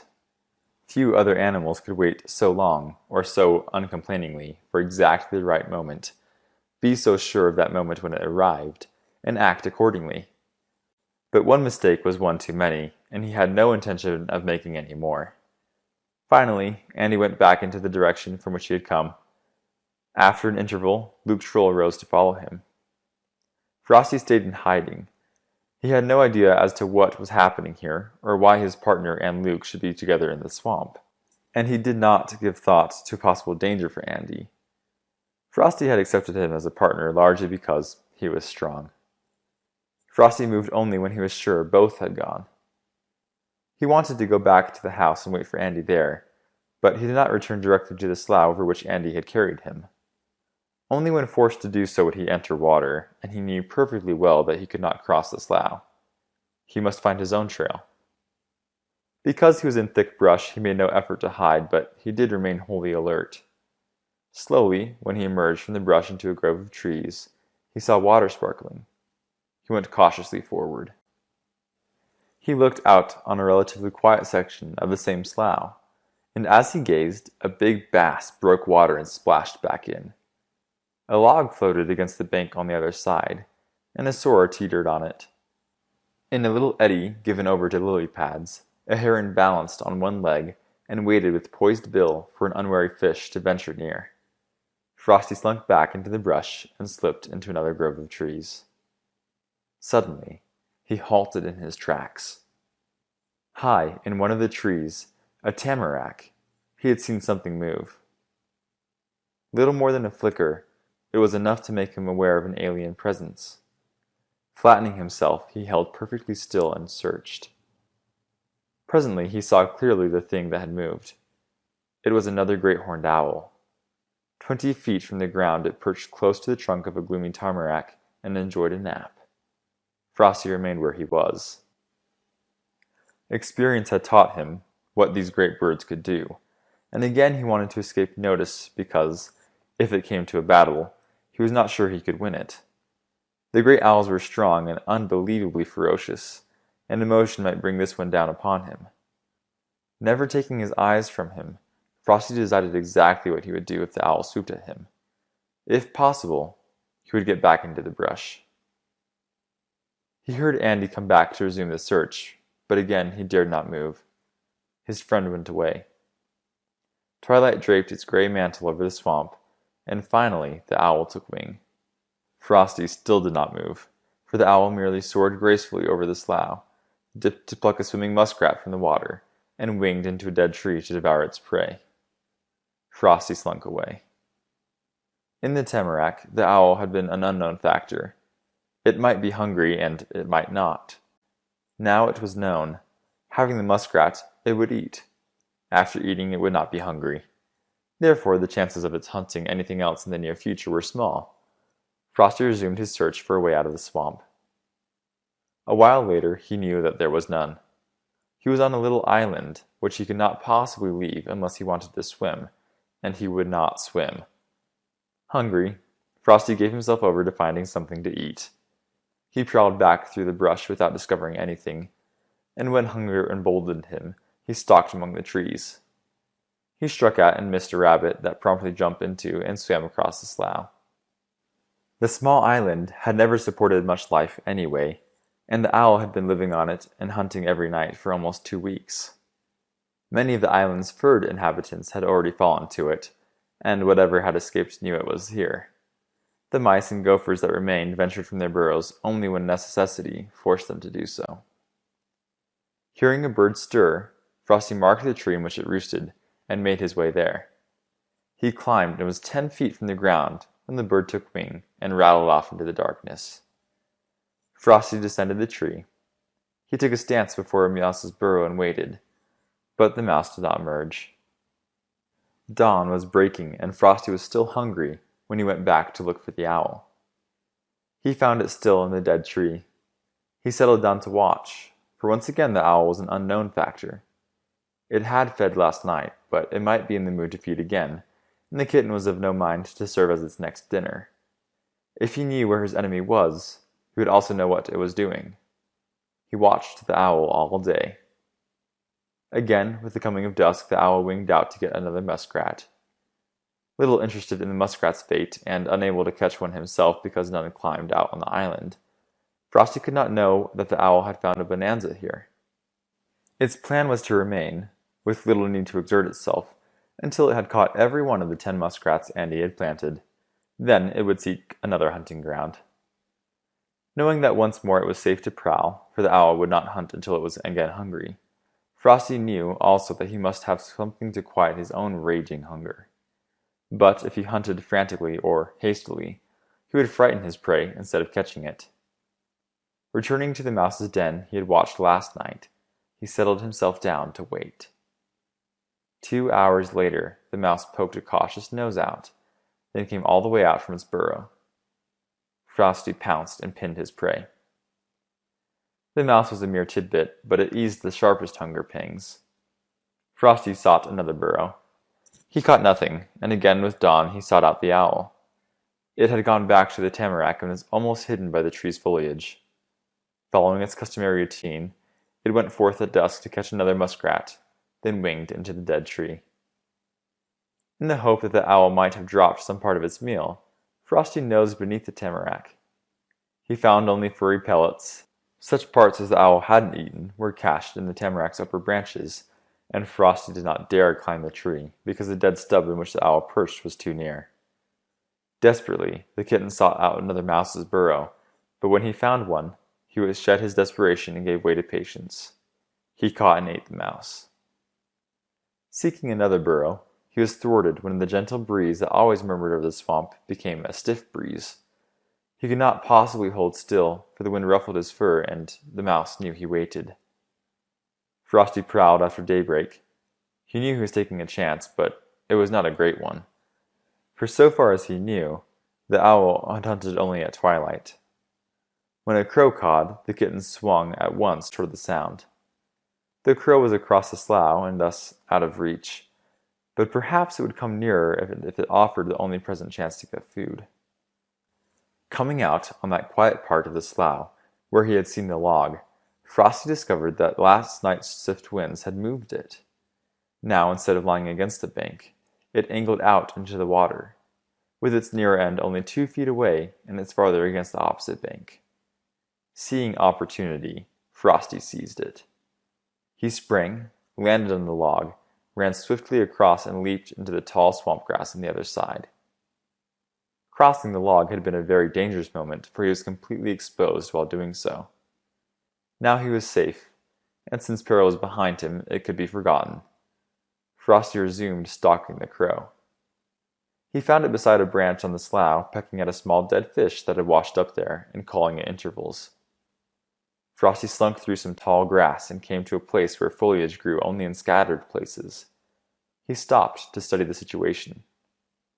When the crow lowered its head to peck at the fish, he glided swiftly forward and hid behind a tuft of grass. He waited quietly when the bird looked around and glided to another tuft when it resumed feeding. Suddenly, the crow saw him. With a startled squawk, it beat frantically into the air, struggled to gain altitude, and cawed derisively after it had done so. Frosty ran forward to get what was left of the little fish, and the crow jeered at him again. Winging over the kitten, presently the crow saw the owl in the dead tree, and its raucous insults became a sharp, clear call. Another crow answered, and another. The owl was their enemy by night, when it came on silent wings to pluck sleeping crows from their roosts, but they were its masters by day. The flock gathered and advanced to the attack. Diving on the owl, they pecked with sharp beaks and beat their wings. At first the owl fought back, but there were too many and too swift. Followed by the screaming crows, he winged across the swamp. The pursuit and the noise attending it died in the distance. Lacking the faintest notion that, however indirectly, he had saved his colony of muskrats for Andy, Frosty finished his fish and went to hunt gophers. End of Chapter 8. Chapter 9 of The Swamp Cat by Kjelgaard. Intruder. Safely off the island, Frosty's main concern was something to eat. He set his course for the little knoll upon which he had discovered the gopher colony. While remaining aware of everything about him, he walked more openly than he ever had before, and far more confidently. Bigger than average from birth, he was fulfilling his early promise of becoming an unusually large cat. Traces of the kitten remained, but his stride was almost that of an adult, and great muscles were already prominent in his neck, front quarters, and shoulders. The life he'd been forced to lead had developed them, and, in advance of full maturity, had made him tough as rawhide. But though he had inherited his father's size, he had also his mother's grace and balanced proportions. Frosty was big without being even slightly awkward. He walked more freely because, with increasing size and experience, there had come an increasing awareness of his own powers. Having killed a rattlesnake and put a coyote to flight, he had discovered for himself that the best defense is often a determined offense. So when he saw a gray fox padding toward him, instead of running or hiding, he prepared to fight, if that was necessary. The fox was an old and wise veteran that had been born in a corner of the swamp, had hunted in it since he'd been old enough to hunt, and that knew its every corner. He had a mate and cubs that had left their hillside den a couple of weeks ago, and last night he'd gone hunting with his family. But the cubs were still clumsy hunters who frightened more game than they caught, and the 2 baby muskrats that the old fox had finally snatched had been just enough to satisfy them. Hunting for herself, the fox's mate had had several mice and a woodcock. The dog fox had eaten nothing. Now, while his lazy family rested in a thicket, he was out to find a meal for himself. He walked openly, depending on his nose to guide him to food, because he knew and did not fear the swamp. Since attaining full growth, the only natural enemies that had ever challenged him were occasional coyotes, and if the fox did not choose to run from them or fight, he could always climb a tree. Andy Gates was the only human being who ever penetrated very deeply into the swamp, and Andy was confined to certain paths and trails which the fox did not have to travel.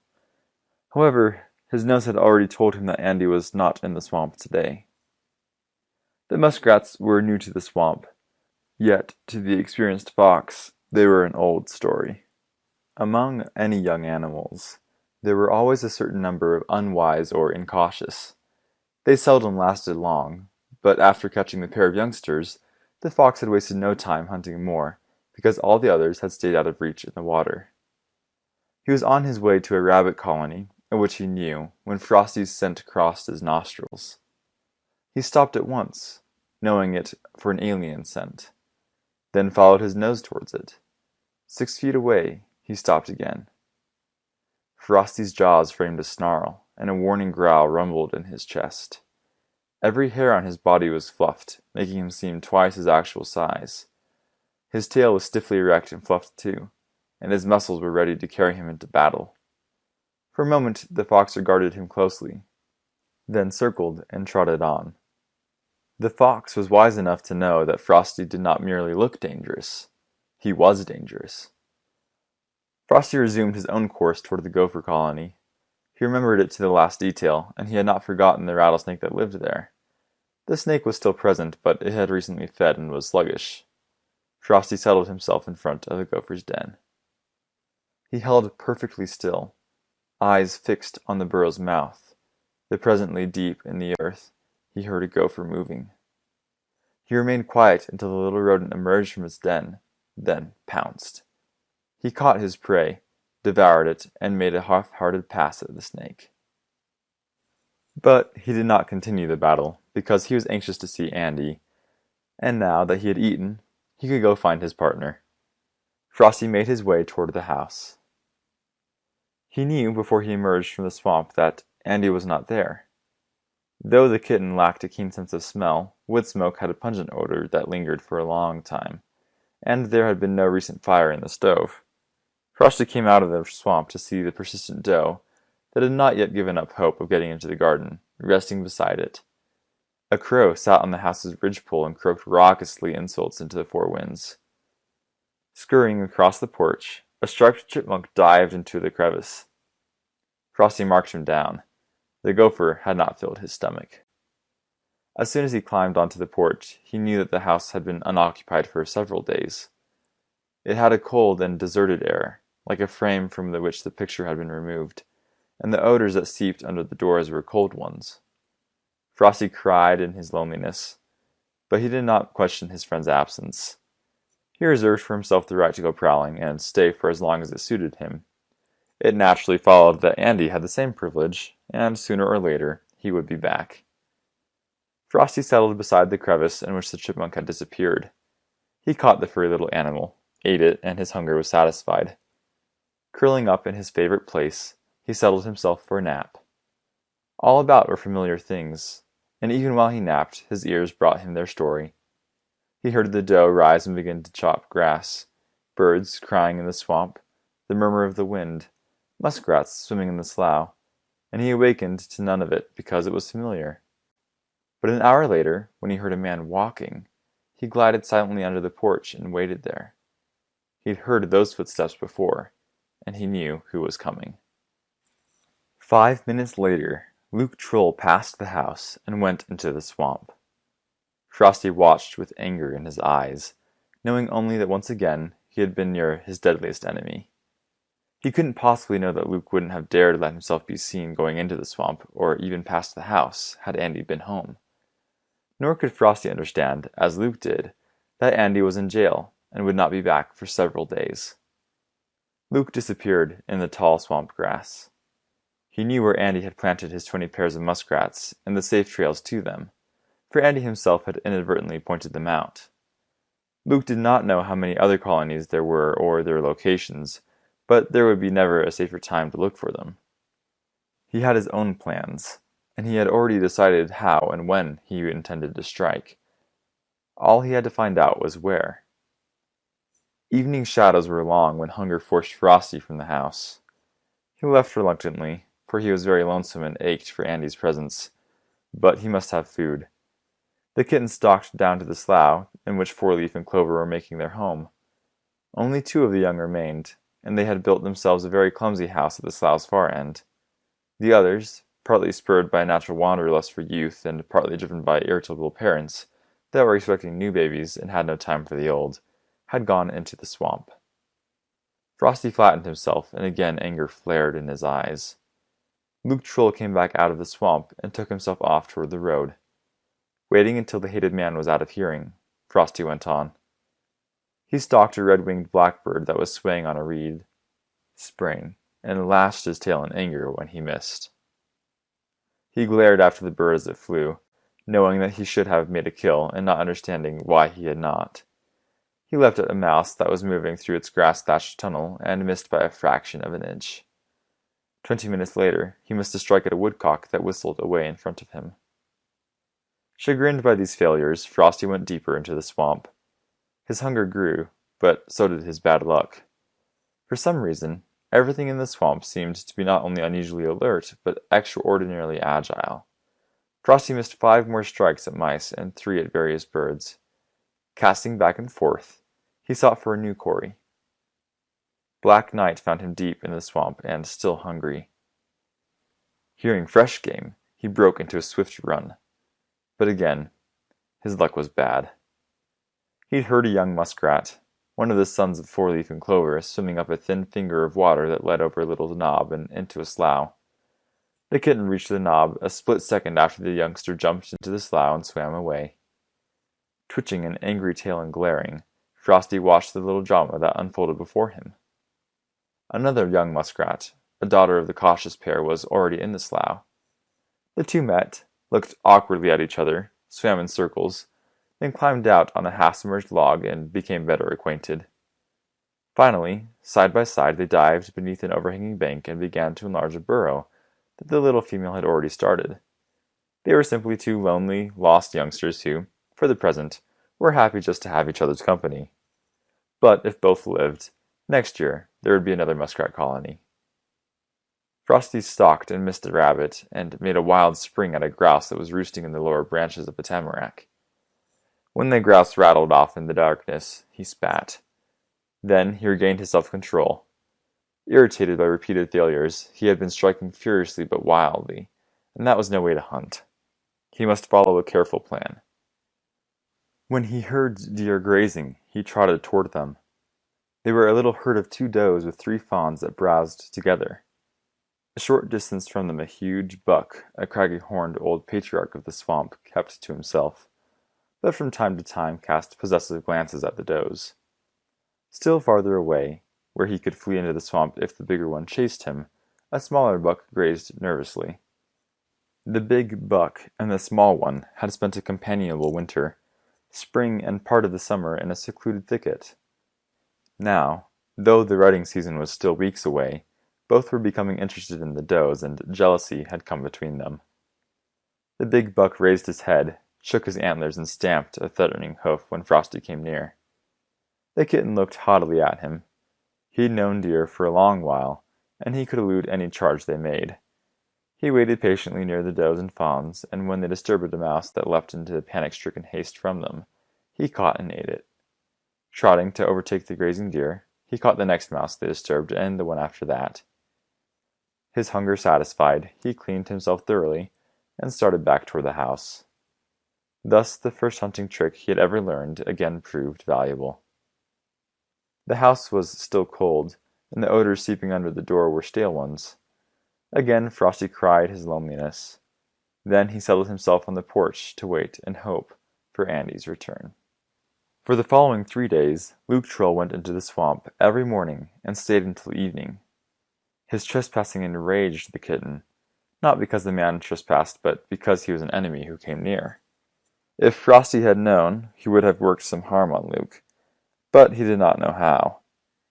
It would be the sheerest folly to attack a man unless every advantage was on his own side, so he hid when Luke passed and again when the hillman emerged from the swamp. Then Luke appeared no more. Frosty's concerns narrowed to keeping his belly filled and waiting anxiously for Andy's return. Andy, serving his 10 days in the town jail with nothing whatever to do, had ample time to think. And the more he thought, the more evident it became that he had walked squarely into a cunning trap. It was none of the young trooper's doing.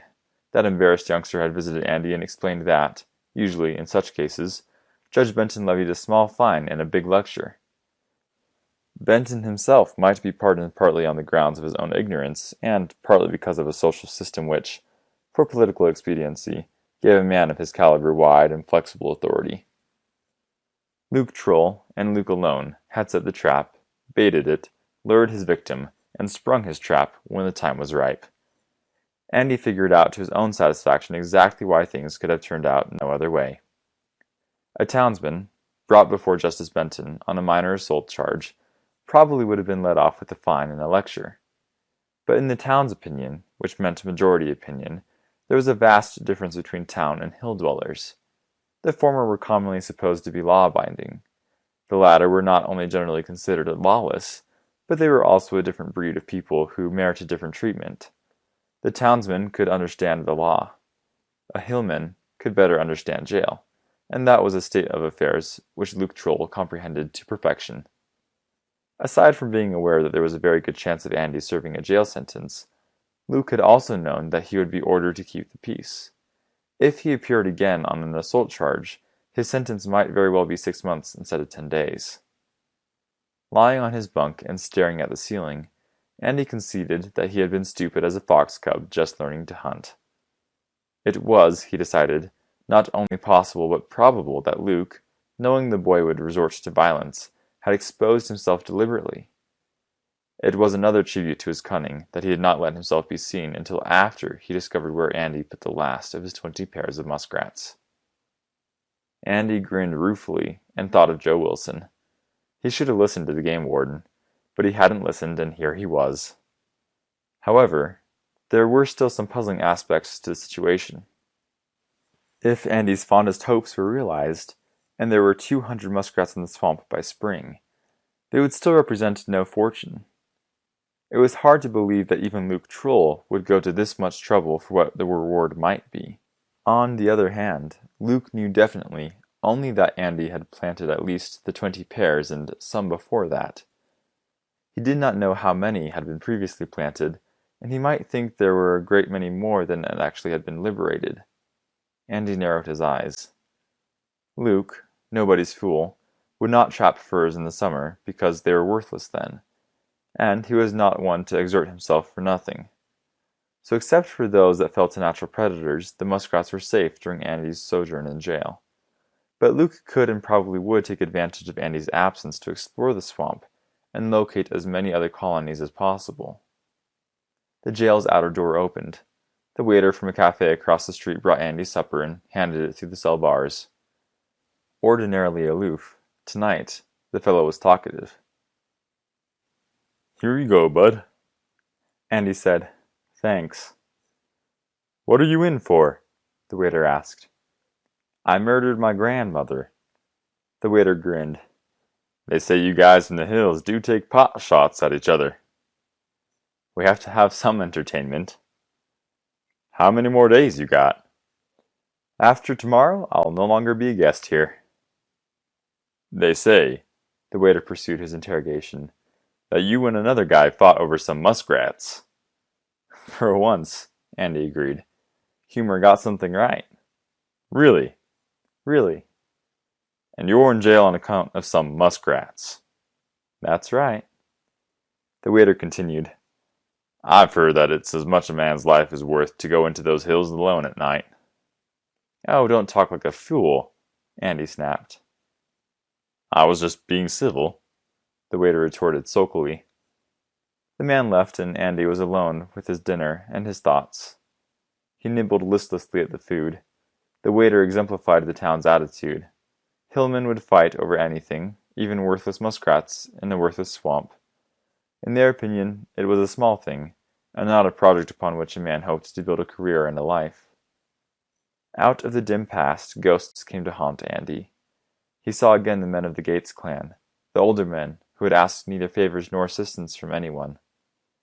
They had settled their own problems in their own way, or died trying, and if they died, no survivor had ever looked for the law of redress.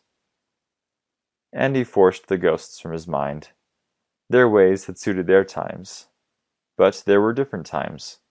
Nobody could be his own law, and taking the law into one's own hands could lead only to disaster. Besides, the boy thought, he must not borrow trouble. Luke Troll had not yet raided his muskrats, and at least as much as anything else, his own hot-headedness was responsible for his present predicament. Andy went to sleep. The next morning, 2 hours after breakfast, a state policeman came to unlock the cell. It was not the young trooper, but an older, hardened man who looked at Andy with no more personal interest than a scientist wastes on a specimen. "Okay," the trooper nodded toward the door. "You can go." Andy walked through the open door, and from the cafe across the street, two men stared curiously at him. He turned away, his face burning, and walked swiftly out of town. He had a sudden vast need for the swamp and the things that were of the swamp. Somehow, he felt that, when he was once again where he belonged, this would just seem another bad dream. He hurried along into the hills, and when he came to the path leading to his place, half ran down it. He was still 100 yards from the house when Frosty came running happily to meet him. Andy stooped to caress his partner, and the kitten arched against his legs and purred. Side by side, they walked to the house. Entering, Andy took his 22 from its rack. Then the two partners went contentedly into the swamp. End of Chapter 9. Chapter 10 of The Swamp Cat by Kjelgaard. Andy hunts. A north wind, whistling across the swamp, launched a savage attack against Andy's house, broke in half and snarled fiercely around either side. Bearing a scattering of snowflakes, the wind whipped away the thin plume of smoke that curled from the chimney and whirled dry leaves across the yard. A little flock of sparrows that had gone to roost under the eaves fluffed their feathers, huddled close together for warmth, and tittered sleepily of the lenient weather that it had been. The doe that had tried all summer to get into Andy's garden walked through the open gate and happily crunched cabbage stalks from which the heads had been cut. The doe raised her head, chewed lustily, and stared into the wind-stirred night. Her ears flicked forward, and her eyes widened with interest. Something was coming, but it was nothing to fear. A moment later, a buck came out of the swamp. It was the smaller of the two bucks Frosty had seen when he waited for the deer to frighten mice toward him. There was a bloody welt along their flank, and he limped slightly with his right front leg. When the right time came, he had fought the old patriarch for the two does and had been defeated by the bigger, stronger buck. But there was no denying the season or the forces that drove him.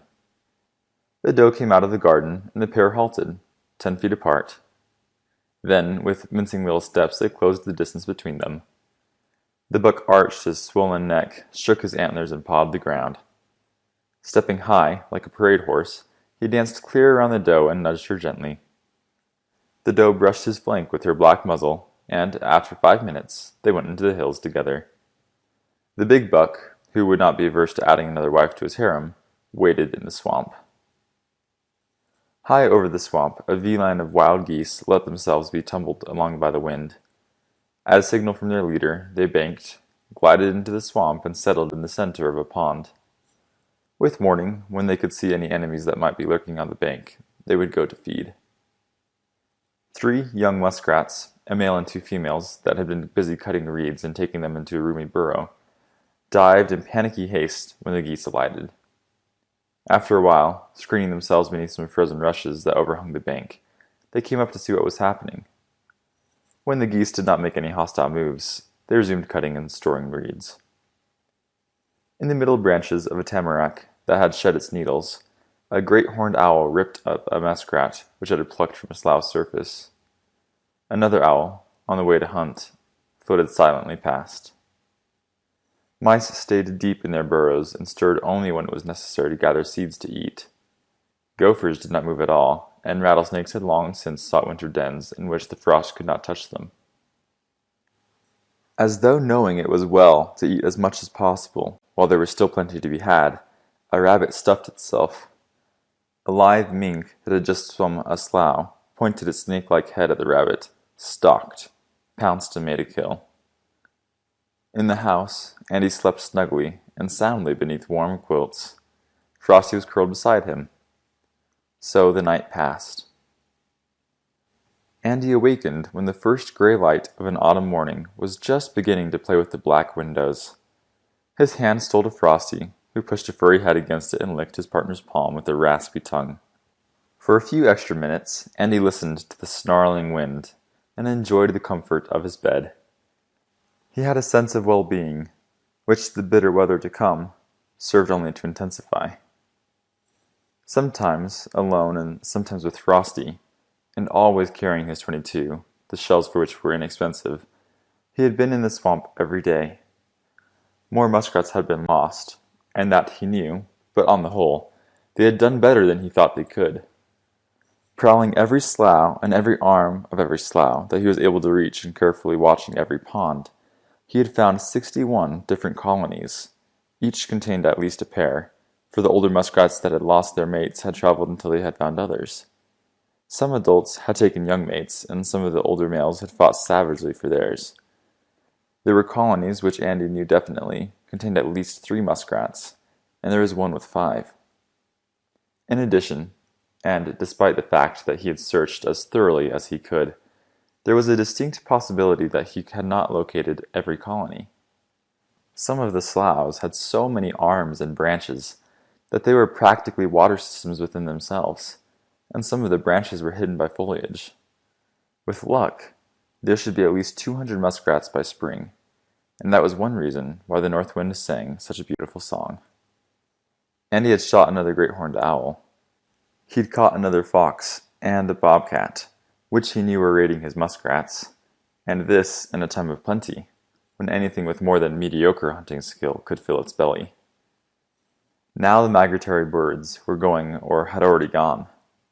Soon mice would be moving beneath snow, rather than grass tunnels.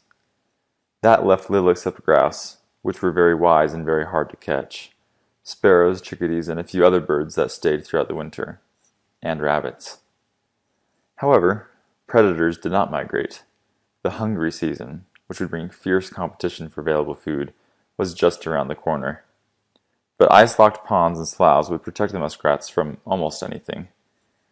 If Andy could see his charges through the next 4 to 6 weeks, he should be able to bring most of them safely through the winter. Of course, there's always a possibility of bitter cold that would freeze shallow ponds and sloughs to the bottom. If any water did freeze in such a fashion, muskrats trapped there would starve, merely because they had to be able to move about in order to get food.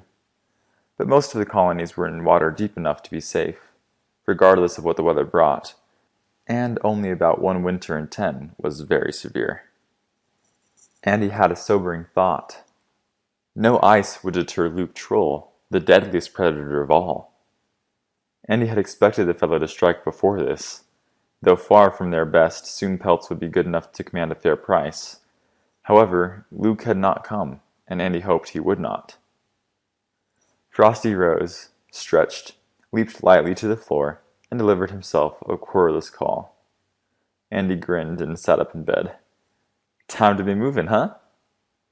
He swung out of bed, padded across the floor, lifted the stove lid, stirred the gray ashes with his lid lifter, and dropped dry kindling on hot coals.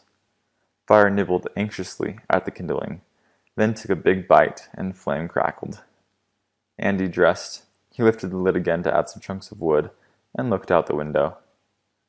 The wind still blew hard, but after spitting out just enough snow to dust everything, rolling black clouds had closed their mouths tightly.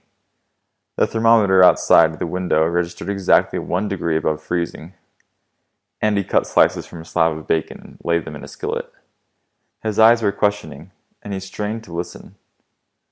This first real touch of winter should have brought more than just a north wind. Wild geese should have blown in too, but he could not hear them calling. Frosty looked expectantly at his partner, voiced an imperious command, and walked to the door. Andy let him out. Frosty had had no breakfast, but there was nothing to worry about. No longer a kitten, but a great cat. He was well able to take care of himself, and Andy had long since discovered that, though he made no distinction between young and old, or male and female, he did not kill wantonly. He did take what he wanted to satisfy his hunger, but so did everything else. Andy broke eggs into the skillet and laid 2 slices of bread on the stove to toast. He was always busy, but during the next 6 weeks he'd be doubly so. With waterfowl season open, small game season was about to open, and deer hunting to follow that. The time had arrived both to enjoy sport and to fill his winter larder.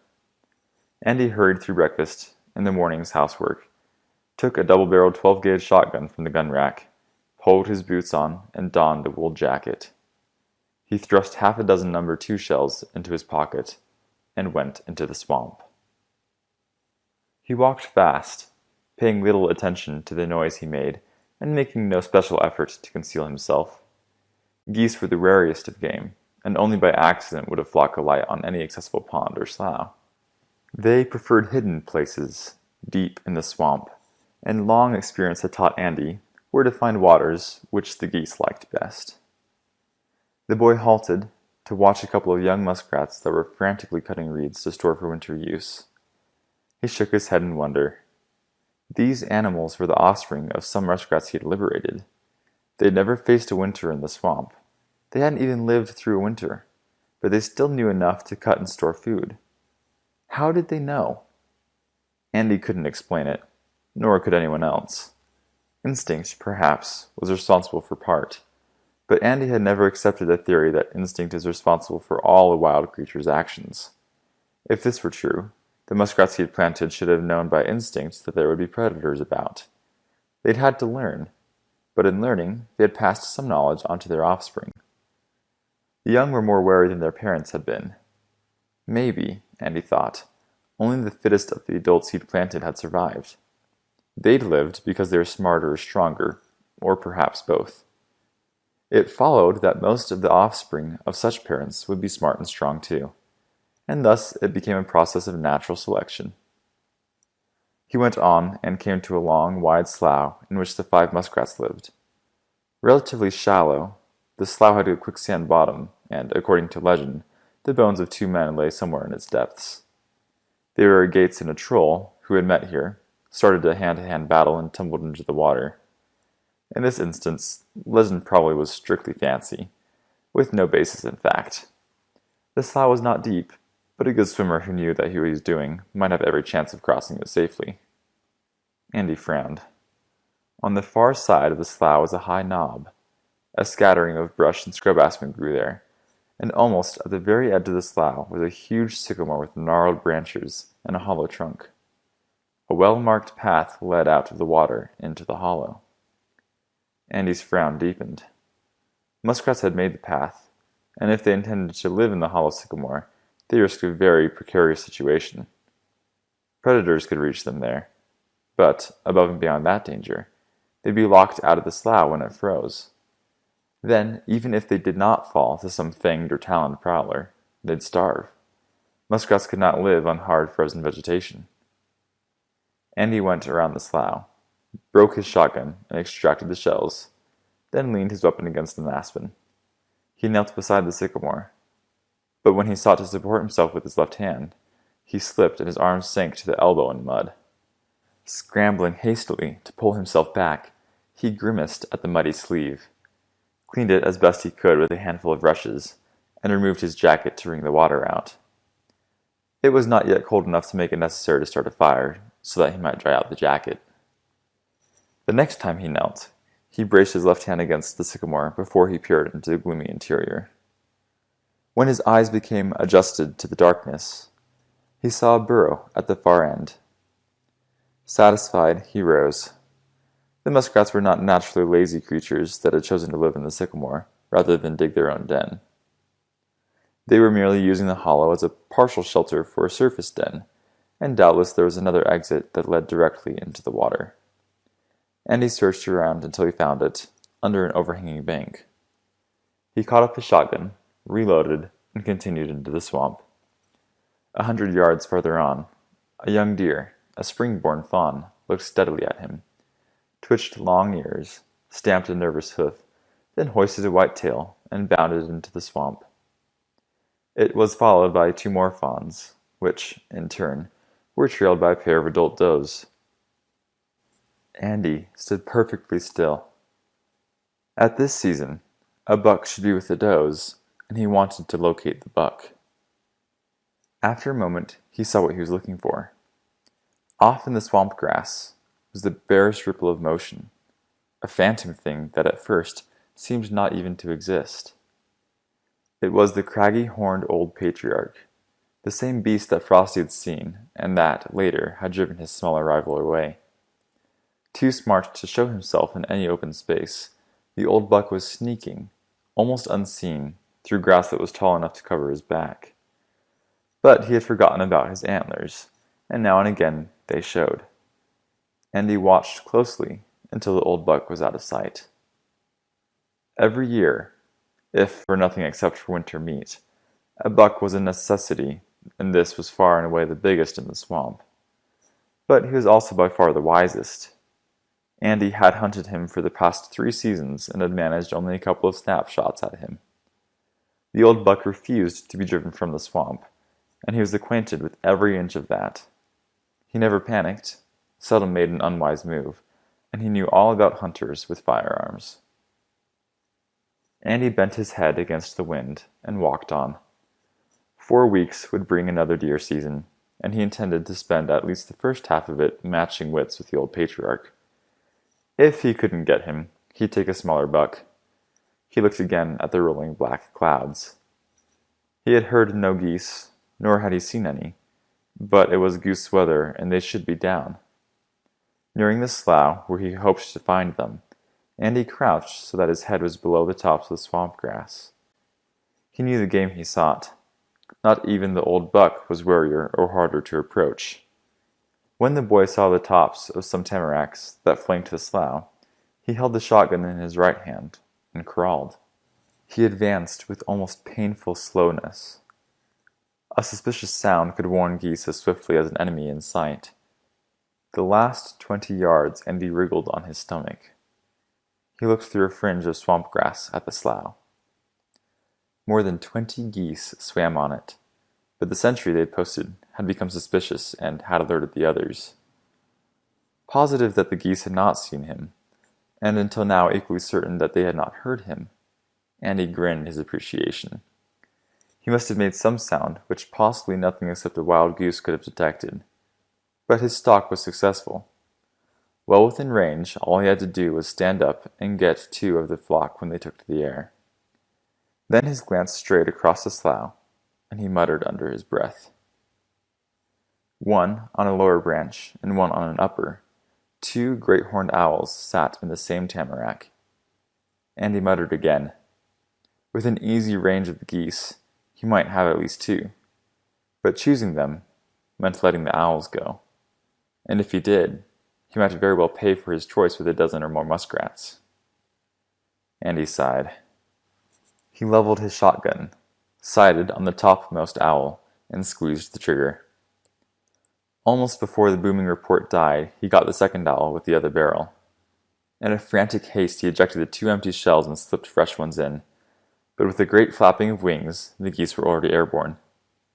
Andy sighed again and watched them go. He still might shoot, but he could no longer be certain of a kill, and it was far better to let the geese escape than to wound one. Andy turned dejectedly away from the slough. His swamp was not one of the great flyways, down or up which, according to the season, waterfowl stream. Only the strays alighted here, and some seasons they were very few.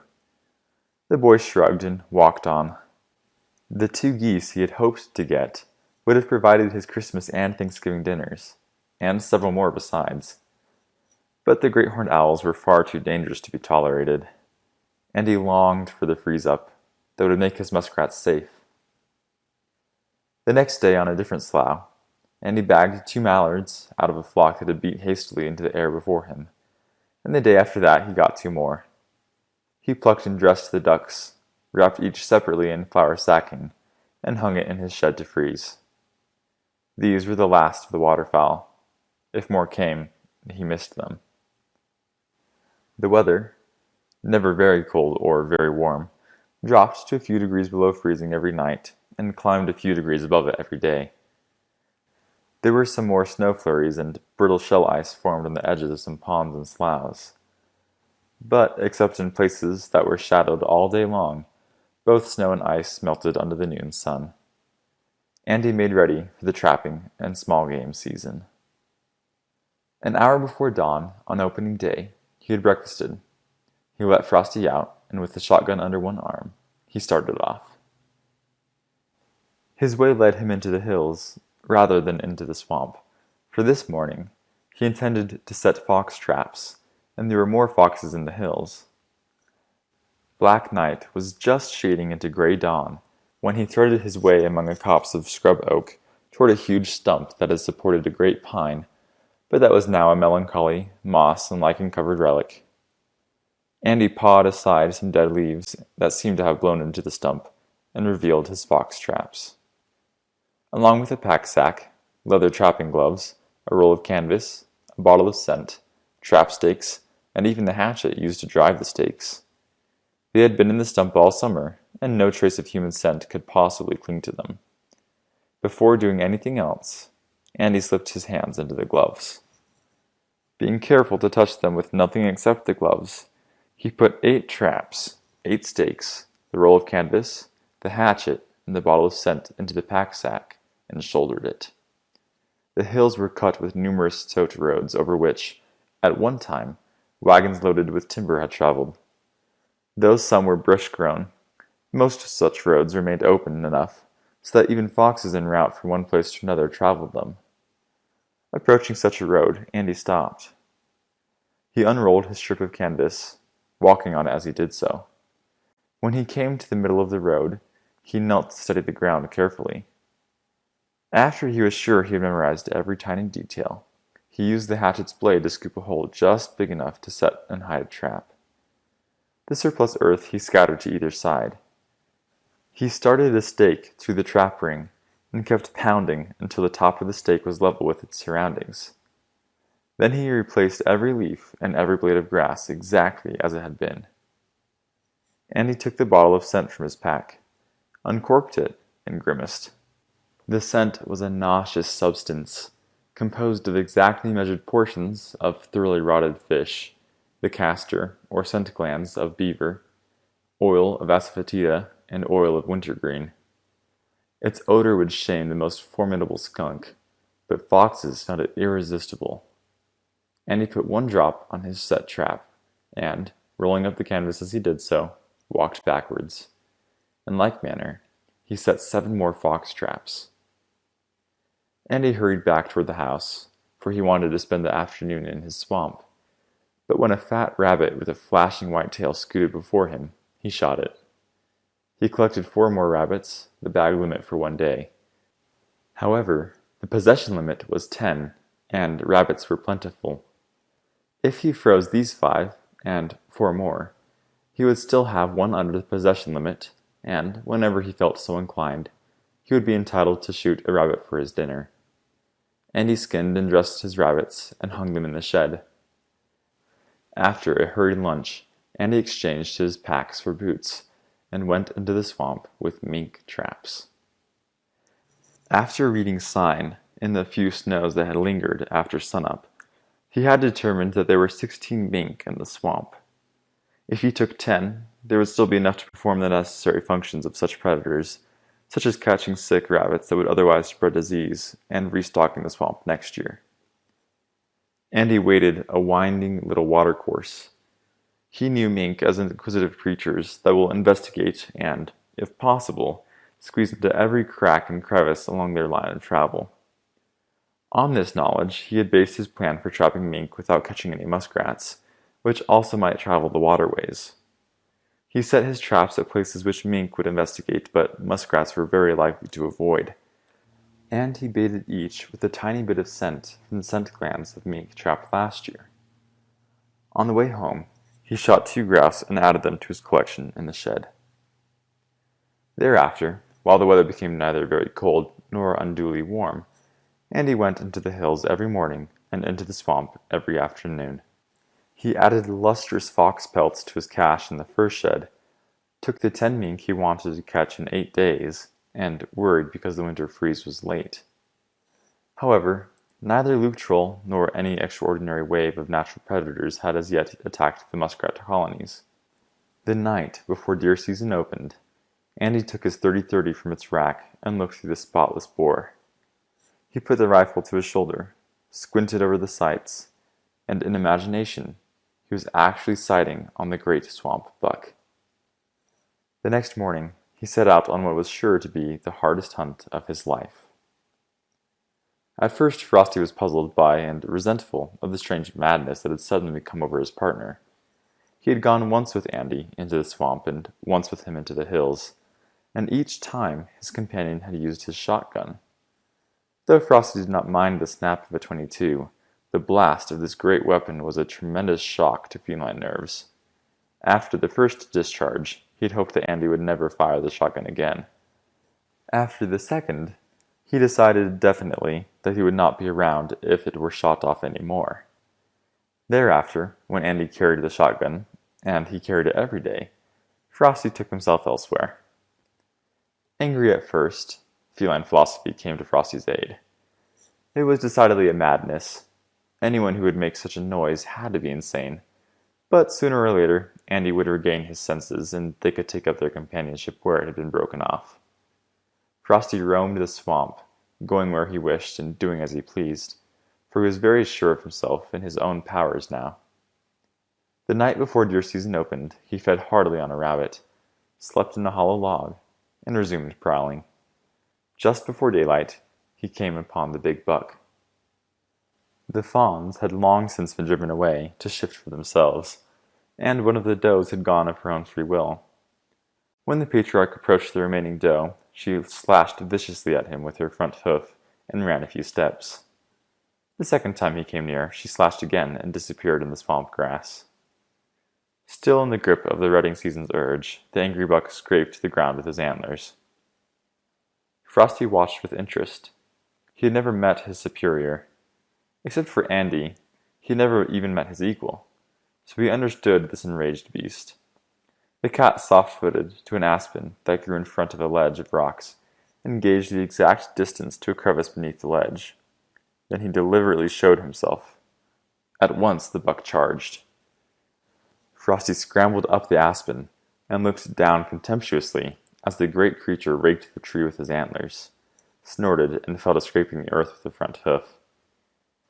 He reared, a move Frosty had anticipated, and the black cat dug his nose with a single lightning-fast thrust of the paw.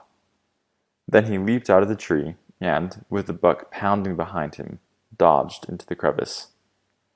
Snorting and puffing, the buck stamped angrily back and forth. He stopped and tried to edge an antler into the crevice.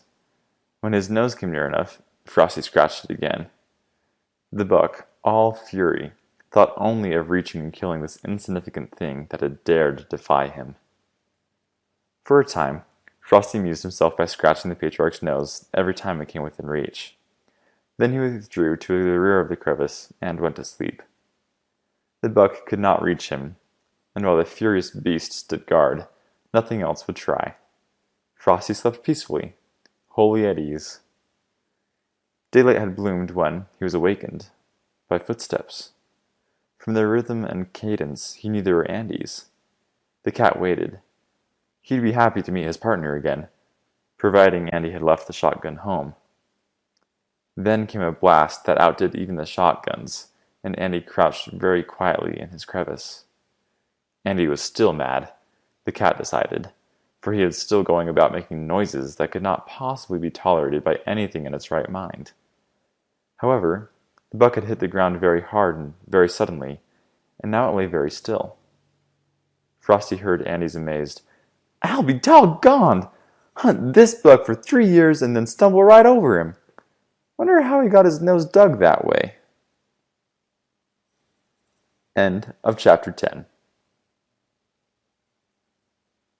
Chapter 11 of The Swamp Cat by Kjelgaard. The War of the Owls. The next morning, knife in hand, Andy knelt beside his big buck and expertly skinned out both hindquarters. Frosty, entirely at ease as long as no rifles or shotguns were about, sat contentedly near and watched the proceedings with interest.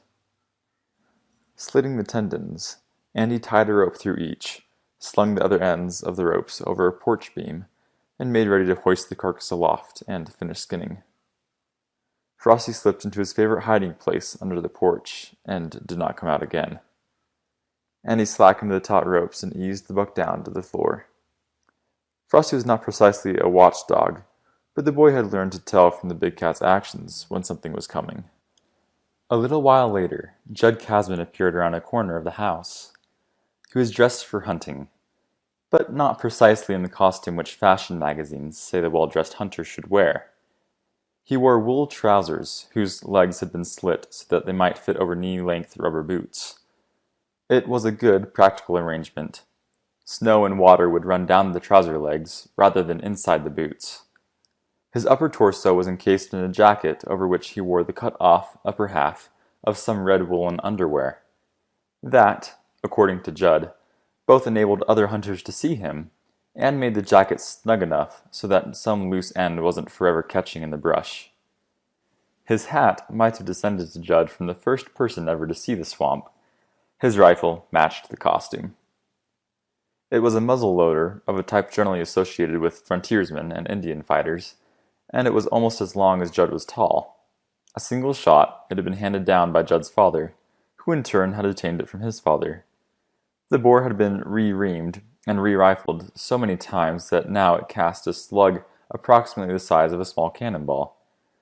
A lot of people had laughed at Judd and his rifle, but on his side, Judd snickered at those who needed a handful of cartridges when, as any child should know, one ball was plenty, if you put it in the right place. Andy, who had seen Judd pick the heads off squirrels and grouse and shoot flying geese, knew that Judd killed whatever he shot at. He left no wounded creature to die in agony. Judd eyed the big buck and expressed his opinion. "Mm-hmm," Andy said. "It's a big one. Give you a heap of trouble?" "I walked right up to him," Andy admitted. "He didn't even run." "I'll give you a hand," Judd offered. "Just snug them ropes when I lift." Judd leaned his rifle against the house. No big man, he lifted the 200-pound buck without visible strain or effort, and Andy tightened the ropes. Saying not another word, Judd picked up his rifle and went into the swamp. Andy resumed his work, cutting with the knife point and pulling the loosened skin down and around the carcass. Since this was deer season, obviously Judd was going into the swamp to get himself a deer. Andy knew where some were, but if Judd had wanted advice, he'd have asked for it. Andy skinned his brown buck and severed the head as close to the scalp as possible. He grinned. Some years ago, Old Man Haraldson had taken a party deer hunting, and among them they had shot 5 deer. When it came time to divide the venison, the hunters, with visions of choice steaks and roasts, had offered Old Man Haraldson the 5 necks. He had accepted with alacrity, and ever since had been gleefully telling how he put one over on the city slickers, for the neck was the best part of any deer, in his opinion. Whether it was or not, Andy thought, there was a lot of good meat in it. Frosty came out from beneath the porch, and again sat companionably close. He turned up his nose at a little bit of venison that Andy threw him. Able to take his choice of the finest viands in the swamp, Frosty would accept second best only when he could not get first. Andy looked with regret at the great antlers. A really fine trophy. But it cost money to have a deer head mounted, and he had no money to spare. He consoled himself with the thought that the antlers, sawed from the scalp and nailed over his door, would still look very nice. He split the carcass and made ready to separate it into the cuts he wanted. A half-hour later, out in the swamp, Judd's rifle roared like a clap of thunder. Looking disgusted, Frosty departed to such peace and quiet as he might find under the porch. Andy glanced toward the swamp. Judd had shot. Therefore, he had his buck. In another 20 minutes, he appeared with it. It was a fair-sized 3-year-old. Judd had slit the tendons in the hind legs, thrust the front ones through, fastened them with pegs, and was carrying his buck as Andy would have carried a pack-sack. But, though the buck probably weighed 140 pounds, Judd was not laboring, nor was he the least bit strained. He paused again beside the porch. "Got one, huh?" Andy greeted him. "Yep. Nice one, too." "Nice eatin'," Judd grunted. "I take it you know where there's owls in the swamp, Andy." "Owls?" "Cat owls," Judd said. "I see 6. I'd have shot some, but I didn't know as you wanted me to." "Thanks, Judd." "Don't mention it," Judd said politely. He departed with his buck, and Andy began to work furiously. Cat owl was a local term for great horned owl, and if Judd had seen 6 during the short time he had been absent, they had not only invaded the swamp in force, but their invasion had occurred since yesterday. Andy nicked his finger, muttered to himself, and continued to work feverishly. 1 owl in the swamp was a threat. 6 could mean only that game had already become scarce in other localities, and the owls were gathering in his swamp to find food. It was true that, in winter, much small game did seek a refuge in the swamp, and for that very reason, it had more than its wintertime quota of great horned owls and other predators. This early in the season, Andy's muskrats must be the very lure that was attracting them. He had feared such an invasion, and now he must fight it. He wrapped the venison in flour sacking, hung the portions in his shed, and closed the door behind him. Finished, he breathed a sigh of relief, took his .22 from its rack, filled the magazine, stuck a couple of extra boxes of cartridges in his pockets, and started for the swamp. Frosty, who shuddered at the sight of a shotgun, but did not mind the .22, came happily to join him. Andy was rational again. They could take up their partnership where it had been broken off. Tail erect and even whiskers seeming to quiver with joy, Frosty trotted beside Andy. Andy set a direct course for the nearest trees. He searched eagerly, hoping he would not find what he feared he would, and optimism leapt within his breast when he saw nothing. Then an owl, a huge bird with a mighty spread of wings, labored up from a slough with a muskrat in its talons. Andy leveled his rifle, holding it steady, even while he tried to conquer the sick feeling in the pit of his stomach. Compared to some other birds, the owls are not swift flyers, and this one was further slowed by the burden it carried. It was possible to pick it out of the air with the rifle, but Andy held his fire because, obviously, the owl intended to light in one of the trees. A sitting shot was not sporting, but there was no question of sport connected with this, and a sitting shot was far more certain. The owl dipped gracefully toward a tree, and Andy followed with the rifle sights. At exactly the right moment, he squeezed the trigger. A vicious little rifle spat its leaden death, and the owl dropped limply. He lay tumbled on the ground, talons still embedded in the muskrat, when Andy reached him. It was a grip of steel, so powerful that the boy had to use the point of his knife to disengage each talon separately. Andy skinned the still warm muskrat, knowing as he did so that the pelt would bring less than a good price, because the owl's talons had pierced it. But it was something salvaged. The next owl was a dodging gray shape that winged erratically over the swamp grass. More than 600 feet away, Andy leveled his rifle, sighted, and shot. He shot a second time, and a third. On the third, a gray feather detached itself from the bird and floated gracefully downwards. But the shot also warned the owl. He dipped out of sight. Hearing something in the grass that interested him, Frosty went to investigate. Andy strode grimly toward the next grove of trees. He scored a clean miss of an owl perched in a tree, then brought down one in flight. Quickly, he reloaded his little rifle. It was better than the shotgun for such hunting, partly because shotgun shells were so much more expensive, and partly because the shotgun was limited in range. He would certainly have killed the owl in the tree had he had a shotgun, but probably he would have merely wounded the pair he brought down, and even owls deserve better than that. Far off, hopelessly out of range, Andy saw 2 owls in the hollow sycamore that overlooked the slough where the 5 muskrats lived. He stooped to crawl. When he was within rifle shot, he raised cautiously above the swamp grass, to see the sycamore empty. He muttered to himself. He did not think that he had frightened the owls, for they were incredibly bold. Doubtless, they had gone off to hunt, and almost surely, they were hunting muskrats. Rising, Andy walked to the hollow sycamore and cradled the rifle in the crook of his arm as he leaned against it. 5 minutes later, a muskrat emerged from an underwater burrow, surfaced and swam in little circles. Only his head and back broke water. He regarded Andy with beady little eyes. Although less than 10 feet away, the muskrat considered himself safe because he was in the water. The owl came so silently and so eerily that, somehow, it seemed to have materialized out of thin air. Gliding over the slough, it took the swimming muskrat in both claws, and never missed a wing beat as it flew on. Andy gasped. He leveled the rifle and shot 5 times, but the gathering dusk made his aim uncertain, and again he missed. Andy's brain reeled. Naturally ferocious, the raiding owls were 10 times as fierce and 10 times as dangerous as they ever were otherwise, because they were also desperately hungry.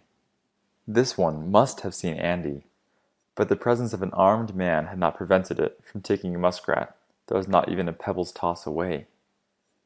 Andy glared at the darkening sky, as though his fierce will to hold back the night and let him continue hunting owls would somehow grant time for so long. But approaching night would not be stopped, and he could do nothing before another morning. However, the owls could and would hunt. All night long, the muskrats in the swamp would be at their mercy, and they had no mercy. Andy trailed tiredly back to the house. He found Frosty on the porch, let him in, and nibbled at a supper for which he had neither taste nor desire. Unless something came to his aid, he was ruined, and he knew it. One man alone could not turn back the tide of owls. Given one more week, they would take every muskrat from every slough. Back in the swamp with daylight the next morning, Andy shot 2 owls almost before night's curtain lifted. Hunting, he got 3 more and missed 4. Then, shortly before noon, the wind began to scream. Just before dusk it lulled, and that night Andy looked happily at his frosty windows. He had to go outside to read the thermometer, but he'd have walked 5 miles to discover that it was 12 degrees below zero. The following morning, every pond and every slough wore a safe armor of ice. It was an extraordinary winter, neither mild nor severe. It skipped the usual January thaw completely and lingered on almost as it had started. Except for the one severe cold snap that froze the swamp, the temperature dropped below zero only on a few scattered days. However, on 2 days alone did it climb into the 50s. Most of the time, it lingered at a few degrees below or a few degrees above the freezing point. The customary snows did not fall. The deepest, only about 3 inches, came shortly before the temperature reached the 50s, and much of it melted then. Otherwise, there were only dustings of snow. Thus, though there was tracking most of the time, snowshoes were never needed. For Andy, it was a wonderful, peaceful time, which was further distinguished by being the winter of the big bonanza. Few of the town dwellers were so old-fashioned as to have coal furnaces. Strictly in tune with modern trends, they used oil or gas. But the way of the forefathers are not that easily forsaken, and, though the town dwellers also considered this strictly in keeping with progress, a great many of them wanted fireplaces. They served no practical purpose because their homes were always warm enough anyhow. But the fireplaces did fill a spiritual need, and having them, the townsmen wanted the fuel to burn them. Naturally, nobody with a fireplace would consider burning anything except wood. A fuel dealer in town had given the Casman brothers an order for 300 cords of fireplace wood to be picked up at the Casman farm and paid for at $6 a cord. Even though the same dealer was selling it in town for $12 a cord, it was still a good deal. Judd and Ira, remembering that Andy had invited them to participate in his muskrat ranch on a share basis, invited him to do the same with their wood. 3 men were needed for supplying the wood. The Casmans had several acres of yellow birch, and they wanted to clear for additional pasture anyhow. Also the horses to haul the poles and the machinery for sawing them. The Casmans were to keep 1/3 of the payment. They would split the remaining 2/3 3 ways with Andy. Andy accepted happily, for he had already taken as many mink and fox pelts as he could safely take and leave enough for restocking. His trappings throughout the rest of the winter would have been confirmed in taking bodpats and weasels, upon both of which there was a bounty, and he'd have been lucky to earn $100. Since his muskrats were safe beneath the ice, a routine patrol sufficed for the swamp. He could do that on Sunday. Anyway, he liked to cut wood. For the first week, armed with razor-sharp axes that were kept that way by frequent honing, the 3 of them attacked the grove of yellow birch. Then, while Ira and Andy set up a gasoline-powered buzzsaw, Ira used his own horses to drag the wood into them. When they had enough to keep them busy for a while, he felled and trimmed more trees alone.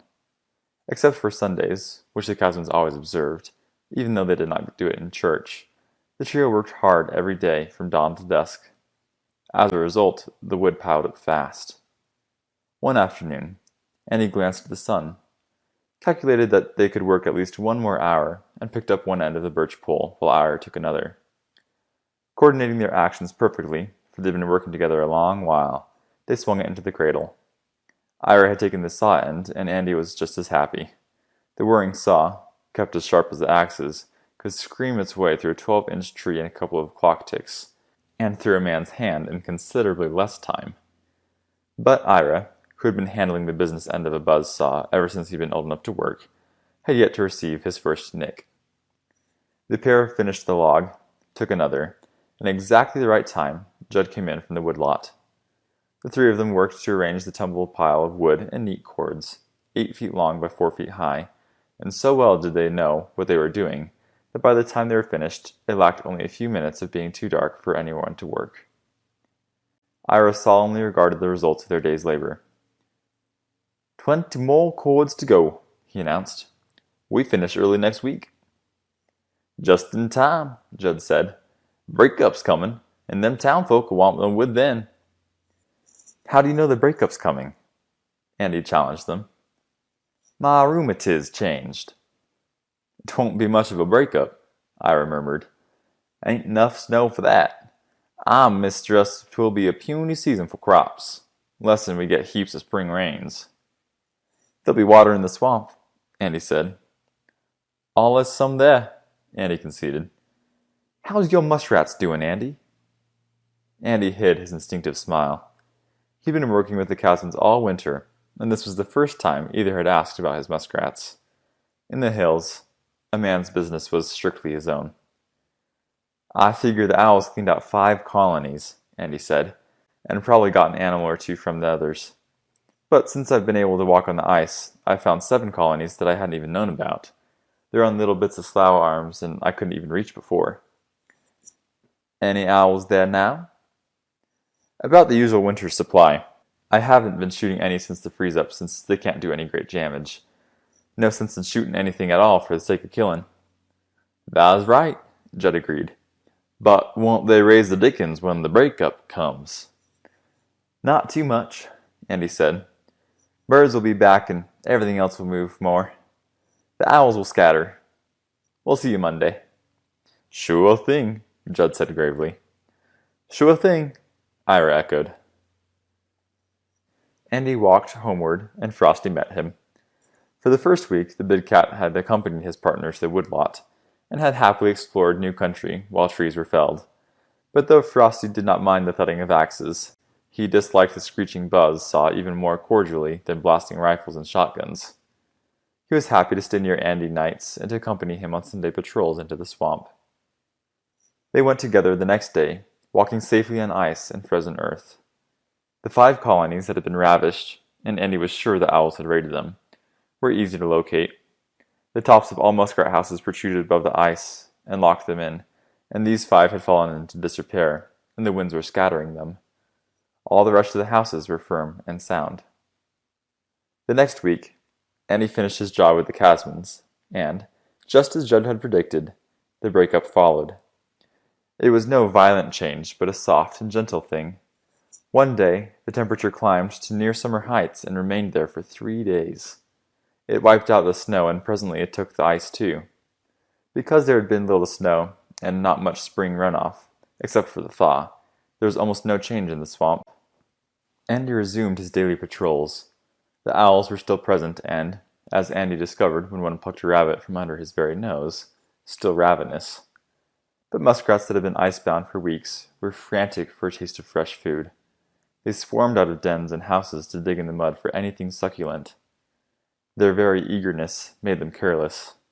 Andy shot a bobcat with a muskrat in its mouth, found where a great horned owl had taken one, and a fox another. But there was no great wave of predators immediately. Another week elapsed before he knew definitely that something was seriously wrong. The sign left by digging muskrats was easy to see, and after a week, in 8 separate colonies, there was not only no fresh sign, but the houses were falling into disrepair. Andy redoubled his efforts, going into the swamp with daylight and staying until dark. This predator was a complete mystery.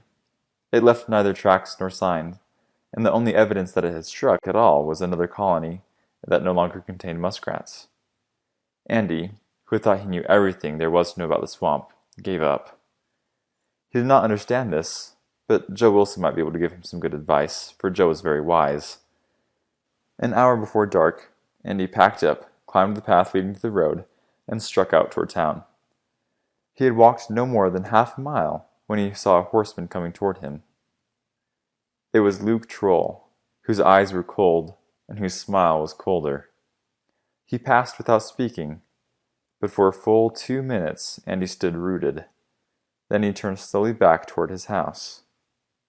The Troll Gates feud, with Luke and himself as sole participants, was about to be renewed, for in addition to his usual disreputable clothing, Luke wore a muskrat skin hat. End of Chapter 11. Chapter 12 of The Swamp Cat by Jim Kjelgaard. Deep Sand. 10 minutes after Andy left, Frosty went into the swamp.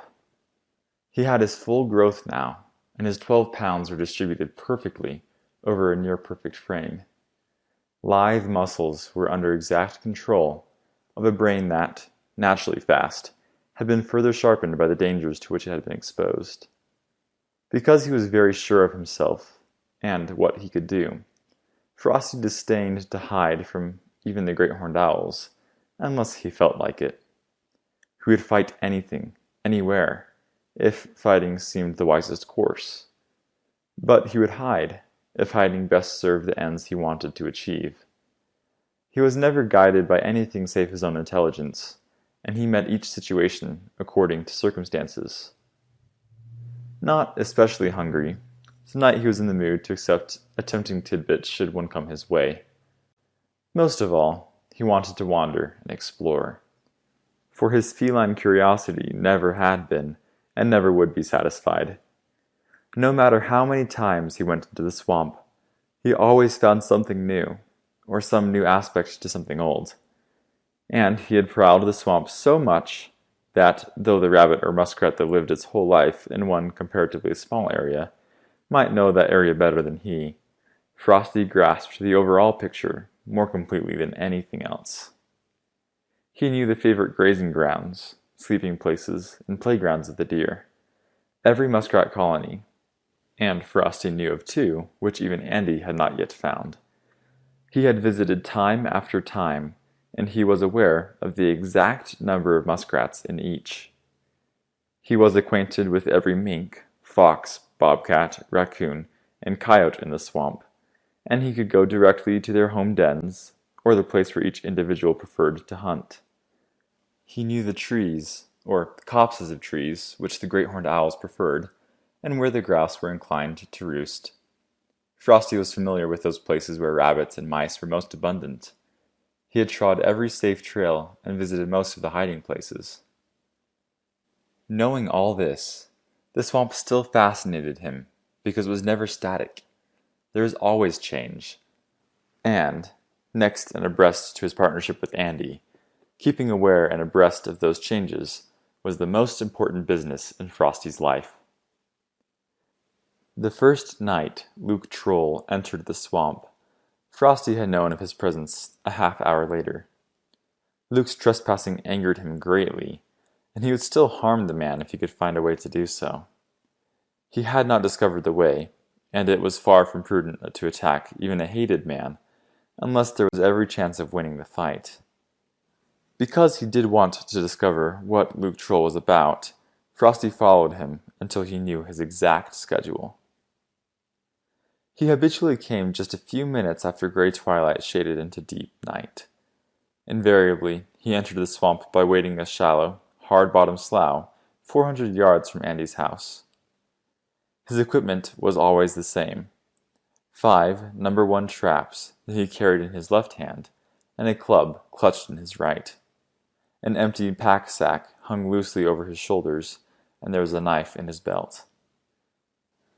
He knew the safe trails so well that he needed no light to guide himself, but he carried a small flashlight to carry on his affairs, once he was within the swamp, and his affairs concerned the muskrat colonies. Though he did not understand it, Frosty had watched what he did there. When Luke approached a colony, the muskrats were sure to be digging for bulbs in the bank. They always fled when he came, but they seldom went farther than the center of the pond or slough in which they lived. Luke used his flashlight to see where they had been digging. Then, depending on what he saw, he set one or more traps. The traps were strung on flexible wires, slipped through the rings in the chain. Wooden pegs prevented their sliding off. Luke cast one end of his wire into the slough, or pond, tied the other to any convenient root, tree, or shrub, set his traps, and went to another colony. Sometimes the muskrats came back as soon as Luke left. Sometimes they were cautious for an hour or more. But they always came, and they were always trapped. When they were, they dived frantically into the water, which hitherto had provided a safe refuge. The trap chain, sliding along the wire, was invariably stopped by the wooden peg. Since no muskrat in trouble would ever think of turning toward land, they continued their efforts to get into the water until they drowned. Coming back, Luke picked up the drowned muskrats, placed them in the pack-sack, took his traps, and was out of the swamp well before daylight. He had never taken more than 5 muskrats in any one night, but neither had he taken any less, and he had visited the swamp for 7 consecutive nights. Frosty expected to see him again tonight, but he was not particularly worried about the man's possible appearance, because he could take care of himself. In the dark, he could always get out of any human's way. They never even seemed to know that he was around. The big cat faced into the brisk north wind. Spring, showing her face briefly, had only wanted to tantalize the winter-weary. The wind was as cold as it had been most winter nights, and there were a few snowflakes, but not enough to whiten the ground and retain tracks. Undaunted by the cold wind, that could ruffle but not penetrate his thick fur, Frosty gave his attention to a sound that was borne to his ears. The noise was made by a roosting bird that fluttered its wings as it changed position. It was not a bird that had been in the swamp last night. A venturesome robin, impatient to be away from the south and back at the all-important business of building a nest and rearing a family, had taken a chance on the weather. Now, huddling miserably on a naked aspen, it had probably wished it hadn't. Searching in vain for warmth, the robin shifted again. Grown a bit hungry, Frosty stalked the tree. He advanced so artfully that few things would have taken flight. So it was not Frosty's presence that launched the robin from its perch. It was the cold wind. The robin fluttered off into the darkness to see if there might not be a warmer roost. Always angry when a victim eluded him, Frosty stood with one forepaw lifted and lashed his tail. Even though experience had taught him that there would be nights when all luck leaned on the side of whatever he hunted, stalking and missing always stung. He hunted to kill. He was satisfied with nothing else, and missing the robin seemed to intensify his hunger. Frosty abandoned exploring in favor of determined hunting. He headed for a thicket in which several rabbits had wintered and crouched quietly beside a runway. He was hungry and growing hungrier, but he was also patient. He'd stay here for hours, if necessary, and sooner or later a rabbit would come along the runway. But he'd only waited minutes when one hopped toward him. Tense and ready to spring, the black cat did not move. The rabbit was almost within springing distance when a great horned owl swooped to catch it. Frosty spat his anger and leaped to attack, but the owl was airborne and he fell short by inches.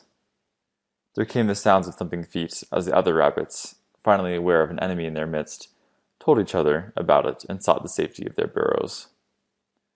Frosty lashed his tail and glared. Sooner or later, the rabbits would come out again.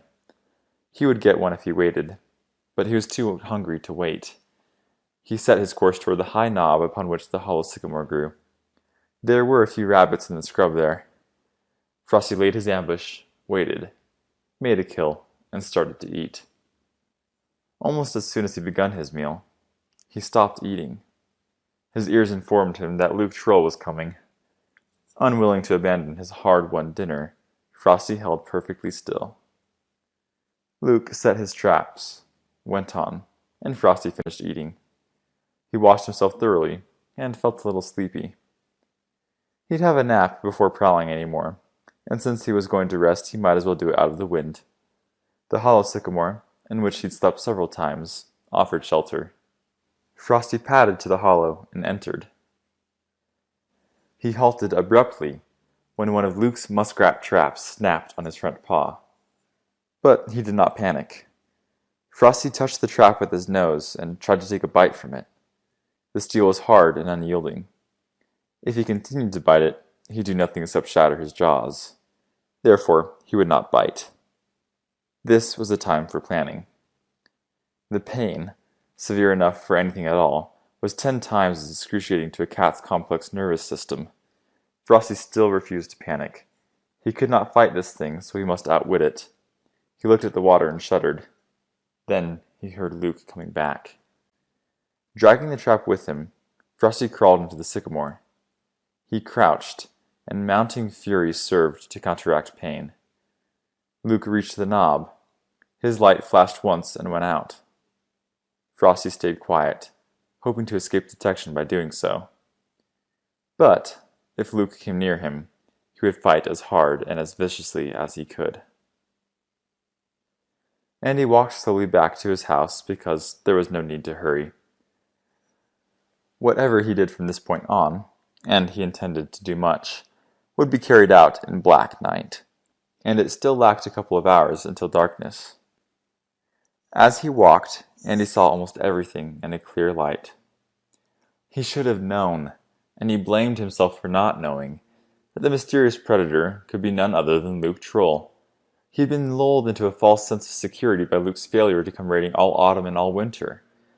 But he should have known that when Luke came, he would strike at a time when muskrats were most valuable. He was nobody's fool, and naturally he would do his poaching at night. All this was so unbelievably simple that anyone should have figured it out. Andy had not, but since he finally knew, the problem was far more complex than it appeared on the surface. He might, he supposed, go to the state police and say that he had seen Luke Troll wearing a muskrat skin hat. The police would look at him, and each other. Then they would consult their copy of the state game laws and point out that muskrat season was open to anyone who had a trapping license, and it would be open for 2 weeks more. No doubt, they would remember that he had had previous trouble with Luke, and even on the far-fetched possibility that they took him seriously, no state trooper would stumble around anyone's swamp at night simply because the swamp's owner had seen someone wearing a muskrat skin hat. There was only one way. Turn time backwards for 30 years, and once again a Gates and a Troll would settle their differences in their own way. But Andy knew that he must stop short of killing. Murder, any way one considered it, was murder, and the law had no bearing on the fact that Andy did not want another's blood on his hands. But he looked forward with savage joy to fighting. He would find Luke, beat a confession out of him, and take him to the police himself. There were a number of reliable witnesses who knew that Andy had bought the muskrats with which the swamp was stocked. If he found Luke poaching, nothing else should be necessary. At the same time, Andy felt the need for caution. Luke was a clever person, a cunning schemer, who weighed every action and made it count. Why, when he saw Andy coming, had he not taken off his hat and hidden it? Was it his way of jeering? Letting the hat speak for him, had he announced to Andy that he, Luke Troll, was stealing muskrats, and there was nothing Andy could do about it? Or did he want a meeting in the swamp? If so, why? Luke, always willing to do anything at any time as long as it would turn $1 for himself, seldom got into trouble. He knew the penalty for murder. It was inconceivable that he would come anywhere near risking that penalty. Neither would he fight. But why had he not hidden the hat? Andy walked on. Luke's reasons for doing or not doing anything no longer made a difference. Andy had to stop him or surrender to him, and he would not surrender. He thought again of his own lack, not exactly of foresight, but failure to act on foresight. Luke had done exactly as Andy had thought he'd do, and explored the swamp thoroughly while Andy languished in jail. Anybody who knew the trails could go into the swamp as easily by night as by day, and the muskrats had never been hurt by any human beings. Therefore, they did not fear humans. They'd be easy to trap. Reaching his house, Andy calmly and methodically unlaced his shoes, took them off, and pulled on rubber boots. He donned a wool jacket, a wool cap that came over his ears, and looked thoughtfully at the gun rack. Andy turned away from it. There must be no killing, and in any fight, passion was apt to overcome good sense. What he had to do, he'd do with fists. When darkness was complete, Andy went into the swamp. His plan was simple. Knowing every colony that still contained muskrats, he would visit each. If Luke were in the swamp tonight, they'd meet. With only a brief glance at Four-Leaf and Clover, since they were so near the house Luke would know better than to bother them, Andy went on to Dead Man's Slough. He swerved to investigate some colonies in another part of the swamp and swung back. 3 hours later, a half-hour before midnight, he thought he saw a light.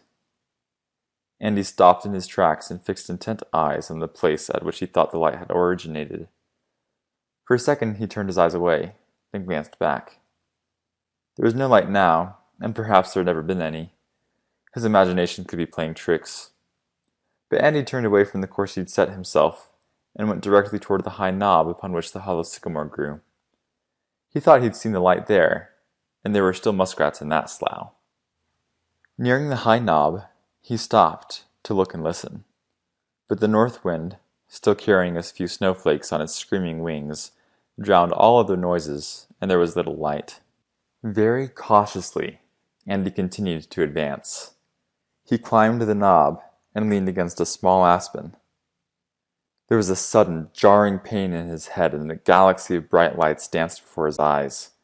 He staggered, tried to hold himself up by gripping the aspen, and for a second he succeeded. Presently, he was aware of pain. Andy opened bewildered eyes. The last he remembered, he had been holding on to an aspen, looking around. Now he lay prone, hands and feet bound with wire, and a flashlight was shining in his face. Somebody said something he could not hear, and he closed his eyes. Then he heard, "I thought you'd come, Gates." Andy reopened his eyes to see Luke Troll, still wearing his disreputable clothing and the muskrat skin hat, looking down at him. Andy shivered. There was about Luke the same lethal coldness that there was about a rattlesnake just before it strikes. Luke spoke again. "You hit me, Gates." "Let me loose, you fool." Luke grinned mirthlessly, and in the faint light his eyes seemed to glow. He said, "I want you to know what's going to happen. That's why I didn't do it before." "Didn't do what?" "Put you in the slough." "They'll get you for it, Luke." Luke's grin widened. "You know better than that. You know as well as I do that more'n one man lies in these deep sand sloughs. My own pappy amongst 'em, and a Gates put him there. You allus mess around this swamp, and what'll folks think when you just don't come out? You're putting your head in a noose." "No, I ain't." "Gates, no, I ain't. And you did hit me. Nobody hits Luke Troll, and..." He chuckled. "I thought you'd be in the swamp after you saw my hat. How'd you like it, Gates? Made it myself with 2 pelts from your swamp." "You're talking like an idiot." "Idiot? I got 35 or more your muskrats so far, and 4 here." He indicated the pack sack. "Now I see that I got me another in the hollow tree. I'll let you see me pull it out and kill it, Gates, afore I roll you into the slough and let you sink in the deep sand." He walked toward and bent near the hollow sycamore, while Andy made a mighty effort to loose his bonds. He strained, felt the flexible wire give, and knew that he could free himself, if he could only do it in time. He saw Luke pull at the taut wire, and heard a spitting snarl. Fury incarnate, Frosty came out of the hollow and sprang straight at Luke's head. He clawed and scratched while he continued to spit. Luke stood up, waved his hands like windmill blades, lost his footing, and stumbled backward into the slough. And he gasped, continued to strain at the wire that bound him, even while he remained unable to take his eyes from the drama being enacted before his eyes. This slough was quicksand, and as far as Andy knew, it was bottomless. But a good swimmer, even a fully clothed one who knew what he was doing, could cross it safely. Andy sighed in relief. Luke was a good swimmer, and obviously he both realized his danger and knew what he was doing. Only the muskrat skin hat, leaving a trailing V curl behind it, broke water as he dog-paddled very slowly and very cautiously. He would make it all right. The thing that came did so with uncanny silence. A great horned owl that had not been there a second before was there now, hovering over what would be nothing except a swimming muskrat. It struck and rose with Luke's hat in its talons. Then it was gone. Andy struggled frantically to free himself, but each second was an hour long and each minute a day. Finally working bleeding hands from the wire, he loosed his legs and rose. The slough was empty, with not even a ripple to show that anything had ever been on it. After 2 minutes, Andy turned toward Frosty, who had growled warningly, but let his partner then depress the trap spring and free his paw. Frosty fell to cleaning himself. With a prayer in his heart, again Andy searched the slough, but all he saw was a pair of swimming muskrats. At least 2 had survived, just as 2 must have survived in other sloughs. The muskrats paid no attention to death, for their function was life.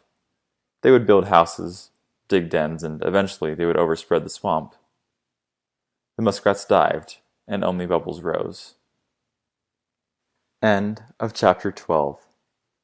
End of The Swamp Cat by Kjelgaard.